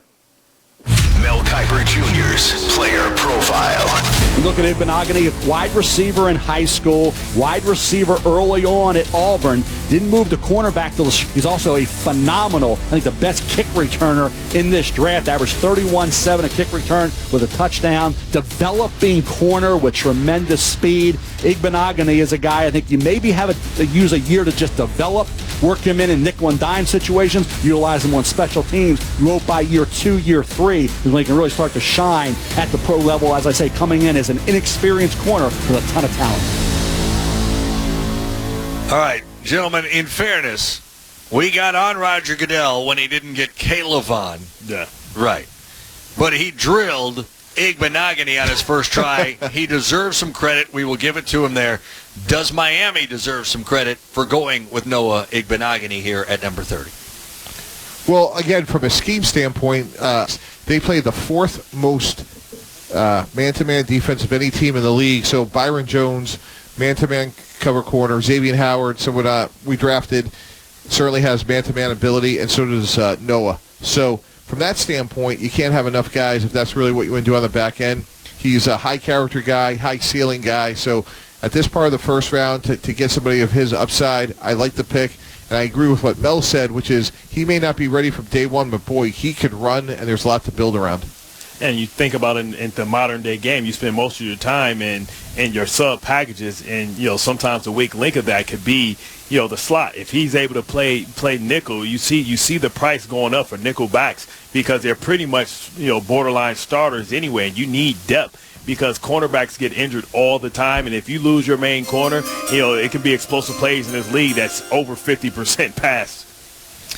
You heard the chime. Pick is in for the Minnesota Vikings at number 31. We'll get that in just a bit when it is announced. Now more than ever, though, we've got to look out for each other and count on each other. Marathon wants you to know that you count on them for the high-quality, top-tier gas. And right now, you can get 5 cents off every gallon every day with Make It Count rewards from Marathon. It's quick and easy to join. Just download the free Make It Count app or go to makeitcount.com/radio and start saving today. Remember, wherever you need to go, be safe. The people at Marathon are behind you all the way. Marathon, fueling the American spirit. Now, let's pause 10 seconds for station identification. You're listening to the NFL Draft on ESPN Radio and the ESPN app.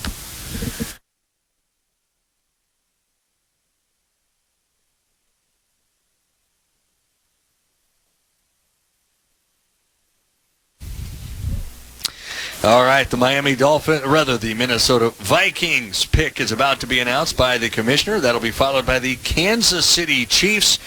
We have ended up with 4 trades after not having a single trade through the first 12 picks of the draft. Again, as promised, we will hear from Jordan Love, Utah quarterback who was taken by the Green Bay Packers, much to Bart Scott's chagrin. His interview with Suzy Kolber coming in just a couple of minutes. But let's get back to Roger Goodell's abode for the 31st pick of the first round of the draft belonging to the Minnesota Vikings. We got to get that horn.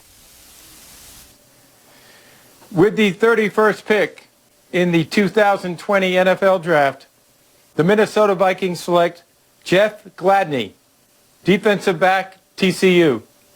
Mel Kiper Jr.'s player profile. You look at Jeff Gladney, speed and athleticism, and a guy who I thought could run with wide receivers down the field. As I said with Jeff Gladney, I thought coverage-wise, I always talk about consistency week in and week out. He had that. He's really good. Gets a little handsy at times, but he knows when to pull back and really allow the play to be made without drawing a flag. So we'll see if that continues at the pro level. But I think you could make a strong argument after the top 2 corners of Jeff Okudah and C.J. Henderson. He, this year on performance on game day, was the 3rd best corner in the country. Jeff Gladney, second TCU Horned Frog to be taken in the first round after wide receiver Jalen Reagor. Dory Noka, Mike Tannenbaum, Bart Scott, Ian Fitzsimmons with you here. Gladney, cornerback TCU to Minnesota, who had previously taken a receiver from LSU, Justin Jefferson. Guys? Yeah, I think this makes a lot of sense. They lost 3 corners in Waynes, Alexander, Rhodes. And Rhodes. And he comes in, he should start right away. I like his versatility because he can play inside and out. So for Coach Zimmer, that versatility, as Bill alluded to, I thought he has really good foot quickness. I thought he was a better player than Reagor when you watch these guys on both sides of the ball. But we already got Bart's opinion on Reagor. I like this pick. It makes a ton of sense. Good job by Minnesota. 2 big holes, 2 good picks. You know, I agree as well. It was all about need, understanding the division that you play in. You have 2 elite quarterbacks. You know, you want to be able to have a cornerback that can fulfill a need. You know, Zimmer, is more of a zone type of corner. More of a zone type of defensive coordinator. Gladney has a tremendous defense radius. He's scrappy, and you like his size at 5'10", 190. He's going to have to step up and play in cold weather. You need somebody that's tough-minded, and he seems to fit the bill. I will say this, though, guys. I have one defensive coordinator in the Big 12 telling me that cover-wise, outstanding. But he needs to put on some weight, and he also has to get a lot stronger if he's going to play at the next level. The surprise pick of the first, well, there have been a few. I should not say that. The one that I think got the most reaction from Bart Scott, I know, was Jordan Love to Green Bay. Now, they trade up 4 spots to get the quarterback out of Utah State. Jordan Love, shortly after his selection from the Packers with our Suzy Kolber. We're all surprised that Green Bay traded up to take you. Jordan, what about you? Oh, I'm just super excited. Yeah, it's just all excitement right now. Would you have ever expected this? Hey, I mean, I didn't know what to expect coming into this, so, I'm super excited. Had some good talks with coaching staff here at Green Bay, so I'm excited. So what do you think you can learn from Aaron Rodgers? Oh, I'm already knowing I can learn a lot from Aaron Rodgers. I mean, that's one of the GOATs right there in the game, and I'm excited to be able to come back behind him and just learn as much as I can. Especially now, we are all so appreciative of the people on the front lines and the people who protect us. Both your parents were in law enforcement. Tonight, you fulfill your father's vision. How do you feel you've done that? Just by all the work, I put in to get here, and the work that he got me here. I mean, really. So I definitely fulfilled my father's vision. Jordan, congratulations. You're going to the Green Bay Packers. Thank you. Yes, I am. Thank you. Suzy with Jordan Love. Bart, you're still not having it. Even listening to the interview, you're just not having this. He shouldn't be excited either. He's going to be holding a clipboard for 3 years. He's going to be checking to see if he's still even in the NFL. So get used to that, bro, because you just ticked off Aaron Rodgers. He's going to make sure that he does everything possible to make sure you never play. So, I mean, But, You know what, Bart? He may hold the clipboard in year one, but if he flashes in the preseason, just there's not enough of them.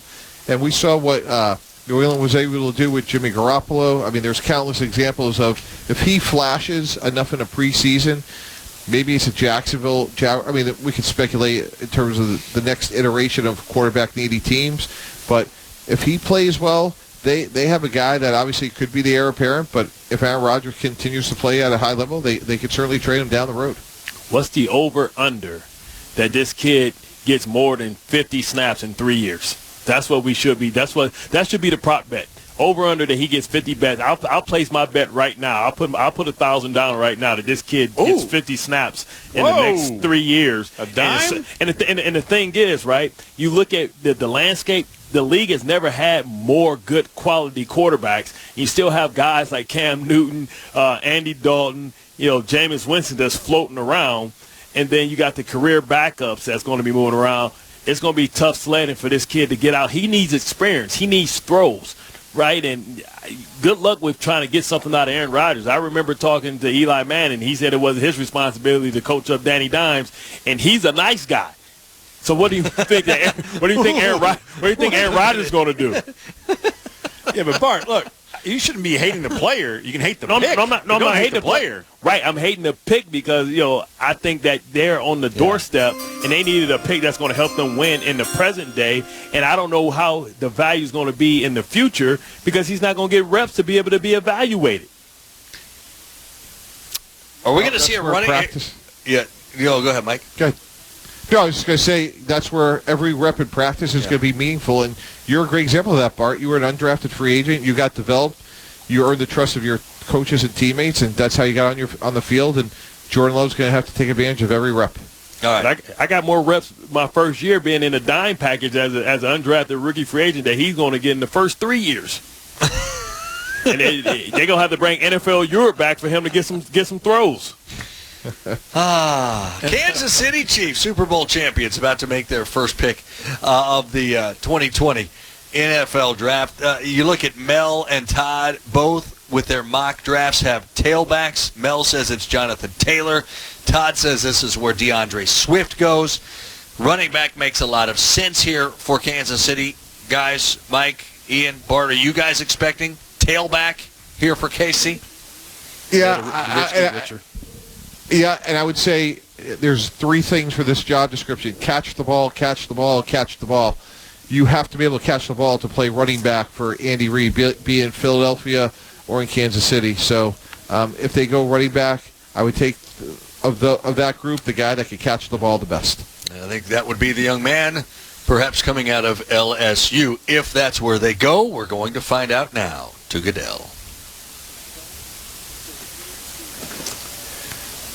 With the 32nd pick in the 2020 NFL Draft, the Super Bowl champion Kansas City Chiefs select Clyde Edwards-Helaire, running back, LSU.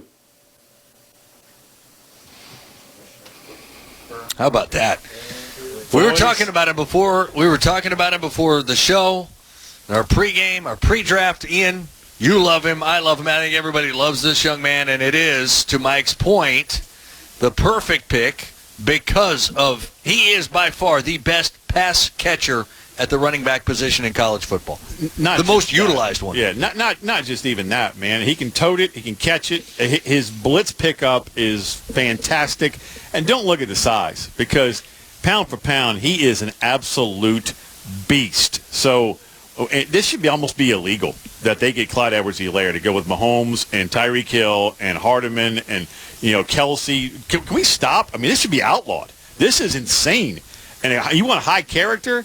That is Mighty Mite wearing 22 for LSU. You talk to any player that has played with Clyde Edwards-Helaire, they will knock the snot out of you if you say anything badly about him. The ultimate teammate and can do anything and everything you ask of him.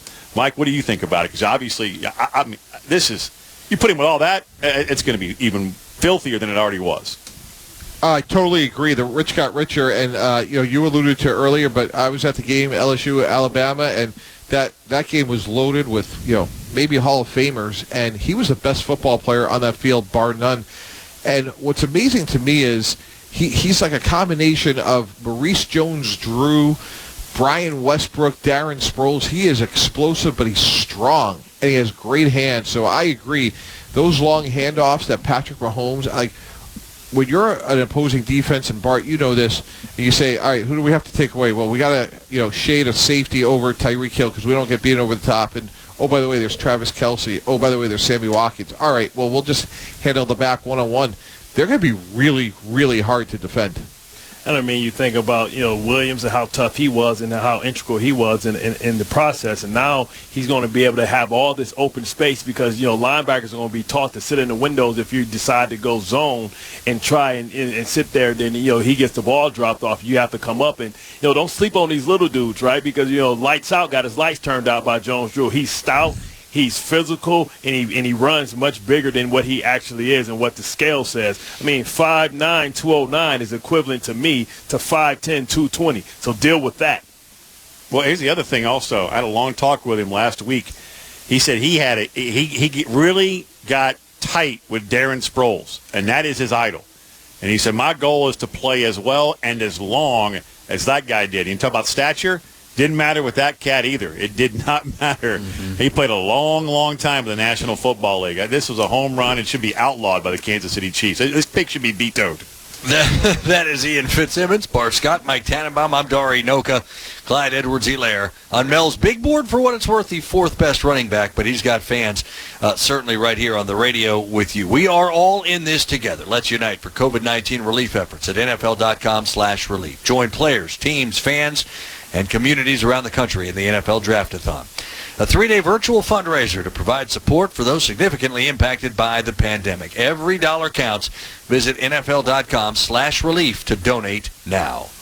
And now we head over to our friend Mark Kestisher for the California Almonds Draft Tracker. All right, Dari, we've had a first-round record 15 players taken by a single conference, 15 from SEC schools selected in tonight's opening round of the NFL Draft. It all started with Heisman-winning quarterback Joe Burrow going number 1 overall to Cincinnati, ended up being the first of 5 Bayou Bengals taken in round 1, with the last being Clyde Edwards-Helaire, the lone running back taken tonight, going to Super Bowl champ Kansas City. LSU, first team in the common draft era to have a quarterback, running back, and wide receiver drafted in the first round of a single draft. Justin Jefferson went 22nd to Minnesota. So back to the top 5. Ohio State Buckeyes were taken 2nd and 3rd. Chase Young headed home to Washington, followed by fellow defender Jeff Okudah, now a Detroit Lion. Georgia's Andrew Thomas, offensive tackle, went 4th to the Giants. Tua Tagovailoa to Miami at number 5, and Justin Herbert of Oregon went 6th to the Chargers, the 4th quarterback to go in round 1. Packers traded up to 26th to grab Utah State's Jordan Love. Let's check Mel Kiper Jr.'s best available heading into day 2 tomorrow. Top of his list, Alabama safety Xavier McKinney, followed by Minnesota safety Antoine Winfield Jr. A couple of running backs after that, Georgia's DeAndre Swift, Ohio State's J.K. Dobbins.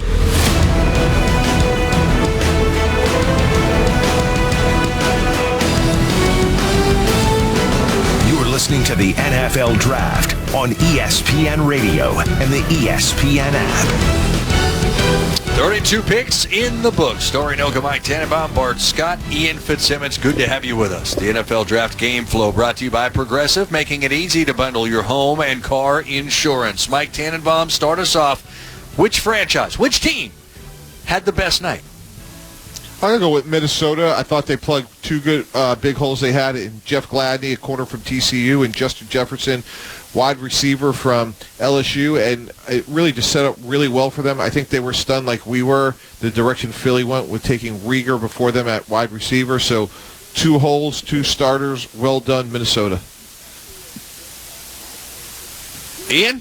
How about you? Winner? I'm going to go with Miami. They got the quarterback of the future. I know it's a bit of a risk, and I know, Mike, you completely disagree with me, but you get Tua Tagovailoa there at 5, and you didn't have to move up to get him, which also meant that you can get an offensive lineman like Austin Jackson, who I think is going to get even better as he develops, and then you trade back and are able to acquire, you just look at what they did, man.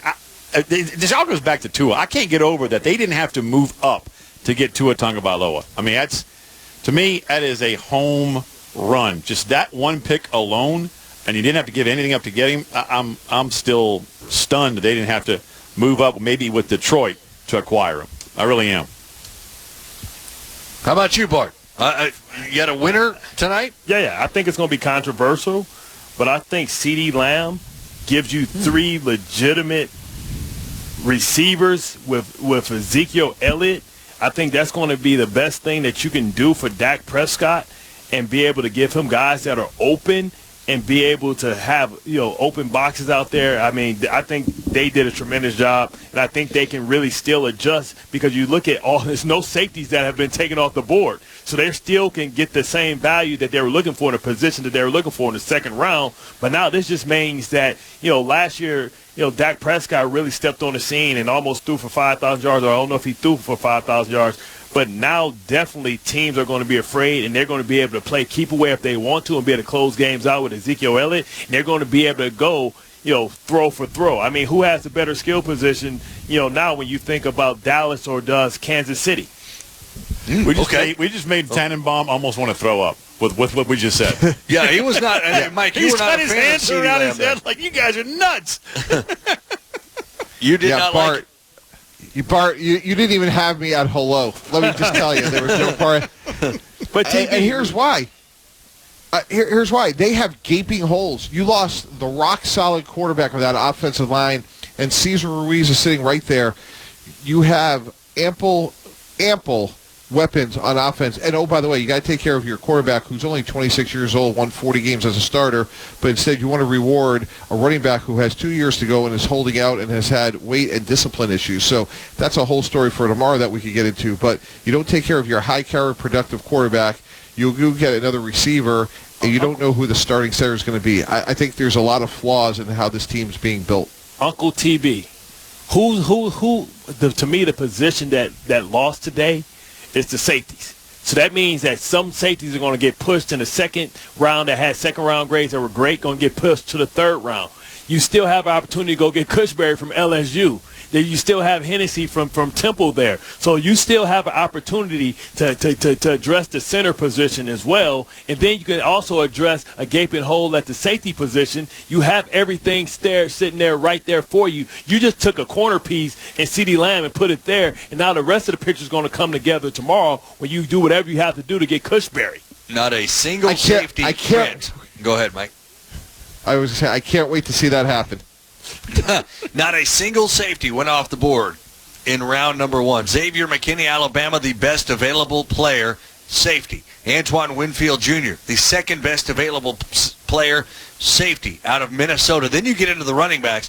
DeAndre Swift, Georgia, J.K. Dobbins, Ohio State, both of them still on the board. Guys, what are you most anticipating us seeing and learning tomorrow? Mike, you want to start up?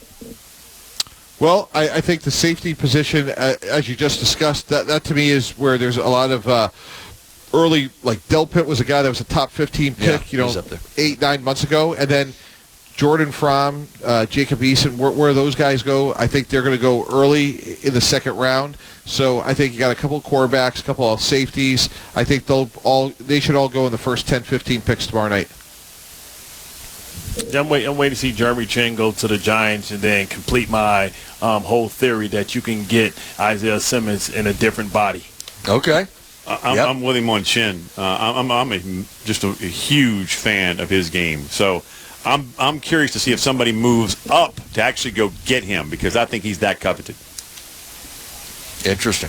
Joe Burrow, the first player taken. Of course, no surprise there. 5 LSU Tigers go in round number 1. 4 Alabama Crimson Tide. 15 players, as you just heard Kesty tell us, from the SEC, which is a record. The previous record for players from a conference to go in the first round of the NFL Draft was 12. The Southeastern Conference obliterated it with 9 alone from LSU and Alabama. Guys, quickly, next quarterback off the board will be who?